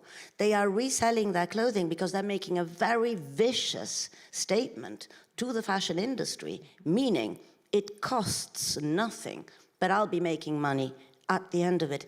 It's a nanosecond that these guys will begin to understand that a little cinch, a little embroidery, their own signature will make that resale even more unique, and therefore they can make a little bit more money. See, I like this. I like the fact that this is not prescribed sustainability, but a cultural shift which is antagonizing the present status quo. But I'm also thinking, resale is one thing. And what comes to my mind, I don't know if you had seen this campaign that Vestia Collective did a couple of years ago, and it said, calling on fashion activists. And what they were proposing, they were giving, your first item that you would upload to their website, it would be free commission. But that doesn't make you a fashion activist. Since when activism is about shopping online, or even shopping secondhand? Since whenever is always, in the sense that everything is always about shopping online. I mean, to be honest, or shopping not online. I mean, commerce, again, is in our blood, that we confuse it with absolutely everything that we do. I find it very predictable. I am a fashion activist, and we did big things with activism, sitting on a chair and doing hashtags. I mean, when I co-founded Fashion Revolution, our own campaign, Who Made My Clothes, was, reached billions of people, the reach, which is, whatever it is in tech terms. But the reality is that I completely agree with you. We have turned sustainable fashion into a commodity. We have trendified it. And I feel this was quite deliberate. The minute you trendify something, you're prepared for it going away, but you're also prepared for it coming back in a new way, with a new power and another perspective. So I look back at the past 10 years, the awareness that was raised, the importance of having made people understand that there are different ways of buying and wearing clothes. I think there is a merit. Do I believe it was long-lasting? Do I think it changed the industry? No, I don't. Really? Absolutely not. You don't think that it changed the industry? No, not at all. The industry does not want to be changed. The industry wants to do exactly the same as it has always done. So the industry won't change. But we need to change our industriousness. That's where the industry comes from our hands, from our making, from our thoughts. This is why, after 10 years as an activist, I crawled back to my own wardrobe. I crawled back to those clothes, those stories, those memories, those methods, those technique, that impetus to make things last. Because at the end of the day, there is only one antidote to a throwaway society, and that's to keep. Maintaining is campaigning. I feel like I have all the quotes from the book and from our podcast that we did together just like engraved in my mind, you know, but these are just not like empty phrases. These are not bon mots. Like, these words really have meaning. Clothes have a massive meaning in our lives. You know, we did not just put something on. We developed survival with the tools. I mean, the needle is our very first technology. In the Northern Hemisphere, had we not put those two skins together, we would have frozen to death. We have traded materials. We have made the most beautiful materials. I come back from India, where clothes and fabrics are jewelry. You know, they hold so much more than just the cloth that we see. They hold history, ingeniousness, technology. So I always say clothes are our chosen skin. We can do so much more if we wear them, we think about them intentionally. And this is, I mean, you've just jumped way too fast, but I was going to do a leeway to our next panel, but don't worry, we're not finished just yet. But what will follow after this conversation is a discussion with Tolu Cocker, Zosia Chylak, and Salim Azam, who are, you know, the designers who are reclaiming some of that heritage, some of that folklore, and translating into a new. And I do have a quote from that for you, which I also love. Bring back the luxury that elevates the people who make it. 100%. So over the past 20 odd, however many years, they do call me the OG, and they definitely mean the original granny, by the way. So I've been in here a long, long time. And the truth is that I've seen, for instance, billions invested in, say, chemical recycling, but not in the people that will be collecting those clothes that will then be recycled.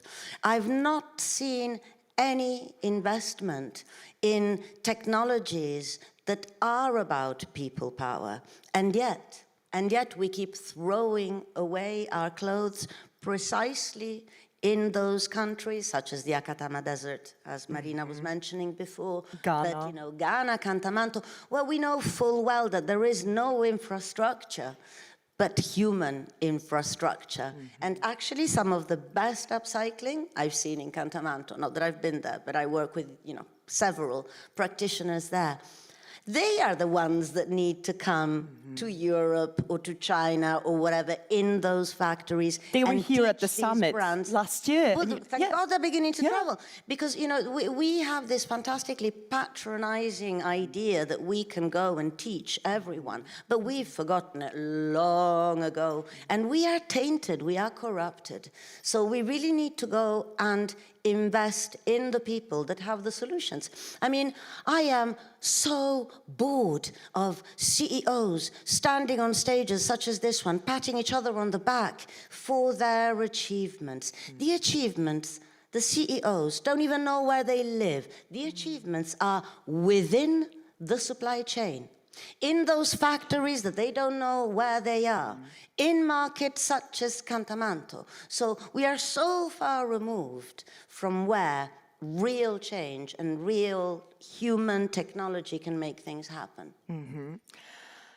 There is this myth that expensive equals ethical, but as you've rightly pointed out, fast luxury is thriving.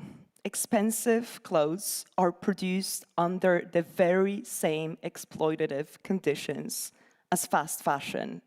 Can you speak a little bit more to that? Ooh, I could speak for hours about that. But I started speaking about this about 15, if not more, years ago. Now, the definition of luxury is, in essence, knowing exactly what it is. So a luxury without full traceability is not luxury. The whole story of luxury, you can go and find out for yourself. But it is about the beautiful leather that was produced in Italy and then manufactured somewhere else, and so on and so forth. So a luxury that pays its worker a misery, it's not luxury. A luxury that we do not understand where it comes from, its ultimate origin, is not luxury. So what we are talking about is a product that has been categorized within a bracket. That bracket happens to be called luxury. The luxury industry does not speak the language of desire. It's nowhere near speaking the language of desire. So really luxury, I mean, at least fast fashion, we know exactly what it is.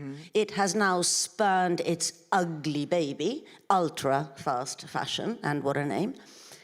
But luxury does need to be redefined. And we do need to rigorously look at accuracy and the meaning of words, you know? We call everything circular, we call everything sustainable, we call everything jargonly. This has facilitated a world of greenwashing. This is why for the past 2 years, sustainability means nothing. Because we need to bring back the meaning to the words that have just become so overused and thrown around. And well, you know, how about we bring back a little bit of honesty? I mean, you know, marketing effectively is lies, but clothes are not about lying. You know, we wear them on our skin. We consider them to be the manifestation of ourselves, all of us who are interested in fashion. But 99.9% of the population still has to wear clothes. So at the end of the day, for me, and this was something that I really struggled with, and I think succeeded with Fashion Revolution. We did not sensationalize. We said it as it was.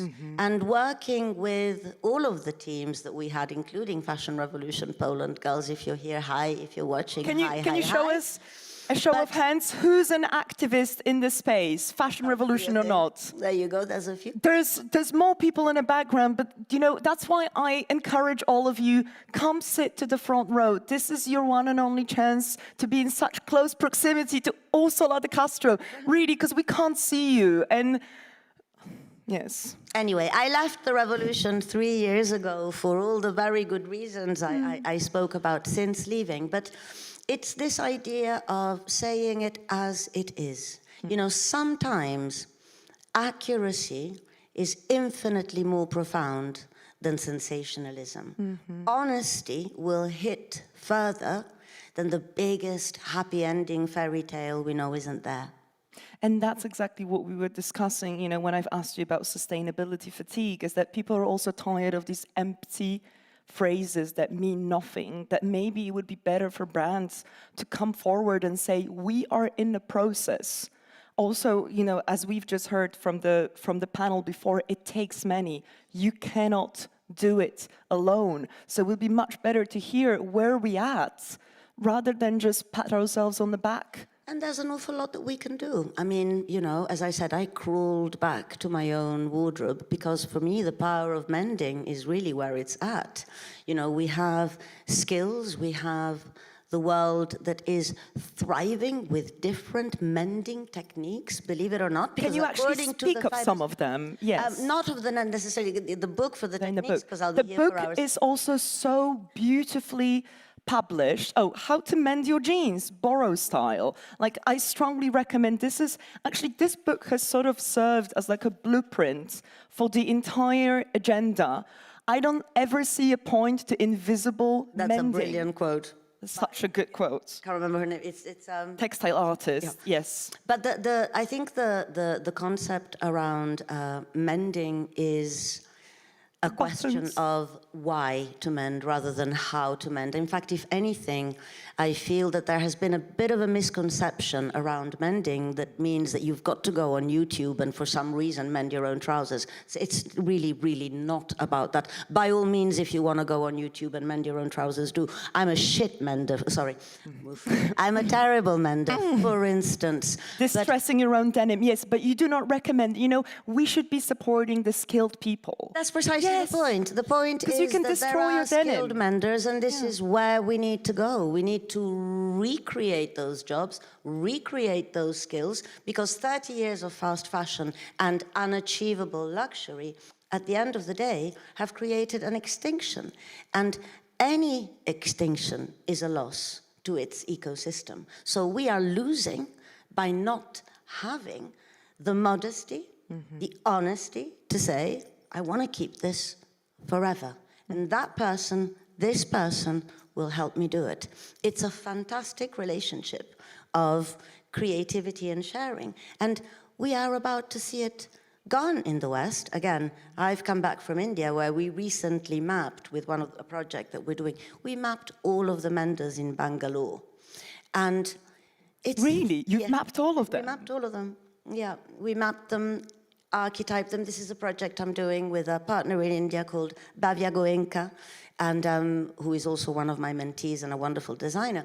But I feel, as I said, after God knows how many years of fashion activism, tired of berating brands, tired of finding faults that appear a bit too frequently when it comes to the mainstream fashion industry, I've gone back to that solace, believing that ultimately it is one mend at a time. It is one system at a time. Whether you're mending yourself, whether you're having your skirt mended, you're then walking at the end of the street with something mended that people will comment, "Ooh, what did you do that? Oh, how did you enlarge that?" I want to bring menders into Central St. Martin's. No one understands clothing constructions as much as those who regularly alter them. Of course.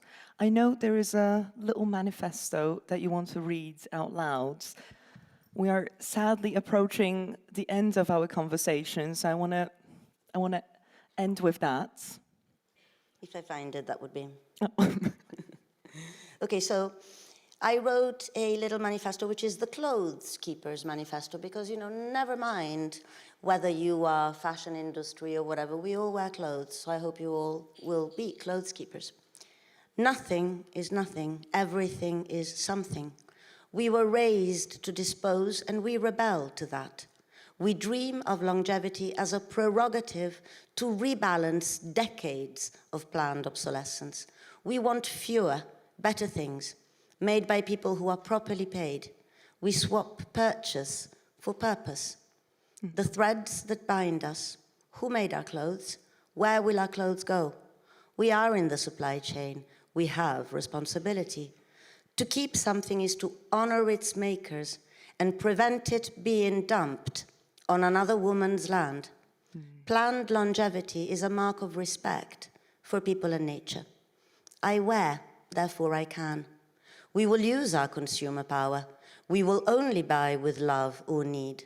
We will consume in the true sense of the word. Rewearing, sharing, and resurrecting our clothes will be our rebellion. Repairs and reparations. The industry is broken, not just our clothes. Maintenance and mending as a priority, incentivized and affordable. Skills are reintroduced. Old business models are updated. We mend our clothes and keep up our demand that brands repair their supply chains. Change and transformation. Our wardrobes are like dressing up boxes, ready to be played with, repairing, upcycling, customizing, creating. We rework alone or with others on an endless cycle of possibilities. Things happen. We are never bored. Keeping is a political statement. You've sold me enough, and it wasn't good enough. But I will make it last, and I will have fun with it, to spite the system. Long live my clothes, To you, my clothes, my things, I pledge my loyalty. Caring for our clothes and caring for our environment is the same thing. We practice the longevity of our objects as well as that of our planet. We wear it well. A visible mend is like a slogan t-shirt. We wear what we mean, and we know what we wear. Maintaining is campaigning. Your way is my way. And we share, we lend and borrow, we teach and we learn. We organize, we unite. We show each other how to do it. We know why we are doing it. Collectively, we have the patterns and the instructions. We know it's bigger than it seems.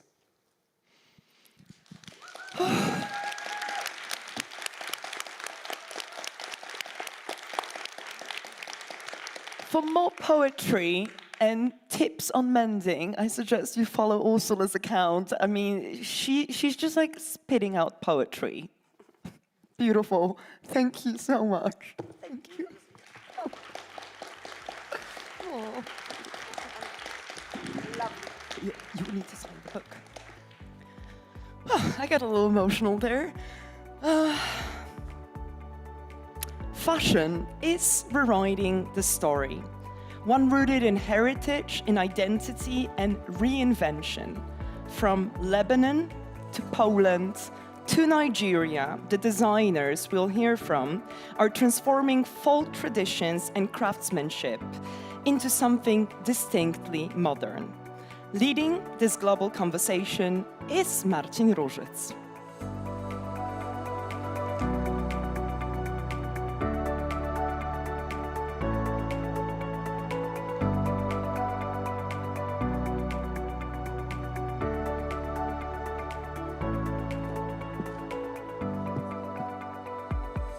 Hello, everyone. It's nice to see you. I'm Marcin Różyc, and I'm honored to speak with such a great personalities. And we will speak about heritage, how heritage shapes fashion. Hello, Salim. We are here with Salim Azam. Salim is a creator of brand Salim Azam, which is based on Druza tailoring, embroidery. Where are you, Salim? I'm actually in the boutique store in Beirut, actually, today. Okay, great. Yeah. It's nice to have you with us. Thank you. Tolu Cocker from London, but her brand is based on different heritages from different parts of the world. And Zofia, creator of the Hilak brand, which is also very connected with a lot of different cultures birthed from Poland. Each of you is special because you use heritage, heirlooms, history, ancestral craftsmanship, meticulous ancestral craftsmanship to design cutting-edge fashion. That's what I like the most in your work. You are custodian of memories, yes? We can say that you are a custodian of memories. You transcend boundaries of fashion. It's not only clothing, it's not only accessories, but something more. First, I want to ask you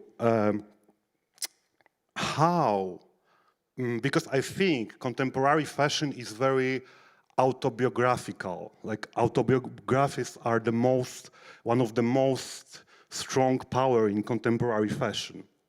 That's why I want to ask you about your biography and how it shapes your cutting-edge design. And maybe I will start with Salim to get close to you. You wrote that we produce luxury bespoken garments that pay homage to humble spirit of Lebanese mountains. Can you tell me more about this humble spirit of Lebanese mountains? What is it exactly? Yeah. So basically, it's like it's a mountain far away from the hustle and the bustle of the city. It's where just like people still live simple lives, connect, have harmony with nature. Just like we're really far from the world of luxury, even from the world of fashion. And I think like that's what makes that space a very special one, because people just, you know, use what they need. And I think like, you know, designing something inspired by the heritage of the region and the simplicity of how people live their life, and to be able to translate that into my work, that I think is something that, you know, is like the core of what I do. So yeah, it's just actually like, you know, growing up also there, it just, there was this like, you know, I'm always surrounded by farmers and people rely on the land a lot. So it's, fashion is not a thing there, you know, like people still dress in the customary dress of the religious Druze people, which is black and white,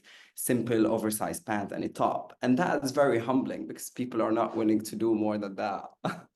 And why Druze? Why Druze are inspiring you? So basically, I am one myself. I grew up in the mountains surrounded by people from my community that I love. Druze happen to be a religion like many in Lebanon. And I think like it's, you know, it just happened to be that the people of the mountains are specifically Druze, specifically that region, which is called Shuf. And growing up there, I just actually was fascinated by their skills. And I think like, going back to my roots was very obvious when I started thinking about working with all these people. And I think like I take pride in representing this small group of people who are actually minorities, while trying to be far away from religious connotations and things that, you know, kind of like disconnects, because we try to avoid these conversations in the Middle East, you know, like there is so many different segments in Lebanon and so many different cultures and traditions. And I just happen to focus on the part of where I'm from because it makes sense. I mean, if everybody does that in their own communities, like together, we can just like raise consciousness about what the country has and what the region have, showcasing the talent to, you know, people abroad and beyond the borders. Okay, thank you.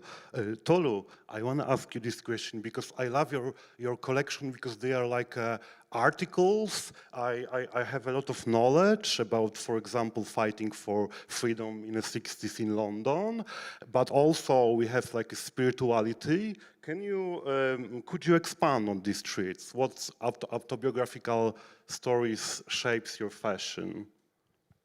Yeah, I think that's a really good question. I think this idea of autobiography is very intertwined with the idea of identity. And for someone like me, I was born in Britain, but my parents grew up in villages in Nigeria, Yoruba descent specifically. And so this idea of identity is not necessarily shaped within the same kind of traditional frameworks of locality. I exist in the in-between space. And so that kind of forces you to shape your identity on something beyond the kind of staticness of borders. It's my relationship to many different communities. It's my way of navigating within, you know, the luxury space or existing within the luxury design space as a woman, as a young woman, as a Black woman.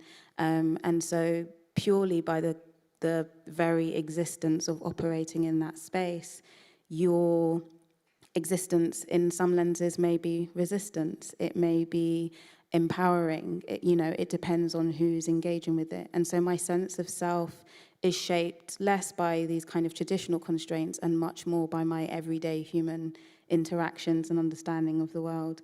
A lot of that is informed by the past. It's considering my real experience in the present, and it's imagining what that idea of identity, not just for myself, but perhaps for people who are perceived to be similar, like me, might look like or feel like. And so I think spirituality is so heavily intertwined with that in terms of a higher purpose or a higher why.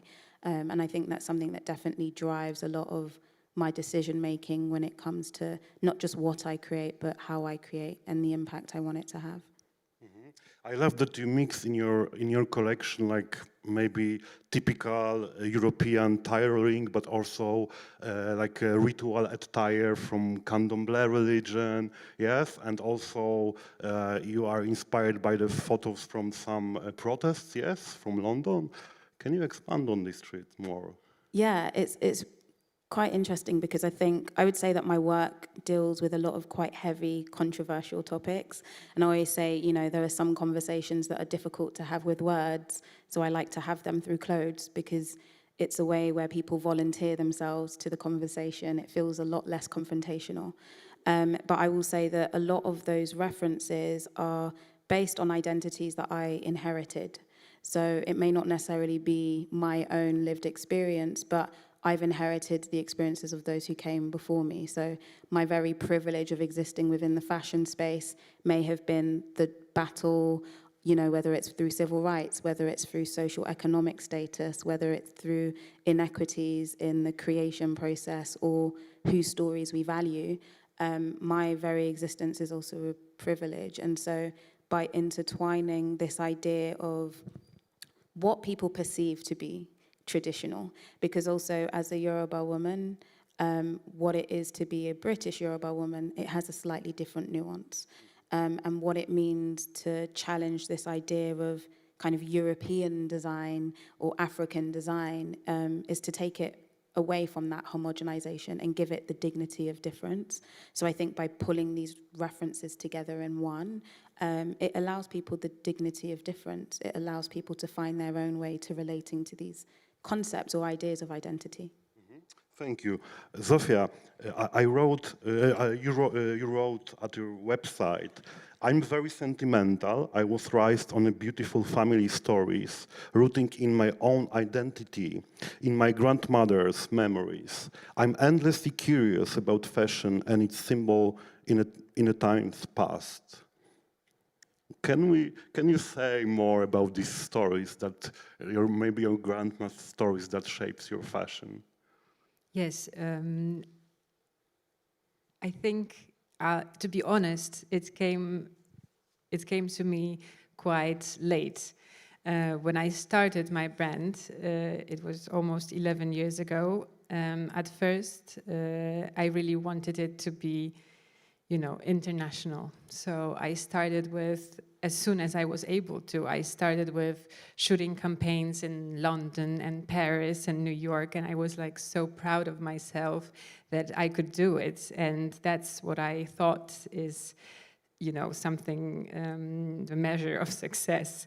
And then I realized that, you know, I'm kind of like a storyteller and that I have no story to tell, and it's not really, you know, not really interesting, and you know, it was a journey, and it took me a few years. Even though I was raised in a family where we would talk a lot about Polish history, Polish heritage, and family was always in the center, and I needed those years. I think I was young, and so it started a few years ago, and I think there was one situation that really started it, and we did a photo shoot on the Dunajec River, which is in southern of Poland, and it was the idea was taken from my childhood memory, and it was my beloved grandmother who told me the story from her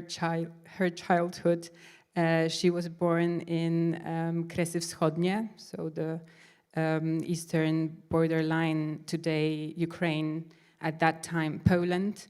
And the story was that the local Highlanders, so Hutuls, they would transport many things on wooden rafts down the river, and they would take the children with them for fun. And she would tell me the story, and I was so in love with it because I was raised in Warsaw, and it just felt so wild, you know, to listen to this story. And I thought, you know, maybe I should just try to translate it and do it. And we did the campaign on the Dunajec River, where there is a very similar tradition, like a 200-year-old tradition of local Highlanders, but on a different side of the Carpathian mountains. And, we did something that was, in my memory, because nowadays it's kind of touristic, so we had to start at 5 a.m. to make it, more of like a situation that I imagined. So the river was completely empty and we did everything, looked a little bit like in old photos. And it just started something. It just opened the door for me. Because I had so much to tell with this story. And it really, I think people were moved by it. And that's when I realized that this is the path and this is how I would like to go on with it. And the WEMCO campaign that we did last year was also a family story. It was from the other side of my family, my father's family. And I thought also that it's not only, my story and my family story, but that it's, I think, a good geopolitical situation that we're in now, that it would be good to tell about the minority that lived here in Poland for hundreds of years, and in the 50s, during the Stalinist era, they were, removed from their homes, and it was, very, I think, tragic, and the culture was almost completely destroyed. That was the plan, at least. So I thought, here I've been talking a lot about Poland and Polish history and Polish heritage. And I decided, that we should talk, about how also diverse Poland was, and that there are many traditions. And so I tried to talk about different subjects, but all connected to what Poland and Polish tradition for me is. I love that you wrote that one of your collection was you were particularly enamored by the way how Łemkinie arrange their necks, the cascading strands with the pearls. So I thought that the pearls are somehow symbols of maybe crying or sadness, because one of my question is, you wrote, though a part of our stories, suffering does not define us. We existed and exist outside the gaze of colonialism. So I think suffering and sadness are the parts of cultures that you are inspired by. But of course you overcome this sadness. Can suffering, can be a feeling that create cutting-edge design? Tolu, can you answer this question? Yeah, I think absolutely. I think, I was born and raised in a London council estate, and parents who grew up in, like I mentioned, villages in Africa. And so the idea of suffering isn't something that is unbeknownst or unfamiliar to me. But I think it's really important to have this idea of aspiration. I think it's important as humans to have something that we aspire to in order to be solution-oriented. And I think also when I think about the idea of luxury, what it means to me and perhaps what it's become today, the idea of value, like which stories are valuable, how do we value them, why do we value them?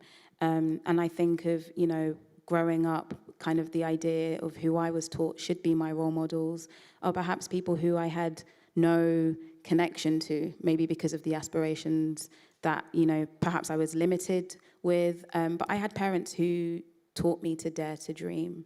And so when I tell these stories, it's about telling stories of people suffering to raise awareness, but to also show the dignity of what does exist within these cultures. So for me, perhaps money had never been the currency that we dealt with, but I come from a community where culture was the currency. Like there was cultural capital, there was the capital of community. People never went without.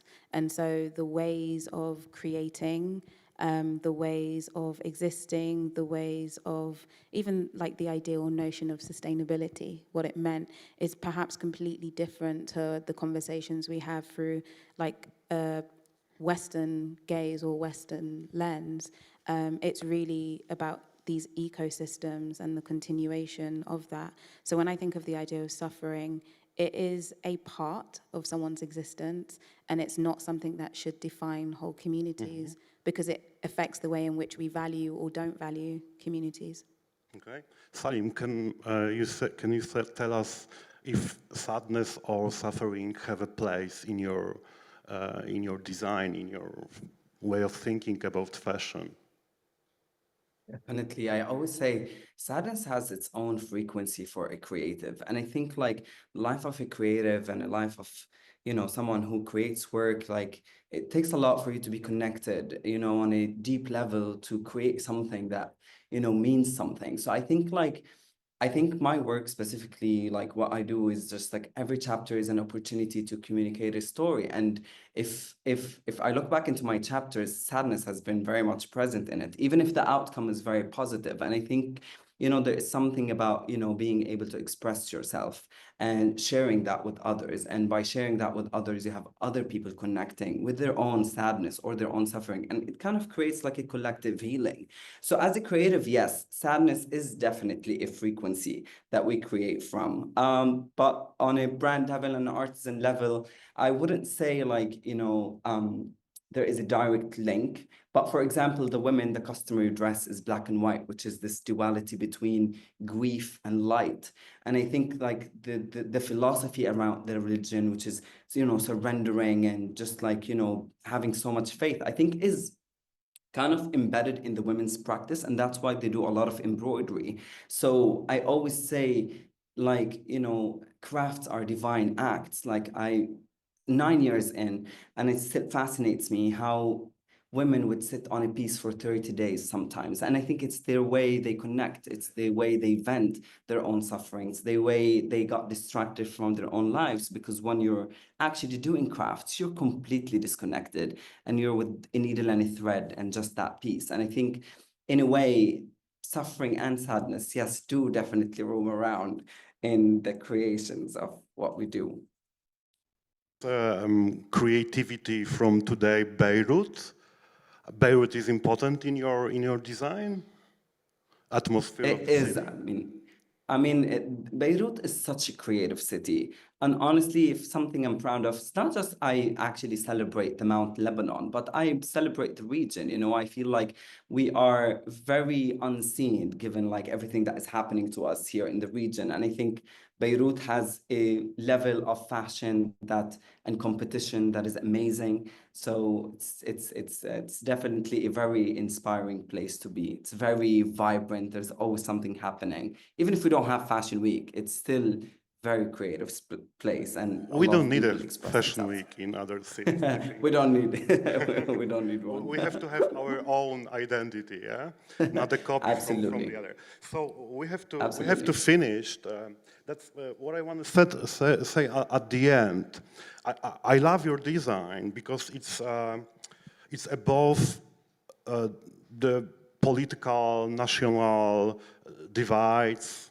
Your fashion can unite us, can unite different cultures from different parts of the world, and can be metaphysical. My idea was to start with a quote. I will end with a quote from press release of your collection, Taurus. The title of the collection was Ori. Ori is literally head in Yoruba language, but you wrote that it is a metaphysical concept signifying one's spiritual intuition, destiny, and the essence of self. More than just literal head, Ori is inner self, the guiding force that shapes purpose and existence. So I love you all that you shape your fashion using your own Ori. Yeah? So that's what I want to say at the end. Thank you very much. Thank you.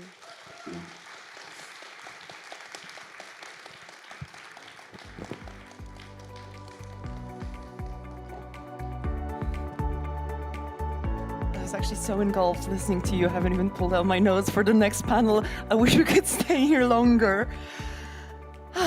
Masculinity. We've all heard about masculinity crisis, right? And the crisis of creativity. Well, guess what? Strangely enough, the more crisis there is in masculinity, the more creative menswear fashion gets. It's expressive, it's fluid, it's bold. From sharp tailoring to fearless color, men's fashion is breaking its rules. Jörg Koch and Julie Pelipas will explore this new masculine energy in conversation led by Szymon Machnikowski.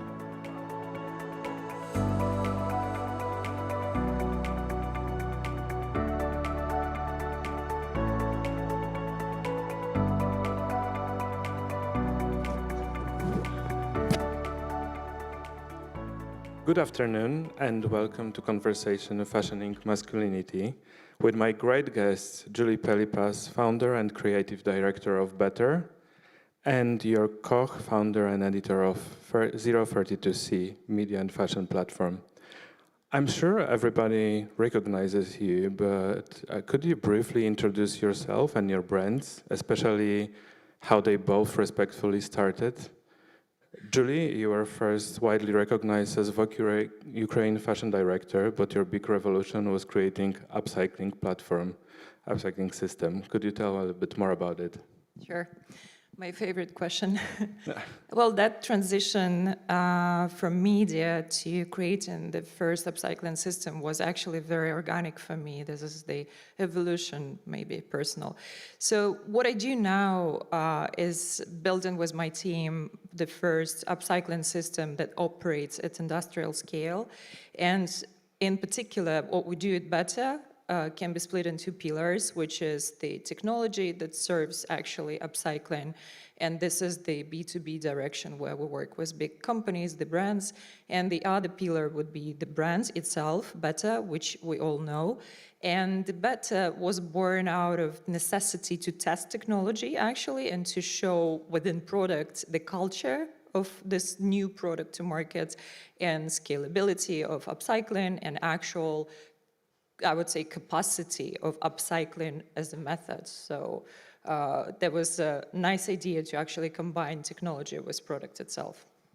Perfect. Jörg, 032C first started as a media brand, and it also transformed into fashion. How do you continue to successfully maintain both?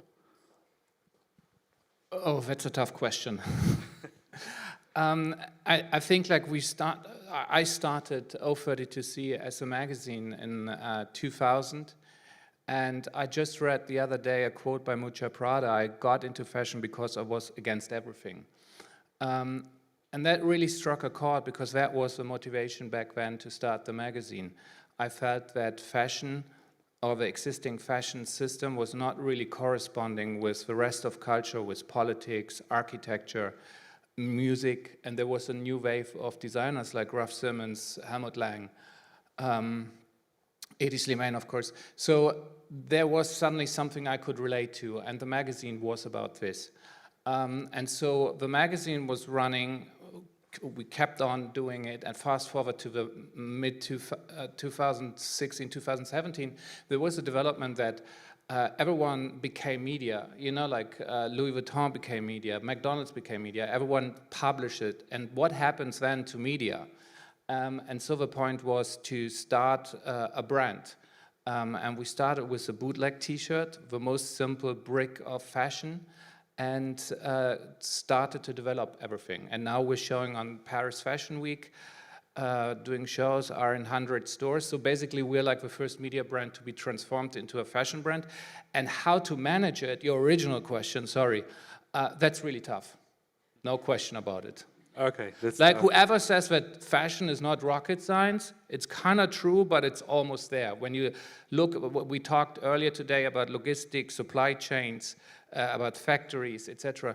And you combine everything and it crystallizes in a collection, right? Like marketing, storytelling, design, but also like the production part. And so this is like really tough, yeah. But you have a great support with your wife, I guess. Yes, so I got asked a lot from other media brands, how can we start also like a collection? And I'm saying, well, marry a fashion designer, because Otherwise, it's almost impossible with investments, etc. But yes, my wife, she runs the media brand, the fashion brand, sorry. We are in the second part of a very inspiring day. Heard a lot of discussions, knowledge shared by global and local experts. But in my head, I still hear Lee Edelkort's words about how men are transforming more into role of father. And that is a big trend, unveiling a little bit more of freedom and feminine energy. And there is another trend that connects to the first one, which is feminization of fashion, of design, of business. Julie, is feminization of menswear a good way to describe what you do at Better? Why did you choose to use menswear as a base for women's wear brand? Okay, so I'm actually bringing masculinity into feminine words, and I love to say that we're bringing justice into women's wardrobe by that, because if you think of tailoring, if you think of the smartest garment in your wardrobe, the way tailoring in women's wardrobe was developed is a joke, comparing to the way menswear tailoring is developed. And that has a 100 years distance between, because actually menswear tailoring ages to 200 years in development. In a very precise development, let's consider that it was serving military efforts, right? So that tailoring should have been super functional, that actually had to inform power, not only function, but also power, leadership, and all those very essential aspects of social representation of a person, right? So that was really far from how women's suit was developed and how it was appearing in the first place. So it's actually super young. It's a kiddo. It's like 20 years old, actually, in a real modern tailoring sense. So by converting menswear tailoring into women's wear tailoring, I say that we bring justice in terms of bringing beautiful, smart, really smart construction into women's wear. But actually behind that, I need to really give a context of what is it, what the hell is converting, what is it actually the product. And this actually falls into upcycling, which I think is most of the time confused with recycling, sadly. But I guess after speakers today, it's more clear what is it. So for me, when I stepped into upcycling as a journey, developing technology, of course, I didn't want to come up with the product that is out there, and I didn't want to create another brands. I always was like, come on, let's stop producing brands, let's stop producing clothes, basically. But what I was thinking is, I really want to bring something relevant to modern women. I am a woman, and I'm serving women in this sense, right? So converting menswear was an essential choice. And it is, I think, the best example of what is upcycling capable of, because you really can take whatever construction exists and convert it into something special, into something really different. And that was the choice for masculinity. So I prefer to say we're masculine the feminine fashion rather than, bringing femininity to menswear. But on another side, of course, the other tendency happens in menswear generally, and maybe York would be better representation for this aspect of what is happening in fashion. I'm responsible for women, and that's what I do with Better. But I think just to wrap in this whole long answer, I'm sorry for keeping it too long. No, it's very interesting. But I think it's always about culture, as we mentioned, architecture and all the culture aspects, but also about demographics and social tendencies. And we have this, new generation we're living in where the majority of men are actually sons of lonely mothers, which is a very specific educational point for men. And that is, I guess, this neoliberal tendency of, choosing the feminine garments rather than masculine garments as being like an enterprise yourself. We all perform, we all media these days. So the choice for garments and the choice that what it represents for you is actual political choice and your mental choice. There are so many elements. It's not enough time to translate it all that. But what I'm saying is that after long-term oppression of masculinity, In women's wear, we have this tendency now, right? And after long-term historical oppression of femininity in menswear, that's what we have now as a tendency, and we're talking about this on stage now. If it's not too confusing, sorry. No, I think it's like over time there were like so many shifts, like things like high heels that started to be a part of a menswear. Actually, they become like something mostly significant for women and things like that. So I think it shifts many times during the history. But coming back to a better for one more second. So coming to the core of this upcycling system, what you basically started with is taking a menswear garments and recreating them for women, yes? Right, reconstructing. Reconstructing and converting. And with the upcycling, I was just wondering, you find a great way to work like that, but at the same time, I'd assume that bigger demand for the products creates a little bit more logistical issues. So how do you manage to upcycle and create garments on like still like a growing scale? Okay, I'll try to make it short, to keep it short. So No, this is super interesting. You have to talk about the software. The whole ethos, the whole concept behind developing technology is about optimization. Because if you think of upcycling in conventional way, it takes tons of money. It's very complex as a process. You have to have the best pattern makers in place. You have to have the best logistics. You have to really have so many elements in place, and it's really expensive. So the whole point of developing system, that's why I call better upcycling system, is to optimize each stage of upcycling process. It starts with logistics. It starts with this, boring term as reversed warehouse management, which we dig into. Then it starts with unstitching, how you automate this process, how you automate the whole R&D stage. So it doesn't take you couture level. So it's actually automated and industrialized. Therefore, so my point is to keep things locally is when you able to succeed. What I mean is that you source that stock, let's say, in US market, you upcycle it in US market, and you sell it in US market. Same falls into other markets as well. So upcycling is not a dinosaur you have to serve with big money and big team and all that. You actually save money using the tech and being smart in how you arrange your manufacturing cycles, supply, and logistics sectors. So again, I tried to make it short, but it's long still. What I believe is the premises of upcycling is in optimization. And if you optimize smartly every stage, you actually can win the classic conventional way of producing and selling clothes. Thank you for that answer. I think that was very interesting for all of us. And Jörg, as an editor of 032C, for almost 25 years, you have already had your part in shaping a style of Berlin and the international scene. How should masculinity be defined today? How are the brands and designers capturing this masculine energy? I think what happens right now that there is obviously like a vibe shift. I think things are becoming more conservative. So I think like classical menswear models are re-emerging despite the new silhouettes of Duran Landig, etc. But I think that remains like a real niche. And what we have experienced, again, like more on a pragmatic level with the brand is we started out as unisex, but then all the stores, all the retail, all the wholesale is really categorized by man, woman. So you kind of are pressed into like a more into the classical system, and what we are trying to get out of that is by being very pragmatic and saying, okay, we offer from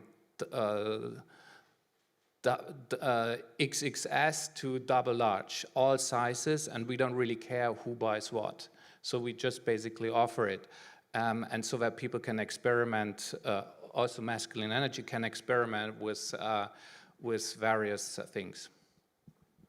And do you think like fashion is becoming more feminine, as Leah Delcourt says, or is it still more masculine? Because like we also said that more than 80% of the designers are men at the helm of the fashion houses. So do you think, does it make fashion more feminine or masculine at the moment? I have to confess, I don't really think about those categories that much, you know?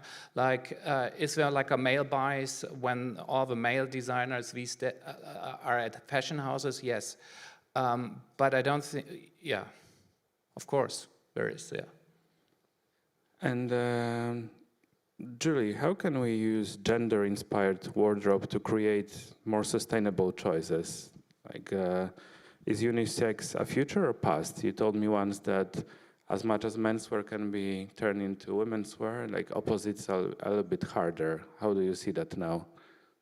Well, it depends on which category. For instance, tailoring is hard to make unisex. It's going to be actually bullshitting your customer because it's not going to look great neither on man or woman because it's tailoring. It has to be very precise with fit. Of course, there's you know, fitting problem. Let's say it's the biggest problem in e-com, in retail, in fashion industry over the years, because you actually, this is this big sustainability issue we're trying to solve this years, as to how we serve the fit for body types, for gender, for, you know, for altitudes of you know, of actual differences between our bodies. And the potential solution could lay in unisex, right? As in constructing clothes, as in solving this whole issue. But as we all see, the reality check shows is that fashion always comes back into serving the function of, you know, of customer in society. And it can be abstract up until some certain romantic point, but we wear clothes every day, and we wear clothes as a choice, as brilliantly you said before, as in our chosen skin, and it should serve you in such perfect way. It should serve your political, you know, function. It should serve your social function. I don't think unisex can be that functional in this sense, to be very honest with you. And this huge amount of product out there bullshitting customers with this unisex bubble is actual problem of overproduction and overconsumption. Because what happens in reality is that when you buy something that really doesn't fit you well, that means you're going to throw this clothes very quick, or you're going to whatever keep it but never use. Our goal and real luxury and real sustainability lays into functionality and, you know, quality of garments, and quality translates into precision of construction, the precision of metrics, the precision of proportions of your garments. We love really wearing perfect tailoring, really perfect jackets, perfect suits. We hate, I think, wearing wrong clothes because that's mental. That's what actually doesn't deliver you the main function of fashion, which is, you know, serving you as a human being. And I know that you said that Better will maintain a women's wear brand, but I know you have your first experiences with menswear as well. Collaboration with Discord and some B2B clients. What's the difference in designing menswear to women's wear? It's actually, I would say, I mean, it's no difference, it's not big difference, but in the same time, it's huge difference, right? to construct women's wear and menswear.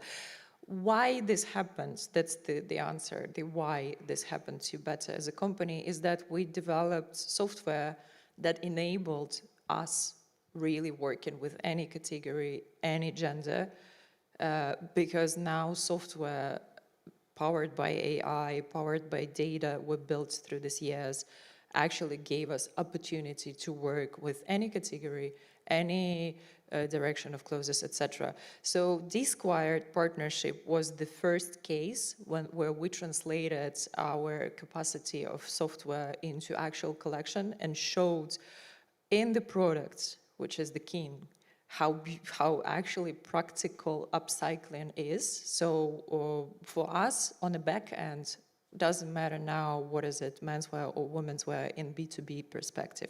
But the brands will remain women's wear because I just love women and I really want to serve them until end of my life. But be better as a technology now is able to serve any gender, any purpose, I would say, because we also start this partnership with hotels. We upcycle uniform for staff of the hotels. I can't disclose yet the first partnership we have, but that's where we gender fluid, I would say. Jörg, Julie said that technology helps her a lot with the design process and the production and logistics, but I was wondering, you're at the head of like both brands, let's say that media and fashion, and as a person from media brands as well, I would say that sometimes we see that AI and technology helps, but it's also like can be an obstacle or sometimes a big challenge for us, especially in creative process. Do AI and technology helps in your everyday work, or do you see it as a threat for creativity? No, I think AI is interesting for two reasons. A, it really provokes you to develop your business in terms of like what makes it kind of very specific that AI can't attack. You know, so it's like really like fashion garments that's very hard to replicate, right? It's physical, it's analog. So we kind of stress the factor, anything that's analog, print, magazine, etc. At the very same time, however, AI has been like proven for us very instrumental in business plans. Very easy. It's incredible with AI, but also for creative work to map out stuff. But don't you think so again, like a very pragmatic approach to AI. But don't you think that in a long term, it just shows you and drives you to the designs that are like the most sellable designs, which can tread breaking the rules a little bit and creating something new and outstanding? Yes, but like I think what AI can't do, because AI is always retrospective, right? Like it only works with the data models from the past. And it's very hard for AI to reveal something what we would call taste. And that's like the part we are focusing on developing that super specific, because obviously there is like a glut of AI products, AI designed stuff, but you can really feel it. And I think what it also results in is like the power of personalities or autobiographies, what the panel before discussed, because this is something very unique. And I think like anything that is unique will be like a premium in the period when AI rules everything. So having here great real person experts today, can I ask you a final question? What is the future of masculinity in fashion? How do you see men's fashion next chapter? Julie, Jörg? I'm biased. Well, that's a tricky question, I would tell you. We're not here, I guess, to predict the future, but so let's just do some bets. It falls into what kind of brands, like there will always be heritage brands that will remain classic, and there will always be experimental brands. I think the society tendencies that we're witnessing these days will actually create the culture where the gender in wardrobe going to be really fluid, right? When you will have just much more choices, I would say. And I think it's also going to happen with the help of AI in a good sense. And I think AI actually is a great tool in great hands, and it's a horrible tool in stupid hands, you know, that's the point. When photo camera was invented, everyone was scared that art will disappear, but we just created new art. Same to fashion. AI can help us to actually solve sustainability issues, but also create amazing new fashion, right? So as long as fashion serves people in the first place, but not profits and numbers, everything going to be brilliant, and we're going to be having just much more choices for all, agendas and all genders.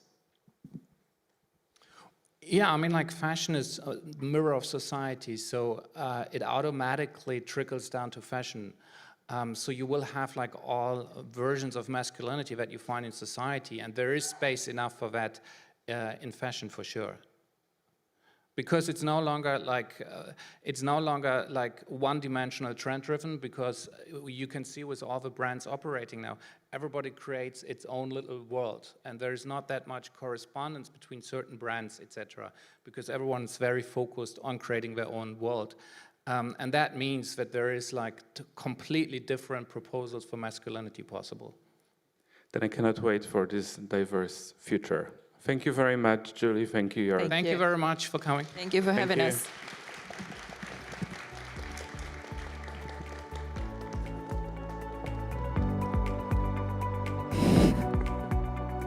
Well, now I can actually reveal the suit that I'm wearing is by Julie Pelipas. So to some of you that have been asking, this is what upcycling looks in practice. Fashion and design have a lot in common, not just craftsmanship, creativity, but also love of materials, how we source, how we make and value the objects around us, whether it's a chair or a sweater, is changing. From sustainable wood harvesting to working with nature, please welcome Lisa Carmona, CEO of Brazilian furniture maker Atelier Ethel, in conversation with Cara Becker.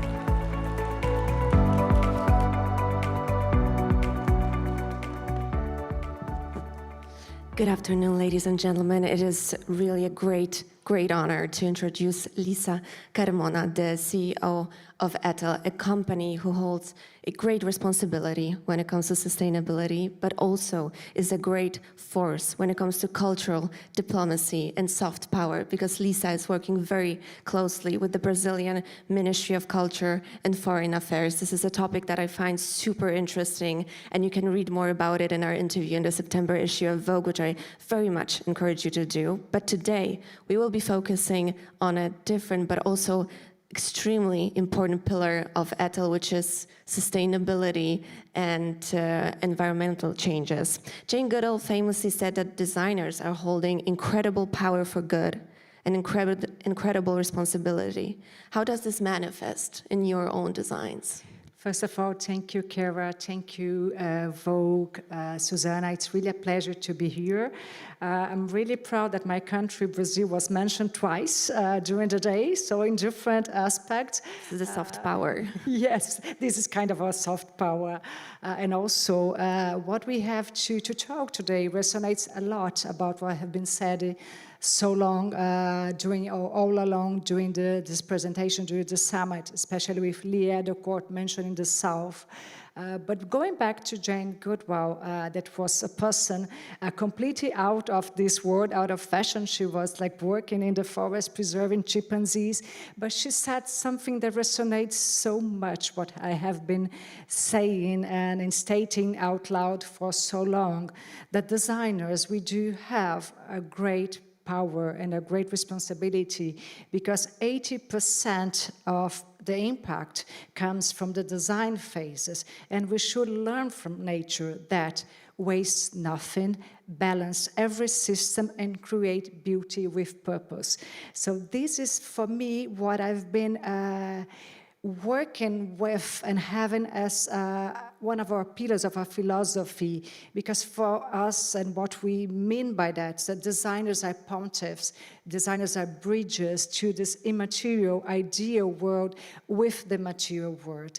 We are the translators of the society needs, beliefs, concerns, and desires before we even know it.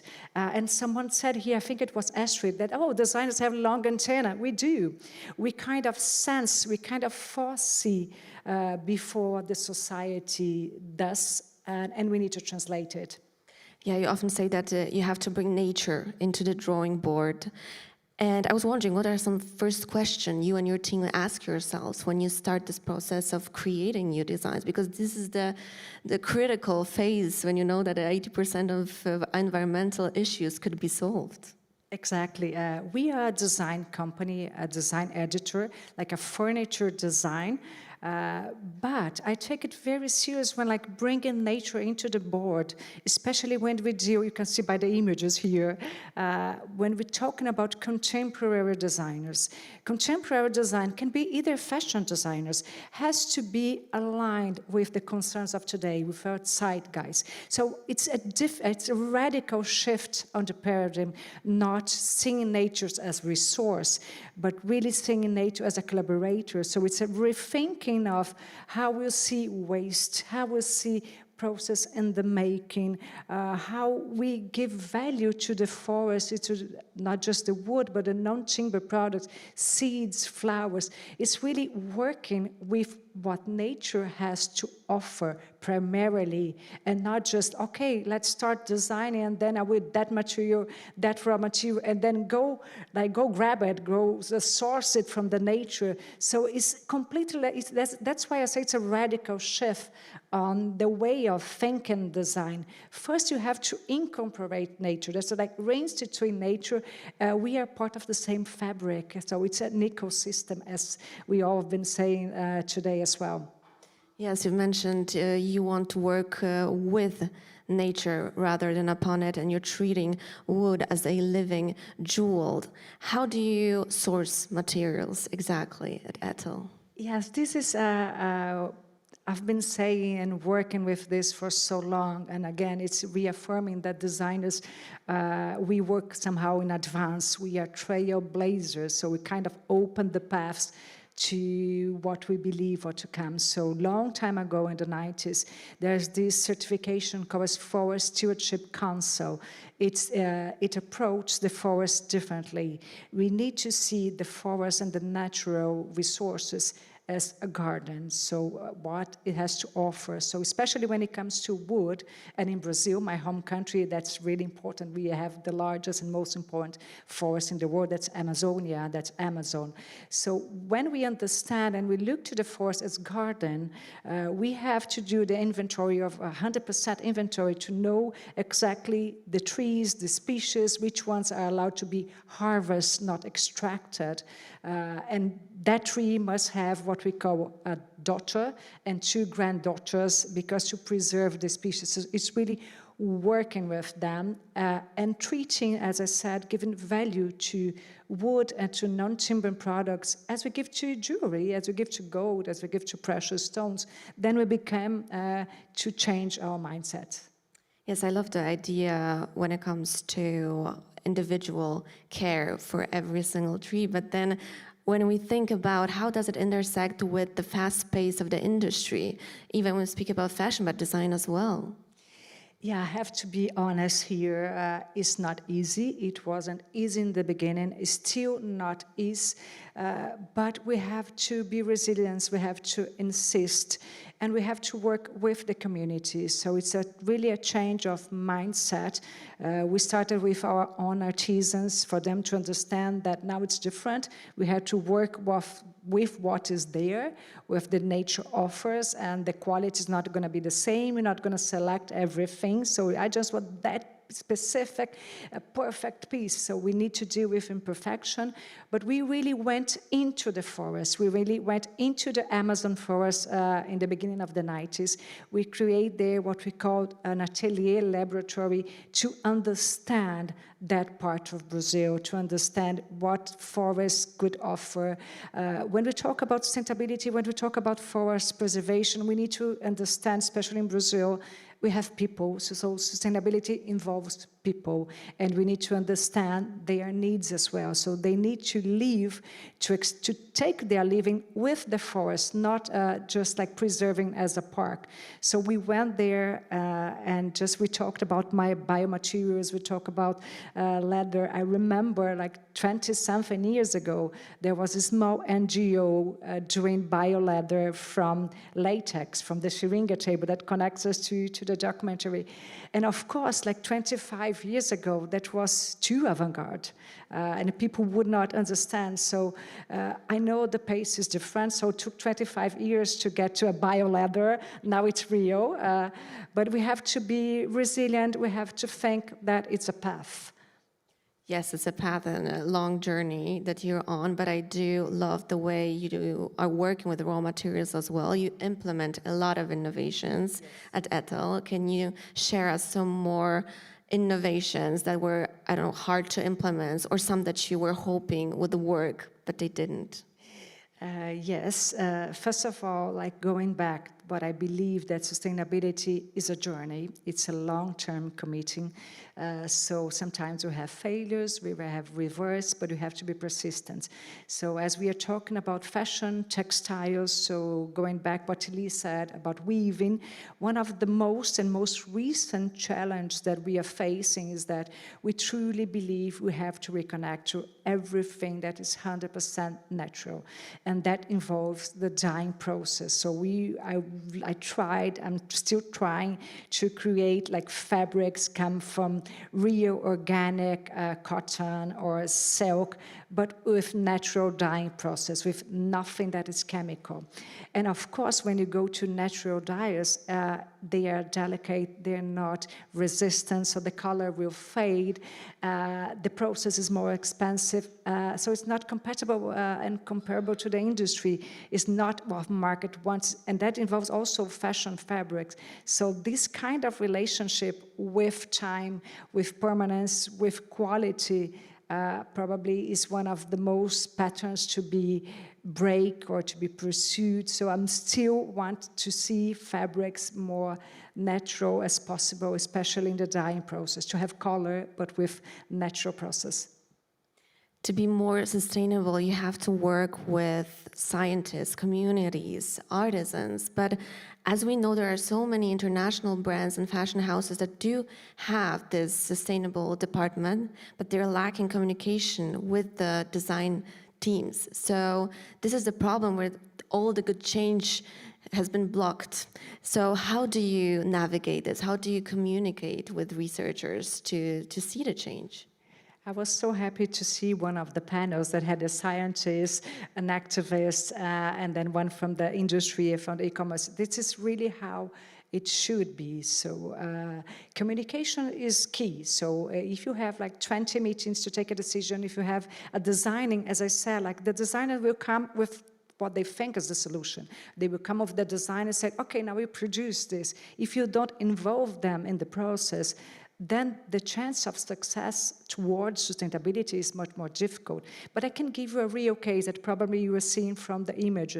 That was the creation of a bioresin to be used in furniture and can be used elsewhere. So I remember when I was like working with Patricia Icchiola, one of the most important furniture design in the world at the moment. She wanted to do something, and thinking about stone, I said, oh, stone is not sustainable. And I remember that it was one of the largest Brazilian petrochemical industries that was dealing and researching a bioplastic out of sugarcane leftovers. And sugarcane is relevant. Brazil is the largest producer of sugarcane, alcohol, and everything. And that was waste. So again, rethinking the way you look into waste. And I went there was like scientists, there were like 17 people in the meeting, and 2 from my team say, okay, this is gonna be a design project, and not in quantity, to be launched in Milan during the design week. It's gonna be experimental, it's gonna be collection, but I want to use this. And believe me or not, they supported me because they supported the innovation. So for them, and that's how it started now. We have involved more than 20 other partners. Now it's 100% free of fuel-based products. We are making it with what they call mamona oil, 100% vegetable, free from nanoplastic, biodegradable. So, and we are using even, we involved even like a wellness therapist to use flowers, earth pigments, so elements of nature that will be, it's good for ourselves, it's good to have closer to us. So it's a furniture, can be a cloth, can be anything. So we involved from scientists, from larger companies, from well-being therapists, from designers, from artisans. So is the whole group or stakeholders working not just together but integrated? That's very important. And you also touched on a very important topic because you treat furniture as garments. And I find it super fascinating. Can you explain what does it mean to you? Yeah, sure. You're going to see probably from a video here, it started with a designer. It started with Patricia.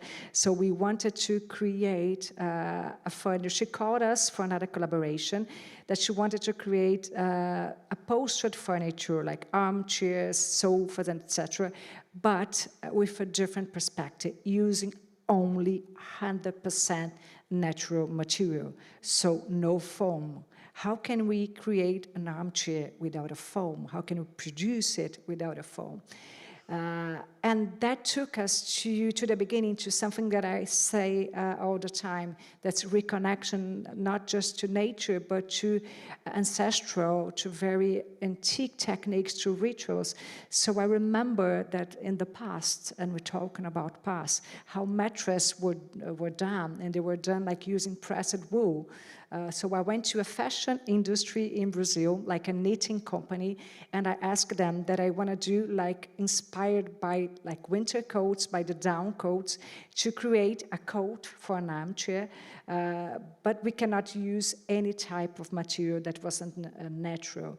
And again, working together with nature and together with the full cycle, we went to see like the sheep in the south of Brazil. We chose the non-commercial wool, so that was not used by the fashion industry. And in the process of like doing the knitting, combing the yarn, a lot of wood was left over. So we created the filling of this garment, of this coat, using the same wood as the fabric, and that was 100% wood and can be even done in 100% cashmere. So that was the winter version. Then we had to have the summer version for it. And then what can we do with the summer if it's not just wool to have the feeling? Then we went to the forest and we have the latex. So latex is 100% natural material that can work as a foam. So at the end, we create a collection of furniture that's wearable, it's timeless, you can change, either it's seasonal, either it's winter or it's summer, and it embraces us. So it is gentle design. So it's something that it's needed today, right?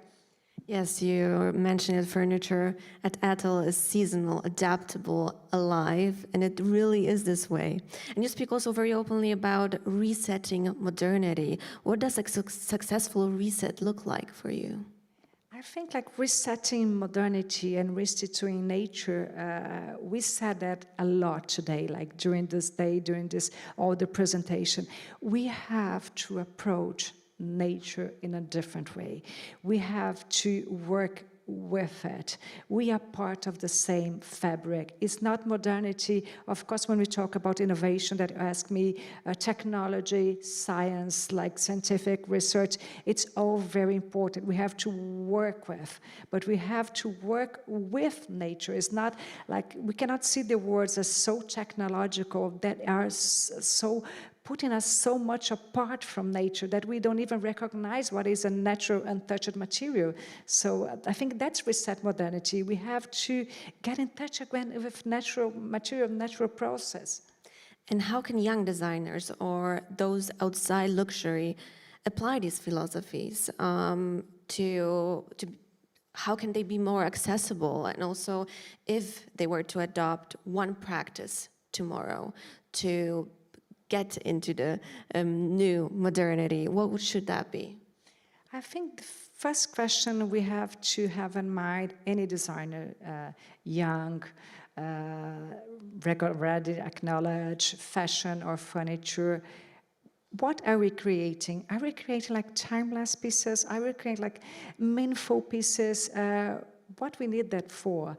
And are we really working in ecosystems like together with nature, science, technological, or we're just like being kind of looking into ourselves, into our product, into our world and say, okay, this is what I believe, but what we believe is integrated to the future we want to have. Yes, so just one thing they should do, in your opinion, like one practice. I think it's to rethink ways, rethink process in the main. Take time, so slow down. Okay, it's not that easy today to slow exactly. down, It's not right? about speed or quantity, but especially on the design process. At that time, you have to have time to think of it's relevant or not, it's worth doing or not.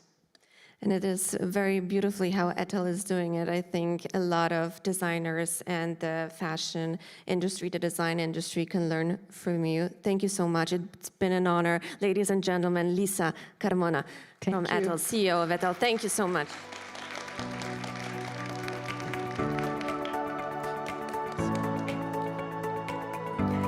And for those who haven't yet had a chance to see Lisa's exhibit done in partnership between Ethel and Wisteria Foundation, you have until Sunday to visit Villa Gawrońskich to see Georges Zalszoping.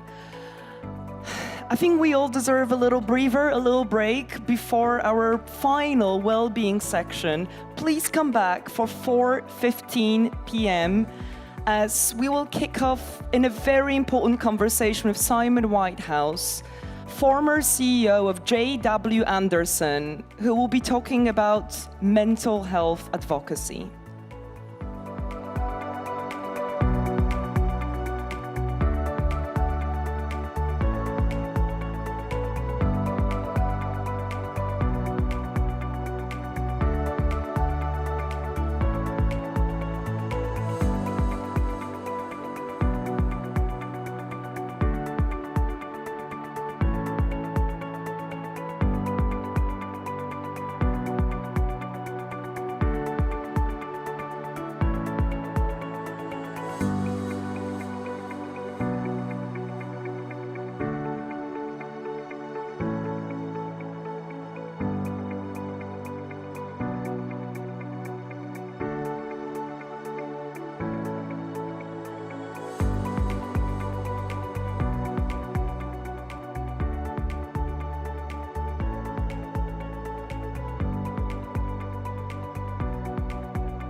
global fashion industry is valued at $1.84 trillion in 2025, contributing 1.6% to global GDP. But growth has a cost, and we're starting to feel it. Welcome to fashion in 2025, an industry caught between acceleration and accountability. Fast fashion is still booming, a $150.8 billion market growing 10.7% year on year. More drops, more plastic, more pressure on people and planet. Emissions rose 8% last year, the first increase since before the pandemic. Luxury is losing ground. 50 million consumers left the luxury market between 2022 and 2024. Blame greedflation. Blame growing scrutiny over labor and ethics. As resale rises, so does the demand for value, not just a logo. Behind the scenes, confidence is crumbling. 80% of executives don't expect improvement this year. Tariffs, wars, climate disasters, all disrupting supply chains. Climate volatility is disrupting sourcing, logistics, and labor. From droughts in India to floods in Bangladesh, climate change is no longer abstract. The gap between fashion's marketing and reality is wider than ever. Europe generates over 12 million tons of textile waste annually. Now, under extended producer responsibility, brands must pay for collection, sorting, and recycling. The true cost of fashion is becoming visible. 2025 is a year of creative reshuffling. 13 creative directors are out. 16 are making their debut, but still, 81% of appointees are men. Jonathan Anderson at Dior, Mathieu Blazy at Chanel, Demna at Gucci, Pierpaolo Piccioli at Balenciaga. The shakeup sparked a creative wake-up. Designers like Duran Lantink and Hodakova are gaining recognition for radical upcycled visions. Runway shows in 2025 were bolder, more emotionally charged than we've seen in years. A reminder, fashion's core strength is creativity. Tech is no longer a side tool, it's central. Brands using AI for demand forecasting saw 85% more accurate predictions, leading to 50% less overstock and a 30% drop in storage costs. AI is helping brands make less and make smarter. Fashion in 2025 is at a crossroads between illusion and accountability, speed and care, financial caution, creative turnover, ethical regression, digital acceleration.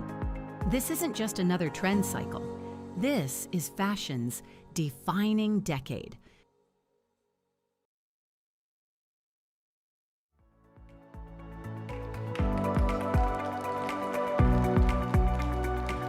I mean, welcome back, and really, congratulations to everyone who has stuck with us this far. We're on to our final track, well-being.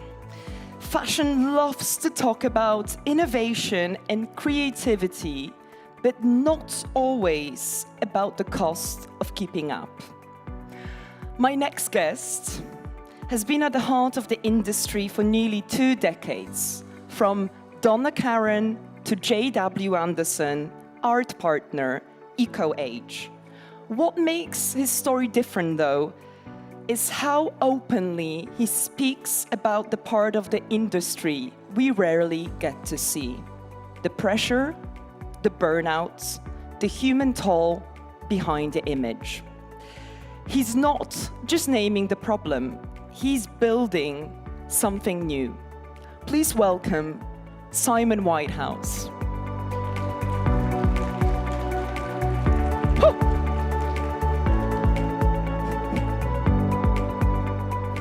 Thank you. I know that you're not very keen on doing these very public, official talks, but thank you so much for trusting me and agreeing to come to Warsaw. It's comfortable, right? You know, like we want to make you feel comfortable. Feels good? I was going to say it's kind of my worst nightmare. Oh, it is your worst nightmare. Okay, I thought you were saying it's comfortable. All right. Thank you, but I don't want to be. Well, it's all right. It's all right. I don't want to be ungrateful or disrespectful. No, you don't have to. It's like it's generally not my cup of tea. So bear with me a little bit. Well, but you see, it might not be your cup of tea, but for many people in the room, this really, resonates with them strongly, whether they're just starting out and trying to make a name for themselves or have really worked themselves to the ground, because this industry knows no limits. And I'm not talking about creativity here. So Simon, would you like to get off? Would you like to get out? No, sorry. Ciao. That just came across wrong.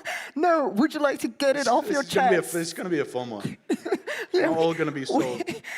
We said it's best not to go scripted. Why scripted when you can just have an honest, real conversation? But honestly, I can't do those presentations. Like anybody that gets up on here alone looks at these. Wait, can we all hear you? Can you hear? Yeah, if you could just hold the mic a little bit closer. Okay. So. No, anybody that gets up here alone and looks at these lights and does a presentation, especially the guys that do it alone, chapeau. Mm-hmm. Massive kudos. Seriously, it's not so easy. A lot of encouragement from the audience. Right. And before we begin anything, I just want to say it's really important. A big shout out to my missus. We've got 2 little kids. One's 5, little Bobby's 5, Zico's 2. And it's thanks to her that I'm here for these 2 days, because I can't do my daddy duties at home, and being a mom is one of the most difficult jobs in the world. Now, the man who's acknowledging the unpaid childcare labor. Wow, that is amazing. I think that you've just won over the audience. You talk about mental health, and one of the things that's not spoken about a lot is mothers at home, and just the mental health of that. Do you know what I mean? That's deep. It's not. Our conversation is going to be more about the professional environment and things, but it's behind all these white male CEOs, there's generally a really strong woman at home, but also just across all levels. I think that's very important. I think it's also important to acknowledge support systems, that allow us to thrive, that are there to hold us up in our hardest moments. So, Simon, you've worked with some of the biggest names in fashion. Jonathan Anderson, Mario Sorrenti, Livia Firth, just to name a few. You've led high-growth brands, been in those high-stake rooms, from LVMH deals to launching new creative voices. From the outside, to everyone hearing here, this sounds like textbook success, and we could get into the conversation what success actually means. But I want to ask you, what does it actually take to sustain that level of creativity, performance?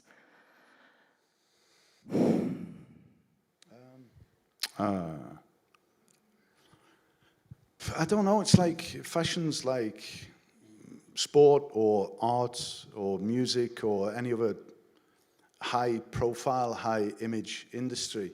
So it's a relentless attitude. It's a relentless, this is fucking happening, yes or yes. You know what I mean? And if you're so proud of the product and the image, and the team believes into it, then yeah, that can take a toll. Do you know what I mean? Because you might be short-staffed, you might have different problems, you might have tariffs or whatever problems that come. But if, a lot of designers and even business people, me especially, I work on visualization a lot. So you're visualizing something in mind that you're creating and that you're striving towards. And you're going to do anything, as long as it's morally, right, you're going to do anything to make that happen. And the standards, the standards cannot slip because the execution needs to be perfect. Do you know what I mean? So that can take its toll, of course it can. And it's also not for everybody. I think that's important for people to realize, especially if you're young and you've got ambitions to get into the industry.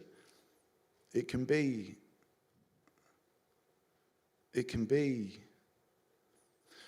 I don't want to say cutthroat, that was what was coming to mind, but it can just be, yeah, it's ruthless. It can be relentless and ruthless.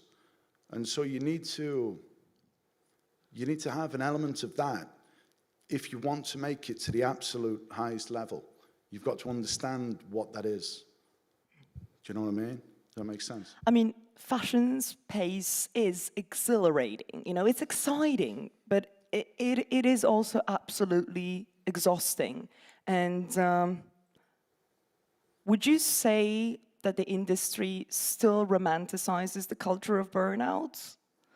You know, I'm thinking, you know, that this idea of the overworked genius, the chaos before the show, the last minute creative changes. I mean, is that something that we're still clinging on to? I think it's definitely there, but I think there's a greater consciousness of it, but you know, like I'm sure we've all got friends and acquaintances that have that like natural, you know, like there's a little bit of it that people like, a little bit like complaining that they're so tired and so exhausted, and that, like you go to the showrooms and the shows and things, and for many years it was like that, but now I think there's a consciousness of that type of language, that you don't want to bring other people down. You might feel tired inside or exhausted, and you know, the people that do the merry-go-round of the shows and the showrooms, and you're working across 3-4 different countries and time zones, and you're working non-stop for 3-4 weeks. So yeah, it's exhausting. You wouldn't be human if you weren't exhausted. But I think there's a higher consciousness of the vocabulary and general feeling of what your energy is given into other people. Do you know, I've really felt that over the last probably 12, 18 months. Do you know what I mean? You might say that you're exhausted, but there's a reciprocal motivation that's like, okay, don't let your head go down, you know, don't let your thought process go down that path, you know? But is it the kind of you know, consciousness that stops at, oh, I'm tired, oh, I see you being tired, but is it actually followed by anything, you know? No, because you've got to get to work. That's what it is. Yeah. That's simple. You're tired, but you still got to show up to work. Well, yeah, you know, you've either got to go and do the shows, or if you're making the shows, you've got to do the collection, you've got to do the casting, you've got to do all the things. And if you're a buyer, you've got to do all the buying. Like, who else is going to do that? So I'm sure if you charted a graph from 20 years ago to today, the amount of people that take wellness breaks after the fashion month, pretty, you know, big. So I think everybody just looks forward to just having this, you know, big detox, not detox, but just like decompression, this big decompression moment afterwards, you know. But also, if you were to look at graphs from, let's say, a decade ago, let's say 2 decades ago. So, you know, just when you were starting and I was starting in New York, I mean, those were the days when I remember fax machines. I remember appointments being faxed. I used to work as a model. Like that was not the age of acceleration. I mean, you could only get as much done within a day because no one was chasing you, emailing you, sending you DMs on Instagram, being like, is this ready? Have you sent it to me? Have you seen it? You know, like the pace has changed. So maybe we are taking those wellness breaks, but what is expected of us, it is just impossible, that amount of pressure. And actually, I'm sure that many of you feel that way. When you do go away on holidays, on break, when you come back, you feel like you're catching up for all that time that you were gone. Yeah, it can be like that.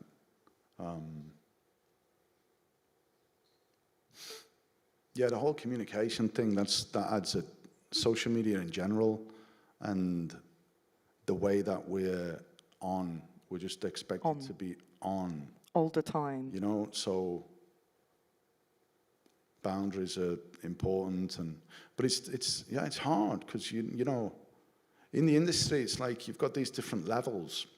You know, you've got stores or brands that at whatever point of their life they're either more in demand or more desirable or less. So you've always got this yin-yang, thing. And so if you're not in demand, which, a lot aren't, how many brands are there in the world? At least 500 relevant brands, but the top stores can only buy, 100 at the most? Do you know what I mean? So it's like all those good, decent, honest people that work in all the other brands, how do they connect with people if you're not answering emails? It's like, I don't have an answer for it. It's just like, so I think the pressure to be on is definitely there. But I guess that comes also into having one's own personal boundaries and just mini rituals that keep you sane, Like I take a bath with my kids at 7 p.m. I'm between 7 p.m. and 9 p.m. I'm out. You know what I mean? And for other people, it'll be different things. I think it's important that you just got to have these moments that just keep you sane. Whether you work out, go for a walk or a run or something. Because I don't think in today's world you can just be switched on 9 till 6 Monday to Friday. And maybe I'll get crucified for saying that, but you just can't. It's just not feasible. But I think there's an etiquette. Around that, the communication of that being switched on and the pressure that it puts on people. Weekends, during the fashion month, okay, can be okay, but still you don't want to look like an idiot if you're emailing people on a Sunday. No. So if everybody respects that, and it's just this silent, code, which it should be the day of rest, then okay, everybody's got at least a day to recalibrate the thought process, Absolutely. I mean, that I will say, do not send any emails or any work-related DMs on the weekends.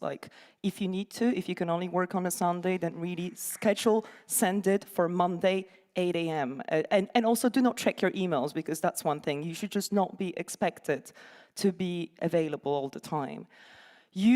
Could I just say something a little quickly? It's not about mental health or whatever, but it's been bugging me for ages. Yeah. I think 20 years ago, before email and things, you send a letter and you'd reply to the letter. And 15, 18 years ago, you'd send an email and people had replied to the email. And now, because communication spread across so many things, people think it's okay just not to reply. And I think the etiquette of communication has really slipped over the last 10, 15 years. And I think even if you're not interested in something, I always try and reply to everyone. Even if it's just really fast, oh, I'm super sorry, not interested, but best wishes. And then people know where they are. Because if I don't want to say desperate, but if something's hanging on something, which brings a stress onto yourself anyway, and then the people that are really important to your potential future are just not replying to you at all. It's beyond demoralizing. I mean, it makes you feel rejected, Yeah. It just makes you... I think there's just something about the professional etiquette of that. You speak very openly about living with depression and OCD, and in a world, in the industry that's really obsessed with an image and control. That's very fresh, that's very candid. Can you share a little bit of your personal story? And we're going to bring it to EBIT. EBIT is, who knows EBIT? You see, I don't think many people in Poland actually do fill out those form taxes. EBIT? EBIT? You see, I didn't know. I'm just not really good with finance, but it's an acronym and it means earnings before interest and tax. Rings familiar? Huh? Oh, it's a different name in Polish. I still don't know that name. And EBITDA. Egida or EBITDA? It's a different name. But anyway, it's the same. Wide world, it's known as earnings before taxes. And you took this dry acronym and turned it really into an emotional manifesto. Enjoy being in transition. I mean, the first part of your question about personal journey, and how it led you to EBIT? I've got one brother, Stephen. It's always a bit emotional for me when I talk about it. Like over 30 years ago, when we were teenagers, like we were both kind of normal as you can be. We had a decent childhood. And then for like our family kind of split up in a bit of a violent way, and like he had a mental breakdown. He had like 6 months process, and then he got sectioned, and I went to visit him the next day with my dad, and I saw him in psychosis, and the eyes are black. I don't know if anybody's ever seen anybody in psychosis, but I wouldn't wish it on my worst enemy. And then he was in care homes for like a couple of years. Anyway, for over 30 years, he's never like had a relationship or job, or like he's never had any real quality of life. And he lives with a form of mild schizophrenia. And then our dad died suddenly in 2006. And I was all right for a few months. And then after the first Christmas, I was still working for Donna Karan at the time, this time in London. And I was on the floor for 4 days with depression. And I didn't know what it was. I got my mate to call the office and say I had a flu or I don't know what. And after 4 days of this, I managed to pick myself up, go to the doctor, and I had 2 years.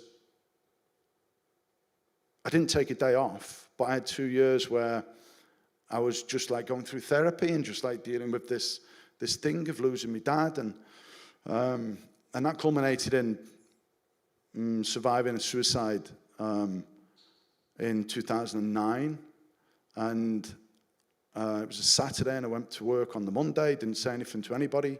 I was working with Matthew Williamson at that time.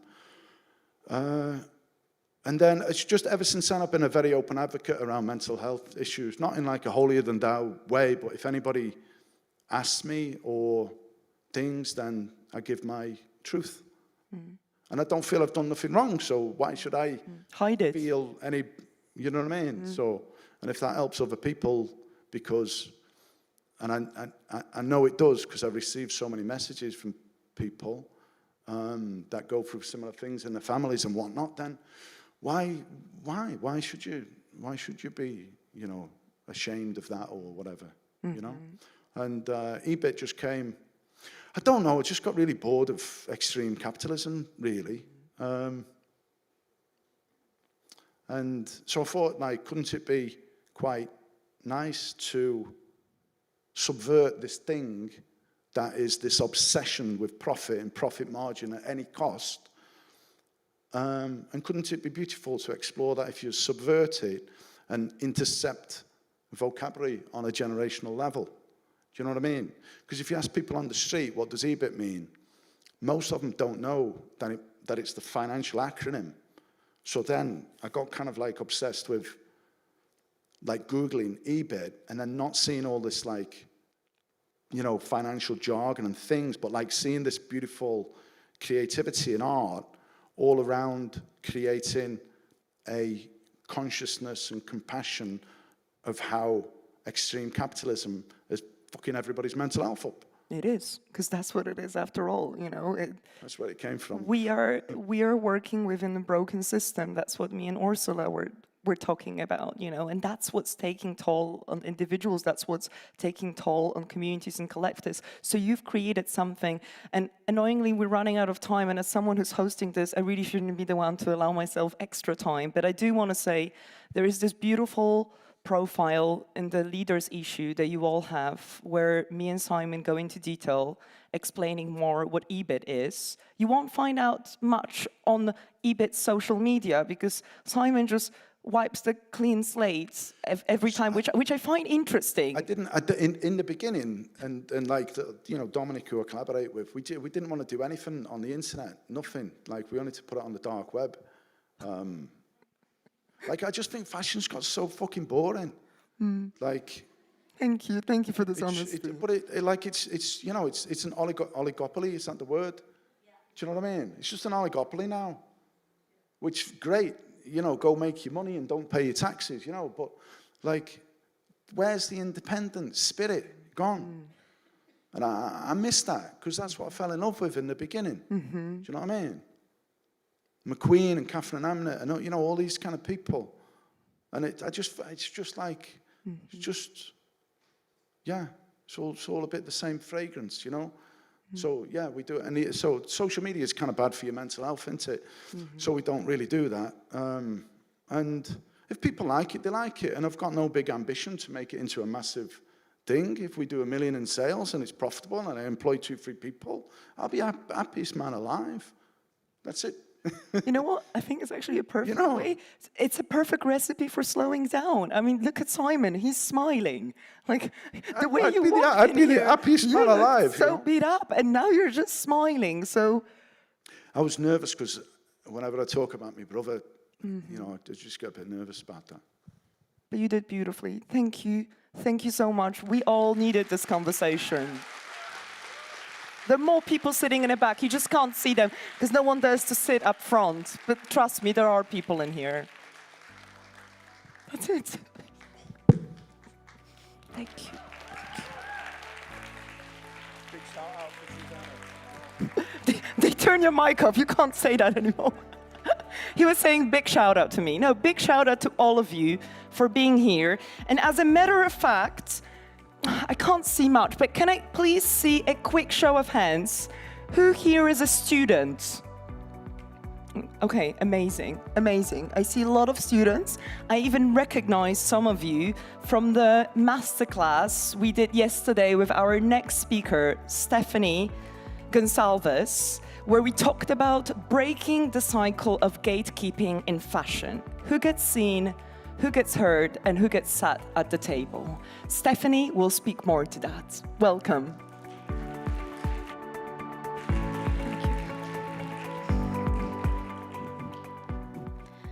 Hi everyone, good afternoon. My name is Stephanie Gonsalves. I'm a strategic advisor, academic lecturer at the Amsterdam Fashion Institute, and also I'm the founder of the mentoring platform FAIR. And I started this platform to basically make mentorship more accessible and more inclusive. What we're going to talk about today is a topic that is so close to my heart. I write about it every 2 weeks on Substack, which is reimagining fashion leadership. But it's also a topic I discuss a lot with my peers, with my students, with my mentees. And linked to this topic, I focus a lot on these 3 words. So access, alignment, and advocacy. And especially the last one, advocacy, is something that I would like for it to stick with you today. For a decade, I've worked for various brands such as H&M, Zalando, Gucci, and I've done so many things. I've worked in branding, I've worked in media innovation and strategic leadership. I've been part of these teams that develop new business models, that have shaped these campaigns that reach millions of people across various markets. And from the outside, I feel like those rooms always seemed like rooms of influence, rooms of success. And they were, but only for those that were able to navigate it. By being on that level, I also saw the cracks of the industry, the challenges that comes with it. And also, I've seen how leadership is often defined by visibility, by the titles, and the stages that people stand on. Oh, this is the wrong one. I'm going to skip it. I'll keep it at that. So what we've seen is that within the fashion industry, there's a lot of focus on celebrating the visibility of the few, while access to many remains closed, unfortunately. But what if I told you that within the fashion industry, we actually don't lack talent, we lack support, and that's something that is really important to note. People are often expected to navigate these complex structures, these unspoken rules that are part of the businesses and the organizations without having any context, without having any access, and without communities that can support them.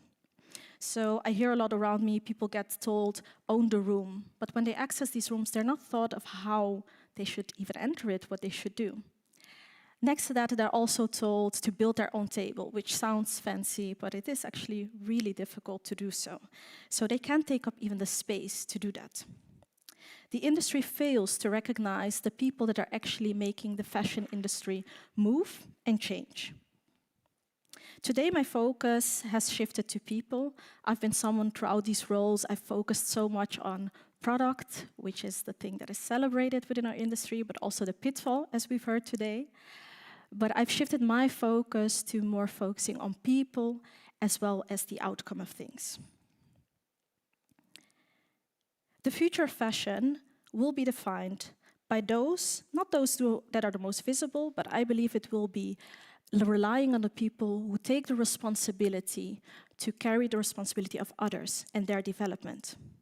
Fashion relies on what I call the invisible majority, the people that are doing the invisible work. This is around 85 to 90% of the industry, like merchandisers, producers, retail teams, educators, strategists, and so on. These are actually the people carrying the weight of the industry, and whose names aren't mentioned often in rooms, not in coverage, and also not within different pieces. So these are the people that actually deserve to be seen. And who we sustain within the industry is actually who gets to decide who leads tomorrow. The role of the invisible majority, I will click through, because now we get there. The role of the visible majority shouldn't be treated as functional. They are actually the infrastructure of the industry. And I feel like if leadership just remains a synonym for visibility, we're not doing these people justice. And there are so many talents out there that we can support. Since founding my mentoring platform, FE, I started to look into this gap that we see, this gap between behavior and also actions. So this is also something that I cover within my research report that I launched during last year called Bridging the Mentorship Gap.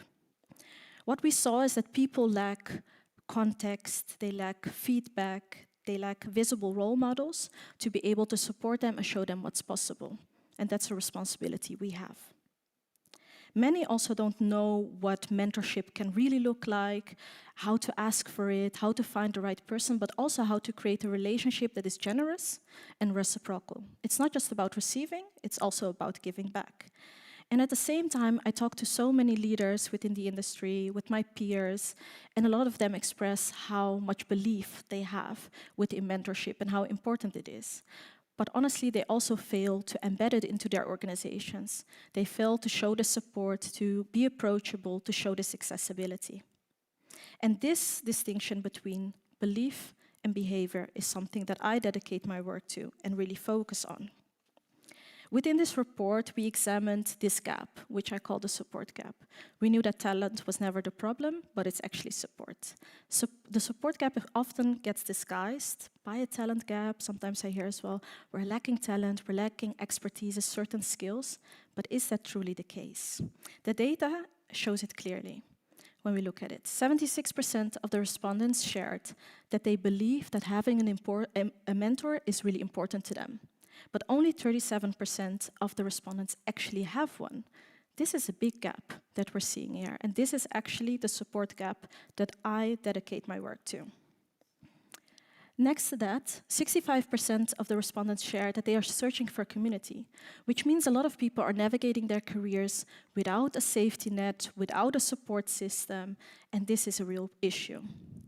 Lastly, 98% shared they want to upskill, they want to focus on their professional capabilities, but we need structures. We need to have structures in place to be able to support people to do that. If not, it just remains a desire.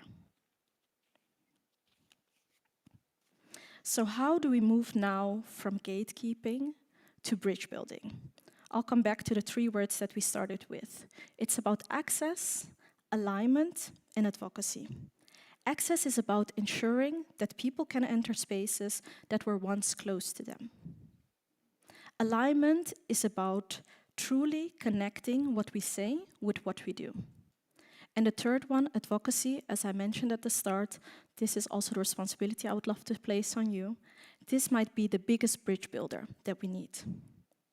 Advocacy is about using the voice that you have, the position that you have, to really mention the names of people in rooms that they're not in, to be able to be a door opener, to be able to support them and push forward other people's potential. And as mentioned, this is where I also want to place the responsibility with everyone in this room. Every single one of you, at least I believe, has the power to provide access, to create alignment, and also to advocate for someone else. Leadership is also not about the title that you hold. I hear that often, like I don't have a certain title, so am I a leader? I believe everyone can be a leader, but it starts by leading yourself forward to be able to lead others forward. And leadership is not about this title, it's really about what you do with the influence that you have. So I stand by that the future of fashion really relies on people who do not guard the gates, but people who are actually developing these bridges. Because who we sustain today will decide who will be able to reimagine tomorrow. So I want you to leave today, this summit, after all the inspiration, and to really reflect to yourself, whose name will you carry with you in the next room? Whose growth will you support? And whose path will you make a bit clearer? Because I think we should all measure success by the doors that we open for others. Thank you for joining me in this reimagining. Beautiful. Thank you, Stephanie. Well-being isn't just about self-care and balance. It is also about relationships, connection, intimacy, and pleasure. Nash Harfoch, founder of Wumi Intimate Care, and Chloe McIntosh, founder of Kama, a sexual wellness app, will explore how rethinking intimacy can transform the way we relate to ourselves and others.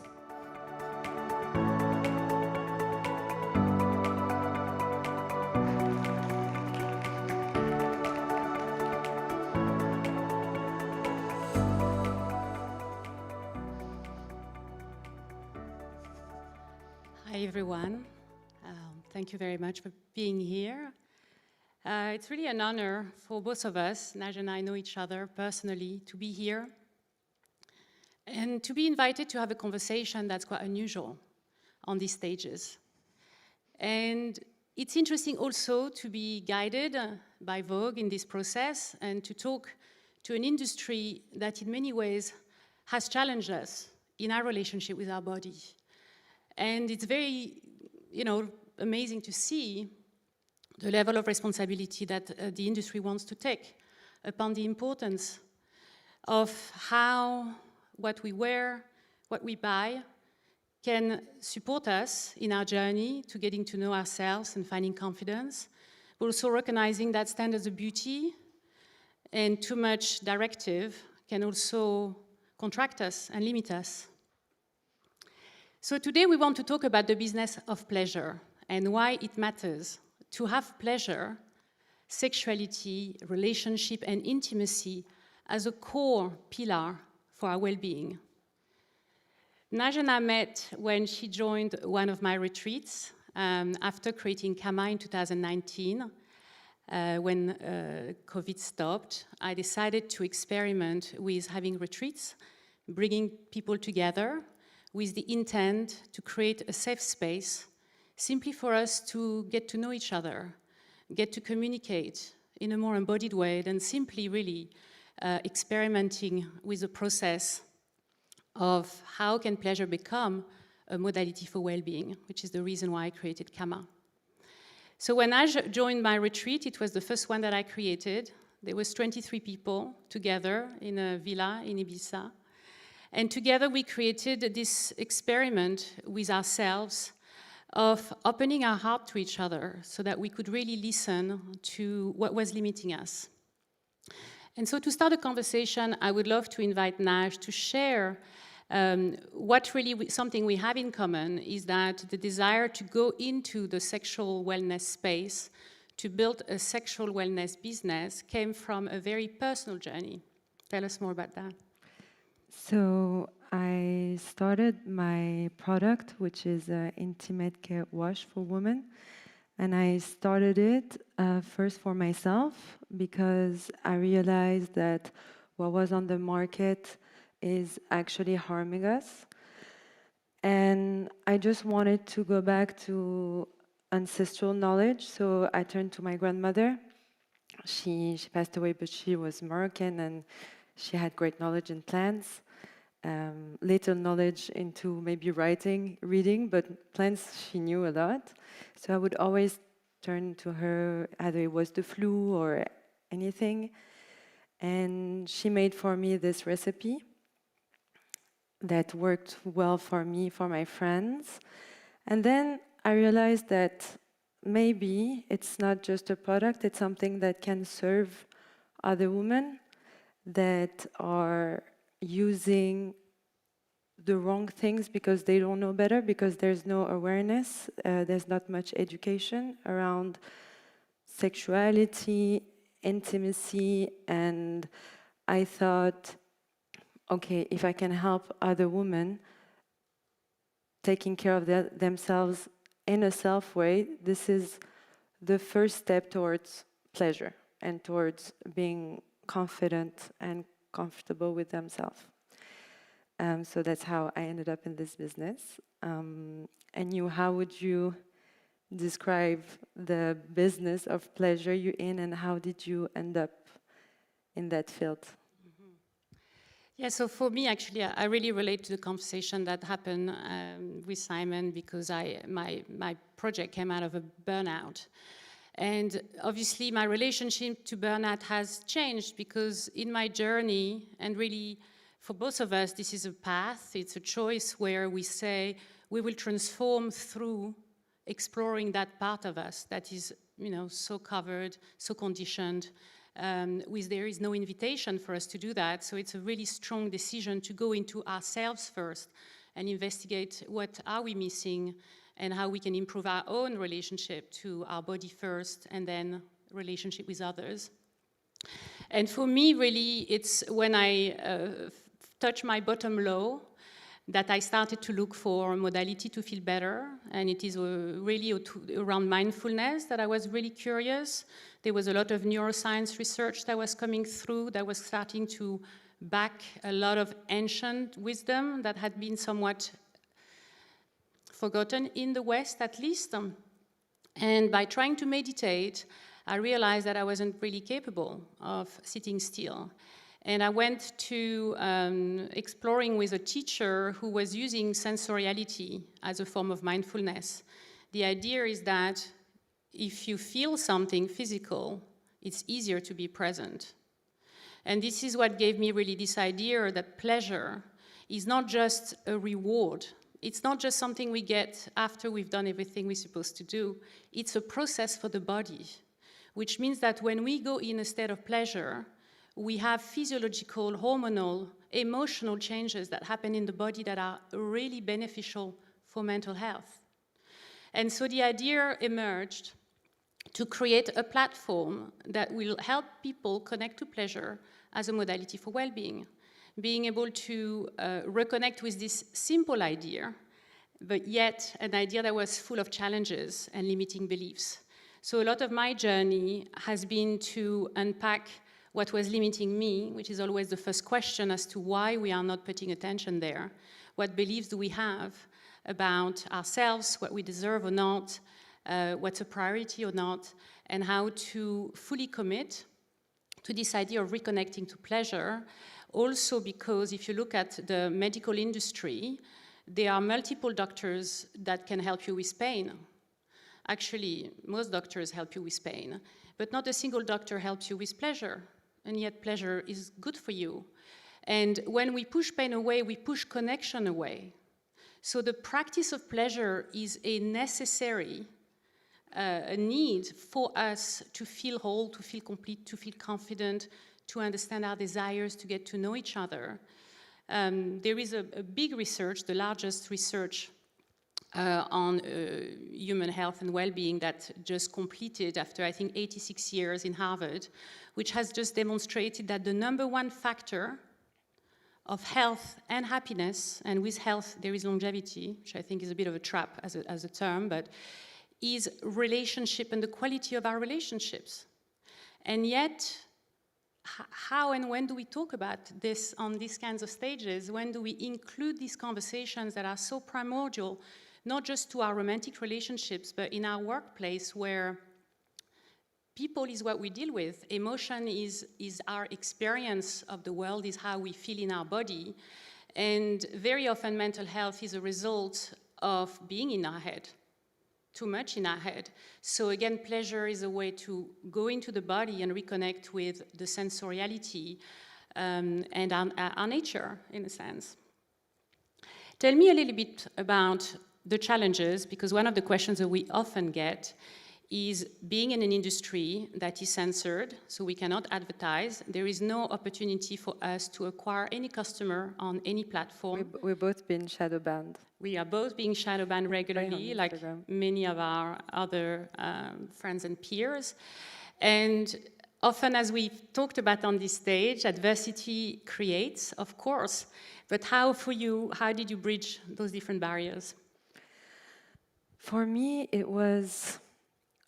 it's very intertwined, my personal story with Wumi, my brand, because from my background, it's already quite difficult to talk about this subject. But so I live between Dubai and Paris, and I come from an Arabic background. But even in Paris and in the Western world, I found it still difficult, even though we grew up with a lot of information towards sex, with the TV shows or the articles in magazines. I remember growing up with articles in the magazines talking about sex, but it was more about how to seduce or how to please, or it was more towards that end. And building Wumi, I realized that once I would open the conversation, so many women, even women that I knew for so long and that was close friends, started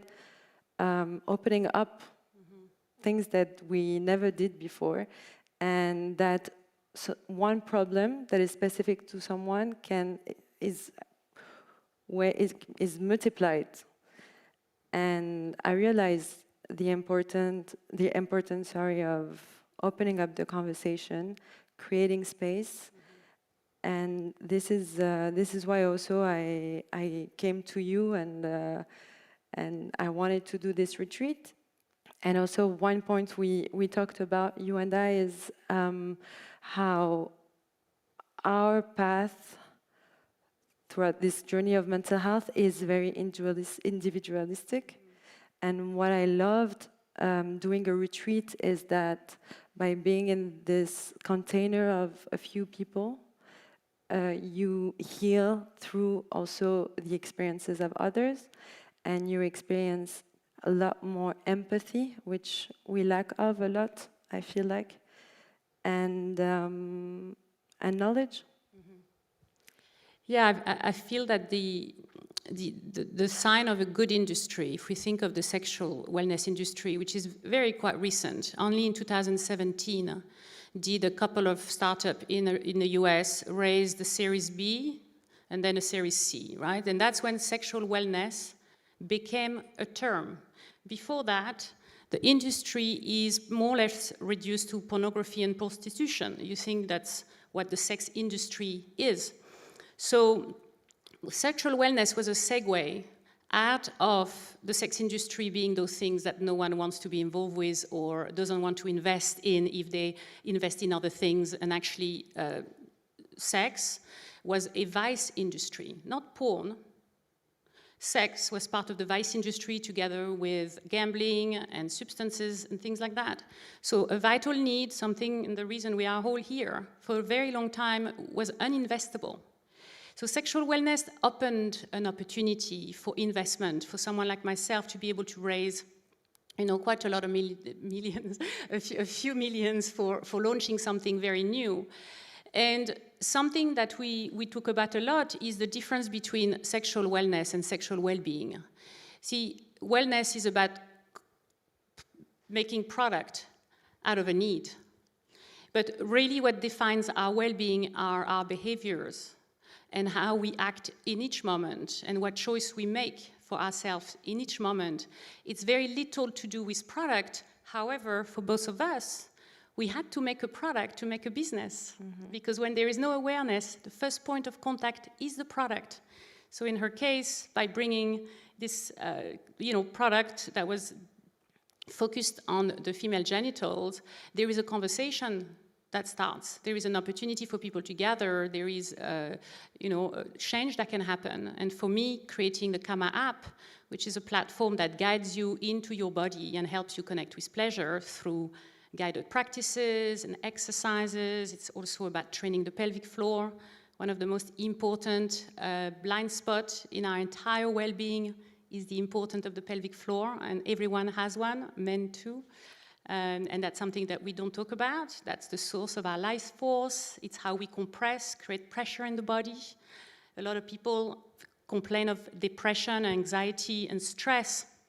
When we start to work the body and be more introspective and bring our attention from the head into what's happening internally, we also start to co-regulate or regulate our system. So the productization allows us to create an industry. And what I think are the challenges today and what I see is to make sure that the people who are creating sexual wellness brands are well themselves.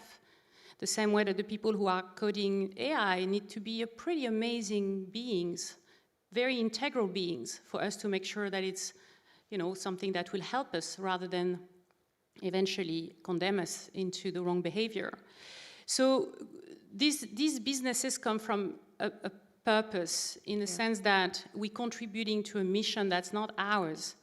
And for me, in creating the business, what that has really meant is slowly detaching from all of the identities that I had in the past around being an entrepreneur and raising a lot of VC capital and defining success in a particular way, and really coming back to why am I doing this and how I am well, me, as I'm creating a wellness business. What do I need to do to change how I create the business so I remain well, so what I create can help others?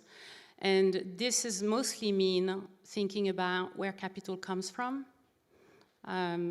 Is it the right capital? Can you really know that there is the alignment?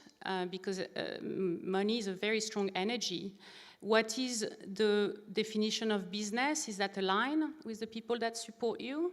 Otherwise, there's going to be discrepancies in the execution. And does that business really keep you healthy and buys you the lifestyle that supports what you do?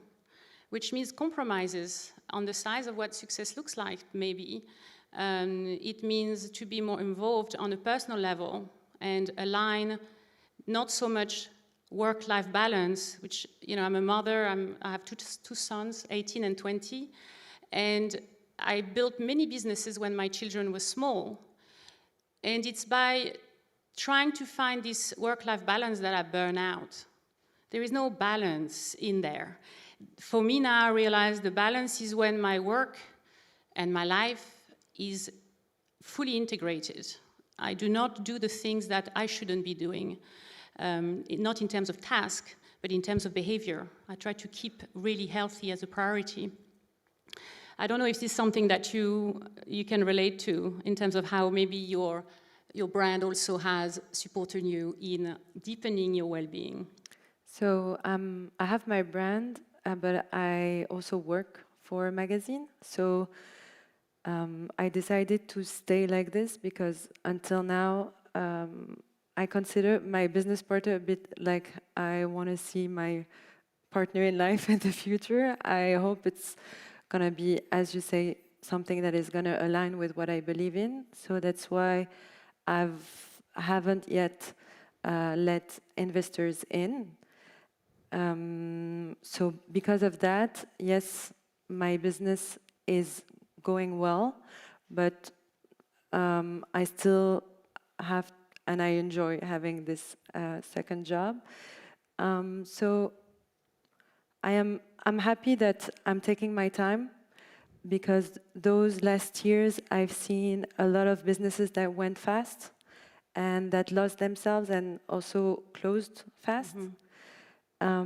So I do believe in really internalizing how you want to live your personal and your professional life. And maybe we'll know in the next chapter, but for now I'm quite happy. We want to expand. I want to do a lubricant also, and that's the reason why I reached out to you, is because when I decided that I wanted to expand my brand and have more products, I thought, okay, it's a great idea to do a lubricant, but I need to learn more about what it is and how I can pass on the knowledge of sexuality and embodiment. Right. So in the last minutes that we have, I want to give you maybe a projection or an idea, simply where I feel the sexual wellness industry could benefit and where it could go. As I mentioned earlier today, for a long time, there was no sex industry. The sex industry was something that was illegal, primarily. And I really believe that sex work is like spiritual work. We have to investigate. There needs to be places and people and professionals that are trained to help us go into those spaces without shame. We need doctors that makes us feel comfortable with opening up and conversing around these topics and help us build a healthier relationship with our body. For a long time, the underground industry that I have discovered by doing a lot of research is based around the idea of practice. And they are body workers, sexologists, body workers, psychosexual therapists. There's a lot of ancient wisdom that is coming back through Taoism and Tantra to help us connect with practices, ways of being with our body that eventually transform our relationship with it. And with that, I would love to invite you to join Kama. I've shared a discount for the audience to join my app and to help me improve what we're doing so that we can continue to live in this independent and a healthy way. Thank you.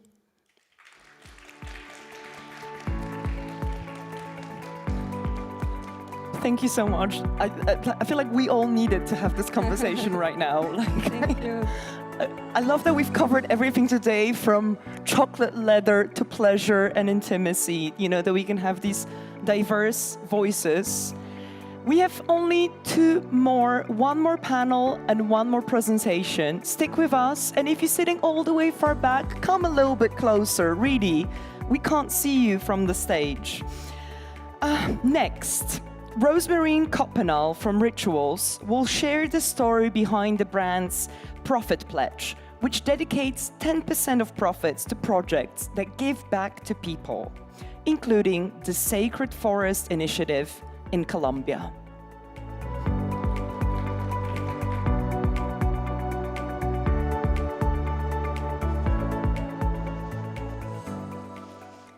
Good afternoon, everyone. Wow, what an honor to be on this stage and to come after the speakers we just had. Really admire their vulnerability, and it's how do you say that? A high standard. So I'm going to do my best and talk to you about Rituals, indeed, the wonderful brand that I work at. I'm Executive Marketing Director, or CMO, at Rituals. Yeah, very pleased here, especially in the part of well-being, because that's really a theme that is close to our heart and close to our brand. Over the next 15 minutes, I will share with you our take on what do we do with well-being when it comes to making impact on people and planet. And not every one of you might know Rituals. We are a Dutch brand. I'm Dutch. And we are now in many countries where we're still very small. We are in over 30 countries, and we have 1,400 boutiques. We're growing quite rapidly. In fact, we are opening a new store every single working day, already for some time, and hopefully for some time to come. That's really, it's a great pleasure to see this growth, and it's also a big responsibility with this growth. We stand for well-being. We sell products for your home, for your body, for your beauty. But on our storefront, we actually say, we're not here to sell you beauty. We're here to make you feel good. And that feel-good factor is what we find very important. And as we talk about feel-good for our customers, we also said that we want to take more responsibility. We want to create well-being not just for our customers, but also for the planet and for people. Those are big words. And I will elaborate more on that today. Now the question is, okay, why would we as a business take on that responsibility? Well, for us, it is very clear and it's not ignorable. When you read the figures about Gen Z being, not even Gen Z, all of the population being very worried at the moment, mental health is a big topic, luckily as well today. We are in a climate crisis. AI is changing the game with positive and negatives. Not even to speak about the different wars that are ongoing and occupy our mind. So what does this do to our customers? What does it do to our employees? What does it do to us?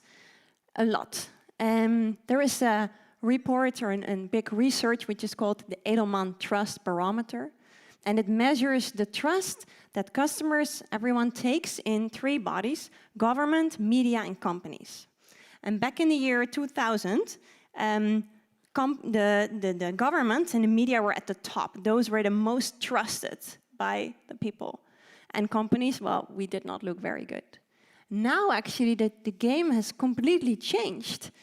Companies are at the top, which means that our customers really look at companies to change the game, not just at government and media. And that is a big game changer, because that means whether we want it or not, the responsibility is on us, on Rituals and all the different companies. And that's why we said, okay, we want to do more. Now, we started already years ago to focus on making our business more sustainable. We are B Corp certified, one of the first beauty companies. We did that 5 years ago. And 80% of our bestsellers are now refillable, which is also very exciting. So we worked very hard on becoming more sustainable. And I have to say, we are far from perfect, like anyone else in this industry, but making so much progress. And it's really ingrained in every aspect of how we work. Because we believe that we first need to be compliant and we first need to make it right with all the aspects that we talked about. We want to be ESG compliant 100%. We need to act responsibly, sustainably, and transparent, and with us, all the other companies. And we believe that that is the first thing that we have to crack. It's fundamentals of doing business. It's a hygiene factor. And when that is done, we want to go to the next stage and say, okay, and then we also want to become leading and make it matter and add extra focus to making a difference. Now, how do we do that? We launched a year ago our 10% profit pledge. We said that we guarantee that we will use 10% of our net profit to support causes that improve the well-being of people and planet. There are big words in there, 10% well-being, people and planet. This is a difference in our business model. We want to demonstrate that profit and impact can actually go hand in hand. And this is our way of doing that. Now, I often get the question, okay, there are more companies doing such things. Why is this different? And yes, luckily, there are many companies that actually created foundations and are donating money to good causes, which is really nice. What we want to do is we don't only donate, but we also partner with our partners. So in addition to giving money, we also work with them to help the causes get better, and with our expertise and our talented employees, we really want to do it together with our partners. So this partnership is not only really fun to work on, but also impactful. And the other thing what we do differently is that this pledge is not just a one-off, it's a commitment for every single year. So every year, we already commit now, we donate 10% of our profits. Now, that's a big commitment for the size that we have. You might wonder, well, then how much is that? Is that a lot? I think it's sizable. It's 400 million euros over the next 10 years to come. Now, that means that we also need to think about how do we then spend this money wisely? How do we make systemic change, as we call it with a beautiful word, which is change that really stays and that really is going to continue. How do we do that? And we went back to what do we stand for as a brand? We stand for well-being. And then there is one word that popped up to us, which is known to improve well-being instantly, and it is nature. Because there is enough research that says, and we all feel it, I guess, when we're in parks and forests and beaches, that once you are in nature, you immediately feel better. So nature is a theme that we picked up. And we said, okay, we want to make this our mission. One of the most powerful ways to restore balance, so through our 10% profit pledge, we protect nature and we help people reconnect with it to make them boost their emotional well-being and find their calm. So it's about protecting nature and it's about human nature. And so then we have this big pot of money and the question, okay, how are we going to spend that in the best possible way?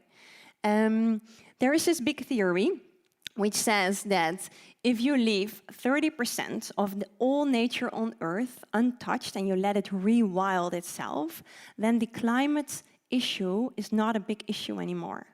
Today, however, we're only at 8%. So that means there's a lot of work to be done, and that's why we're going to give 50% of the amount into protecting nature, first and foremost. And we do that by investing in the most pristine nature areas of the world, and those are forests and oceans. So what do we mean with the word pristine? We mean that is where the biodiversity is highest and where the ecosystem works on its own. So left untouched, it will recuperate and help the balance. So forests and oceans. And then the other 50% is spent on human nature, on making people feel better, making them reconnect with nature, and also boosting emotional well-being. Now, I'm going to talk to you about a few examples that we have of how we do that today concretely. And the first one is one that's close to my heart because it's so beautiful. It's Sacred Forest Foundation. And the Sacred Forest Foundation is a foundation with really talented and passionate people who discovered the indigenous community in Colombia. They're called the Arhuaco community. And that is a really wise group of people who guard their forests. However, unfortunately, they lost their land over the years in the past. And so what we're doing is that with the Sacred Forest Foundation, we're actually buying back the land, we give it to them, and then we help them protect it. And like I mentioned, they are the guardians. You see it on the next slide. They are the guardians of the nature. They have immense wisdom. We were lucky to go there and meet them, which was a combination of fascinating rituals and really getting to learn the wisdom that they have. And part of our mission is how can we let the rest of the world benefit from their expertise in order to rewild nature. So the Sacred Forest Foundation is making sure that this is becoming systemic change by also trying to make it a World Heritage Site by 2028. So that it's really protected, not just for now, but forever. Now, in addition to forest, there is also the oceans. I'm curious, who of you has seen the film of David Attenborough, Oceans? Quite a few think, good. And if you haven't, please go and watch. It is fabulous, and it really makes my story not needed anymore. Because David Attenborough talks about how protecting oceans is really helping to recover from our climate crisis. And so we fund money to these foundations to avoid industrial fishing. And with that, recuperation of the ocean. So go watch the film, please. Now, these are all the good causes when it comes to nature that we invest in order to really make systemic change. And we've only, we've been doing this for quite a few years, but we have so many more ideas of what we can do with these beautiful partners in order to share, like I said, also the wisdom in order to give access of people to nature. The other part I mentioned to you is the 50% that we want to invest into human nature, well-being. So same as what we asked on forests and oceans, how do we do that? Where do we start? Well, we start where it starts, children. And as a very pragmatic and concrete example, we have Superchill, which we co-founded with the Superchill Foundation. And it's all about doing simple exercises to help kids ease their minds. My two daughters are 10 and 12 years old, and if they can't get to sleep, Superchill helps them in 9 out of 10 cases to really give them peace of mind. Unfortunately, many children are in very much tougher situations in war zones. And so together with War Child, we help them to really ensure that the trauma that they face gets less and less. We also do that, like we help ourselves. So on Sunday, we have a marathon where all of our employees are running to also individually raise funds to help War Child. So these are just a few of our examples. And what I'm asking from you is please make me unneeded to be on this stage. Please make sure that in 2 years from now, we're no longer allowed on this stage, because what we do is common practice. Every company, hopefully, is going to be able to see that we can deliver profit and impact in one go. So help me spread the word. Thank you so much for showing up and for listening and for your engagement. And we close with a video. Thanks a lot. Well-being is at the core of the Rituals philosophy. And we believe that well-being is about balance. Not just for us, but also for the earth we live on. To better the balance, we have to make bigger strides. And that is why we've committed to use 10% of our net profit to support causes that improve the well-being of people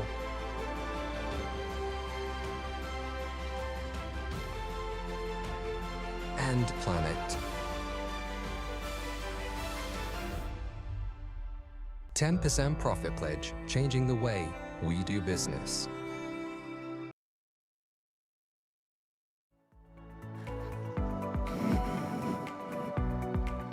In our closing panel, we'll talk about the one thing none of us can escape, aging, and how technology, beauty, and science are teaming up to make it a little bit less dreadful. The longevity playbook, longevity is like the new sustainability. How many times have you heard that word other than AI? Plenty. But the longevity playbook will look at how innovation is amping up self-care, from AI diagnostics to next-gen wellness tech. Let's welcome Marta Gasik from Google Cloud and her panelists.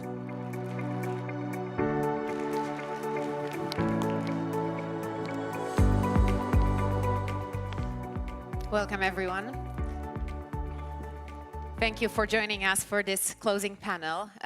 We will talk about a topic that I must say I've become interested in quite recently. I've had the pleasure of being one of the authors of this year's BCG and Vogue report. Today I have the utmost pleasure having a conversation with Grzegorz Kramholz from Google Health, Jan Kozakiewicz from Most Elements, and also quite interesting in context of our conversation, an ex-Olympian, Katarzyna Nadolna, the founder and CEO of ITP-SA, and Siddharth Agrawal, who is a physician scientist and the CEO of a company called LabPlus. So thank you for joining us. And today we will be talking about longevity, topic that for decades evoked images of retirement planning, old age, illness, end-of-life treatment. But now it's undergoing an entire rebranding, which is led not by the elderly, by the young. We see that Gen Alpha and Gen Z are reinterpreting what it means to live long and well. And for those cohorts, longevity is no longer something to prepare for later. It's a way of life. It's something to optimize for in daily life. And I wanted to start with Kasia, with asking you, because apart from your career, you are also just an undeniable expert on longevity. So I wanted to ask you, having seen the changes on the Polish market for the last 20 years, bringing the innovation and bringing also the knowledge in the field of longevity to Poland, how would you define longevity today? Speaking of longevity, we need to introduce two concepts. First one is lifespan. So we are speaking about life quantity, so how long we are living. The other is health span, and health span is how many years we are living in health, free from chronic diseases, disabilities. The bad news is that the gap between two of them globally is growing in the last years. What does it mean? We do live longer, but we are spending more years in poor health.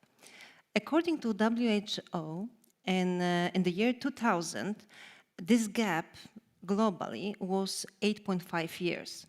In 2019 was 9.6 years. So only in 2 decades it increased by 13%. What does it mean for all of us? Yes, mean that especially in well-developed countries, we are spending many years in poor health, and in fact, the highest gap between lifespan and health span is in the United States, and is 12.4 years, and very close is Australia, 12.1 years. So mean that average Australian is living 12 years in poor health. The statistics are undeniably shocking, I would say. And yes, they are. The same what we found in the report this year. So what's really interesting is the claim that the younger generations talk so much about prevention. Preventive checkups, preventive tests, preventive fitness screenings. And I know, Kasia, from our conversations that you believe prevention is honestly individuals' most powerful tool. So why is prevention so important? Because I told you about bad news, but there's also a good news. So, in fact, we can take control of our health span. Now we know that our genes, they don't determine our health span. So, thanks to epigenetic, we know that with our lifestyle, or our daily choices, we can turn on and turn off our genes. So, our daily choices really matters, and we can prevent and also like plan our health span. So how long we will live, enjoying health life. The most important thing here is there are some factors, because there are some factors that they are influencing this health span. And what can be surprising, and we know it thanks to long-term research made by Harvard University, I think was mentioned this before, but you need to know now that this is the factor number 1. The most important for our health span and lifespan, so for both, are personal relationships that are positive and strong. Then the other factor is food and nutrition. Is what we eat, so quality of food is how much we eat and how often and when we eat, so all matters. Sleep and recovery. So this is like also quality of sleep, but also to set up the proper daily rhythms, yes? And this is like really we can do a lot. I mean, we have a really big impact on that. Physical activity, as here we have, I think we will speak about this today, but it's obvious, but is to stay active. I mean, like on daily basis. It's not only to do heavy sport. What was not so popular in the past, now we know that, for example, to create muscles, the muscles are all organs of longevity. Then the other factor are stress management, very, very important factor.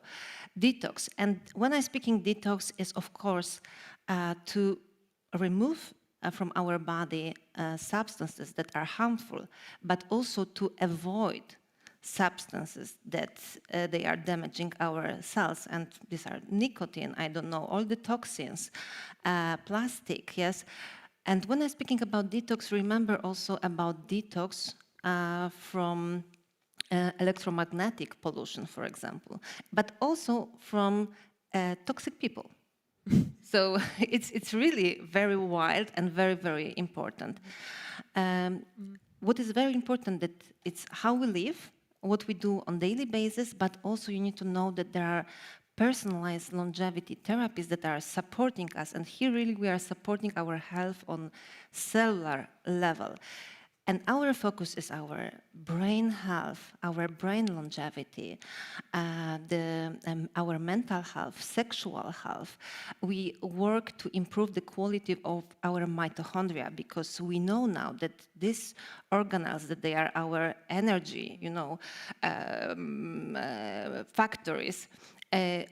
Based on the quality and quantity depends our health span and health life. Yes. I take it from what you're saying that if we want to long live and to be healthy, we must take care of everything. You're mentioning sleep, you're mentioning nutrition, like we talked about exercise, about our stress management. This is honestly a lot. And Yes. if we think about professional athletes, there should be a whole team of advisors, your nutrition, your coach, your recovery, rehab specialists. And Yannick, you are an ex-Olympian yourself. So how would you compare and position the advice? Like, do we need to push ourselves in our everyday lives to the extreme? Like, what trends from professional sports are now entering the mainstream? Hello, everyone, first of all. I wouldn't say that pushing to the extreme is the best solution. I'd rather say that being, let's say, attentive, being more mindful, and being more consistent about what you do is much better. So you don't need to, follow very strict protocols and so on. If you're passionate about what you're doing, if you're attentive about it, then it's enough. It's basically enough. At Most Elements, the brand that we created with my friend and business partner, Krzysztof, we introduced a term we call this type of people, let's say, life-leads. This word consists of two words, life and athlete. So if you, jog twice a week or do, go to Pilates classes 3 times a week and so on, and you juggle this with your work life, with your social life, and you're passionate about all the things in between, then this is enough. And we love to support this kind of approach. It is really tough to be an athlete. It is not that beautiful as people think, but yeah, it's worth being passionate about what you do all the time. I just love the term life lead. I think it's spot on. And our health is akin to a marathon without the team of professionals supporting us. Yeah. We seek realistically information about how to perform our best from a multitude of sources. The report shows it as well. It's not only doctors' offices right now, it's the online publications, it's the books, it's the advice we get through social conversations. And we try to trust the brands which promise to bring us health and wellness. And of course, in Most Elements, you are creating comprehensive supplementation, yes, and you are trying to win the trust of your clients. And my question to you is, how do you ensure that potential clients trust you? Like, how do we ensure trust in online recommendations of products? Well, now this is a complex question. I feel like we are being a little called out, but I'm gonna perform under pressure here. So first of all, the supplement world is not only supplement, but health product world is a maze. It is really tough to navigate among thousands upon thousands of products out there. And I think I would divide this response to 3 parts, to 3 perspectives. So the first perspective would be the athlete perspective. As Marta, you mentioned, I am an ex-swimmer. I trained for 20 years. I was at the Olympics in Tokyo 2020, 2021 to be precise because of COVID, obviously. And I took a ton of supplements. I researched them, I tested them, and I was actually never sure if what I am taking is clean enough. I was also tested regularly by World Anti-Doping Agency. This is a strict regime. So being sure from the perspective of an athlete, this one's really tough. This is one. The second perspective is perspective of an entrepreneur, who I call myself a little right now. And this here is a little bit of like a matter of choice. So it is your choice if you want to create a transparent product, a clean product, if you want to test it, if you want to make your customers and the whole world actually sure that what they want to buy, what they're buying, is clean. So this is a matter of choice. And the third perspective, I think the toughest, I would say, is the customer's perspective. You're just never sure. And in most situations, pun intended, you don't have enough knowledge to navigate in this maze. And I think I would introduce a 3-step checklist, let's call it this way, that you can try to follow when let's say, when you buy a new product, a new supplement. First, we need to see if the product is science-based, if the ingredients are science-based. If they are, read through the website, check upon them if there are any scientific articles, and so on, so on. This is one.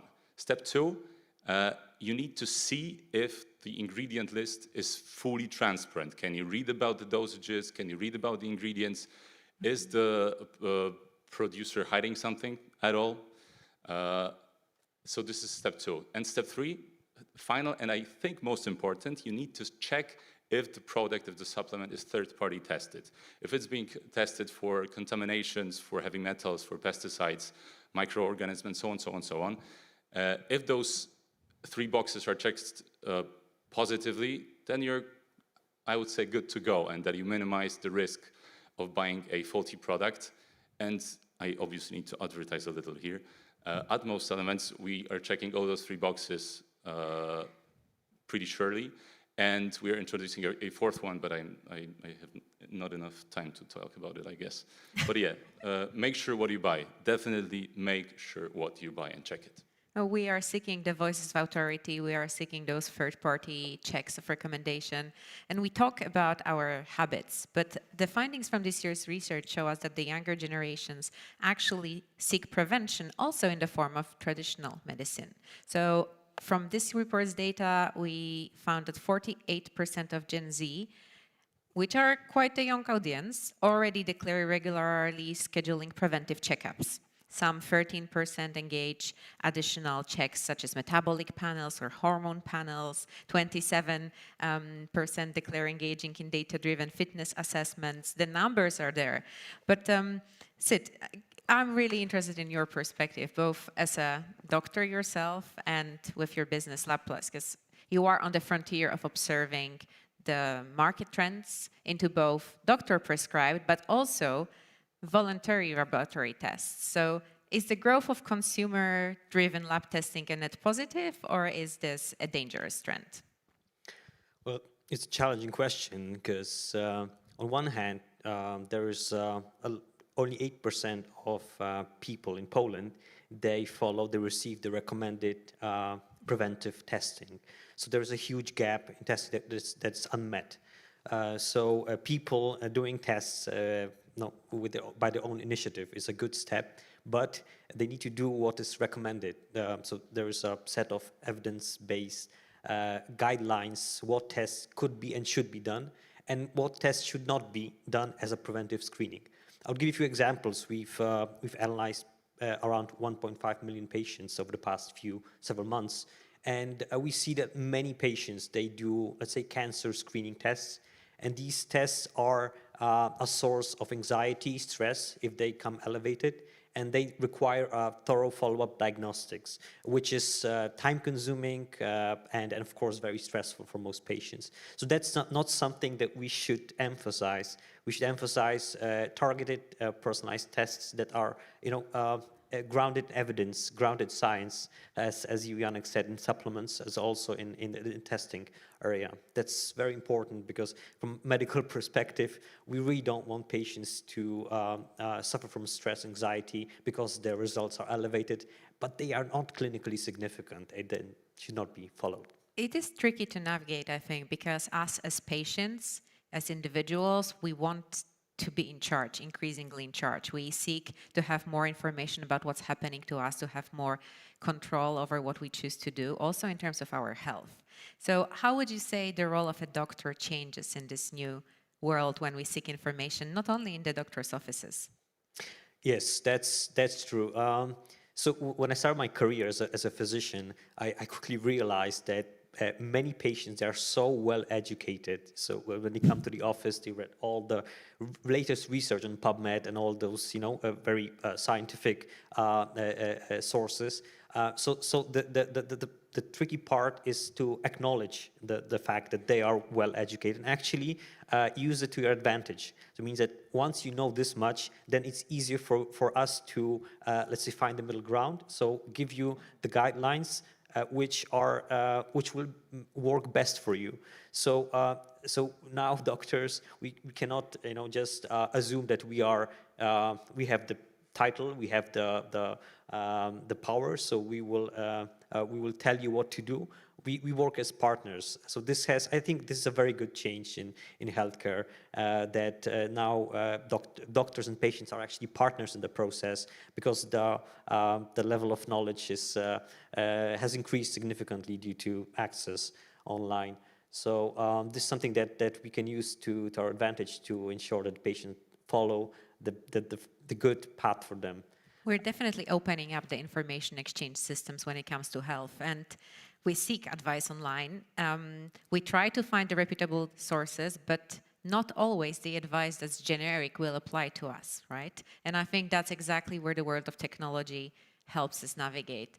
With wearable sensors, with all of the big data analytics, and platforms such as Google Health, we are now seeing increased trends to introduce market of one, extreme personalization in health data. So Grzegorz, maybe you could tell us, like, from your perspective, within Google Health, within Fitbit, how do you use the wearable data to create a middle ground of personalization and insight?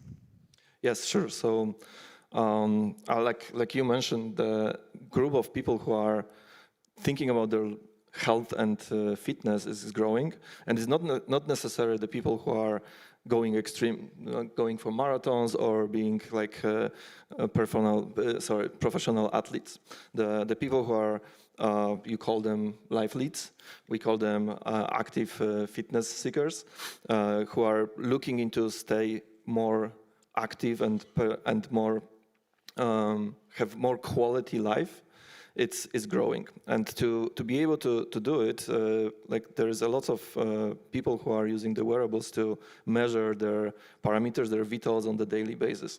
Like Gen Z and then young generation is about 40% who are like routinely like reaching for this data and using it for their daily activities. And this is like a vast amount of information that now we can use to personalize the experience and build the products and the apps for the users, from the people, which will be extremely customized and personalized for their unique situations. To be able to do it, it's like if you get the wearable, you know your step count, you know active minutes, your heart points, and sleep score, but that doesn't give you a lot of information. Like it can drive some of your behaviors, but it is not really connecting all the dots for the users or for the people. So what we are building in Google is to using the research-based and expert systems from AI perspective, get this continuous information about the user, which is recorded minute by minute, sometimes even second by second, and then be able to build a highly personalized and customized coach experience, which will cover different aspects of their lives. So imagine that you're preparing for important presentation on conference like this, and you don't want to be unwell, and you go to your application or coach and say, hey, what can I do to not be nervous or to be really prepared for this presentation today? And instead of saying, hey, you should get a little bit better sleep and rest more or do some meditation, this application or this coach can give you very precise information that on this day you should take 10 more minutes sleep before going to bed, increase your nutrition intake of protein during your lunch, and then maybe do 30 minutes of meditation on Thursday, because Thursday your calendar looks pretty empty. So this is where you can spend some time on building this. So this is where we see a tremendous opportunity to provide for normal users, normal people like any of us, something which was accessible and only for the professional athletes. So like a group of experts on the nutrition base, on the sleep coaching, on the fitness coaching, which combine all of these things and provides like a very insightful information for not only how to read the data, but also how to be proactive about it and what can be changed to improve it. Microdosing this advice, which we usually would have to wait for a doctor appointment, of course not replacing it, but it's very good to have this everyday access. Look, just to wrap up, because I'm sure our audience is also wondering, we are talking about the business on longevity. What are the commercial implications? What is the commercial future? What can we do for our brands, for our businesses to capture this changing market? And then just very rapid fire, give me top of your mind if I ask you, what is the one change in consumer mindset that will be driving the longevity market in the next 3 years? Yeah, I think the looking at the health and the quality of life in the holistic way, I think this is still a niche, and this is something that not many companies or products can address. Especially something which connects all of these things, which is sleep. I think improving the quality of sleep and getting any like coaching or products which will help with this is a big opportunity. Great, thank you. Janek? Same question? Same question to everyone. Right. I'm going to respond with one word, consciousness. That'll be all. That'll be consciousness all the way up. I guess people will be more knowledgeable, more ready to search for answers, more critical. So in one word, consciousness. So I agree, really. I wouldn't say it better. But from the business that we are in the clinical business, I think that, especially in Polish market, we are opening an era of longevity clinics and longevity therapies that they are very holistic. I mean, from wellness, mindfulness to the medical personalized treatments. I would say going from reactive to proactive. So this trend is something that will determine the future of how the healthcare services are delivered to people and how we get the value from them. Thank you. And I think across everything we've said on the stage today, truly there's two main takeaways. One, we are responsible for our own health, wellness, and longevity.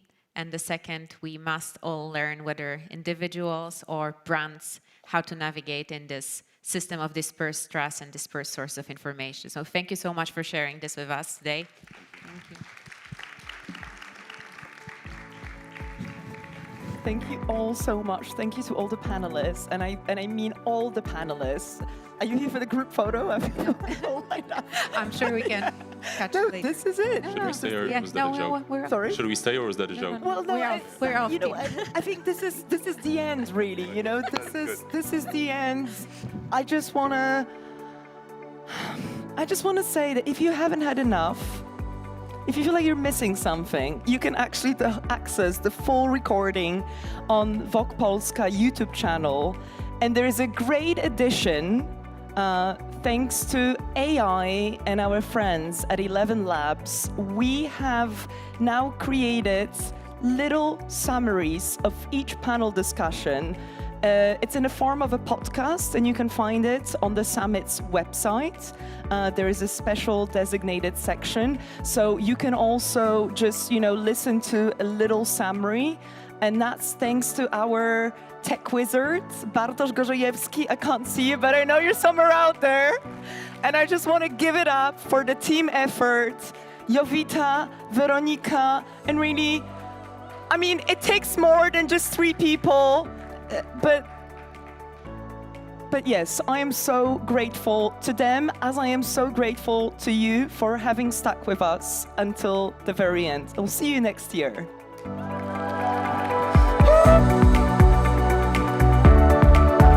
Fashion industry is valued at $1.84 trillion in 2025, contributing 1.6% to global GDP.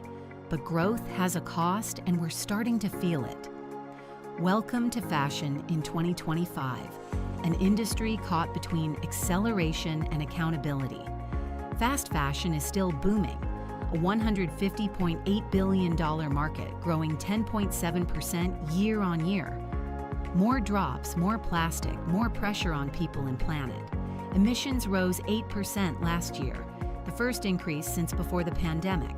Luxury is losing ground. 50 million consumers left the luxury market between 2022 and 2024. Blame greedflation. Blame growing scrutiny over labor and ethics. As resale rises, so does the demand for value, not just a logo. Behind the scenes, confidence is crumbling. 80% of executives don't expect improvement this year. Tariffs, wars, climate disasters, all disrupting supply chains. Climate volatility is disrupting sourcing, logistics, and labor. From droughts in India to floods in Bangladesh, climate change is no longer abstract. The gap between fashion's marketing and reality is wider than ever. Europe generates over 12 million tons of textile waste annually. Now, under extended producer responsibility, brands must pay for collection, sorting, and recycling. The true cost of fashion is becoming visible. 2025 is a year of creative reshuffling. 13 creative directors are out. 16 are making their debut, but still, 81% of appointees are men. Jonathan Anderson at Dior, Mathieu Blazy at Chanel, Demna at Gucci, Pierpaolo Piccioli at Balenciaga. The shakeup sparked a creative wake-up. Designers like Duran Lantink and Hodakova are gaining recognition for radical upcycled visions. Runway shows in 2025 were bolder, more emotionally charged than we've seen in years. A reminder, fashion's core strength is creativity. Tech is no longer a side tool, it's central. Brands using AI for demand forecasting saw 85% more accurate predictions, leading to 50% less overstock and a 30% drop in storage costs. AI is helping brands make less and make smarter. Fashion in 2025 is at a crossroads between illusion and accountability, speed and care, financial caution, creative turnover, ethical regression, digital acceleration. This isn't just another trend cycle. This is fashion's defining decade,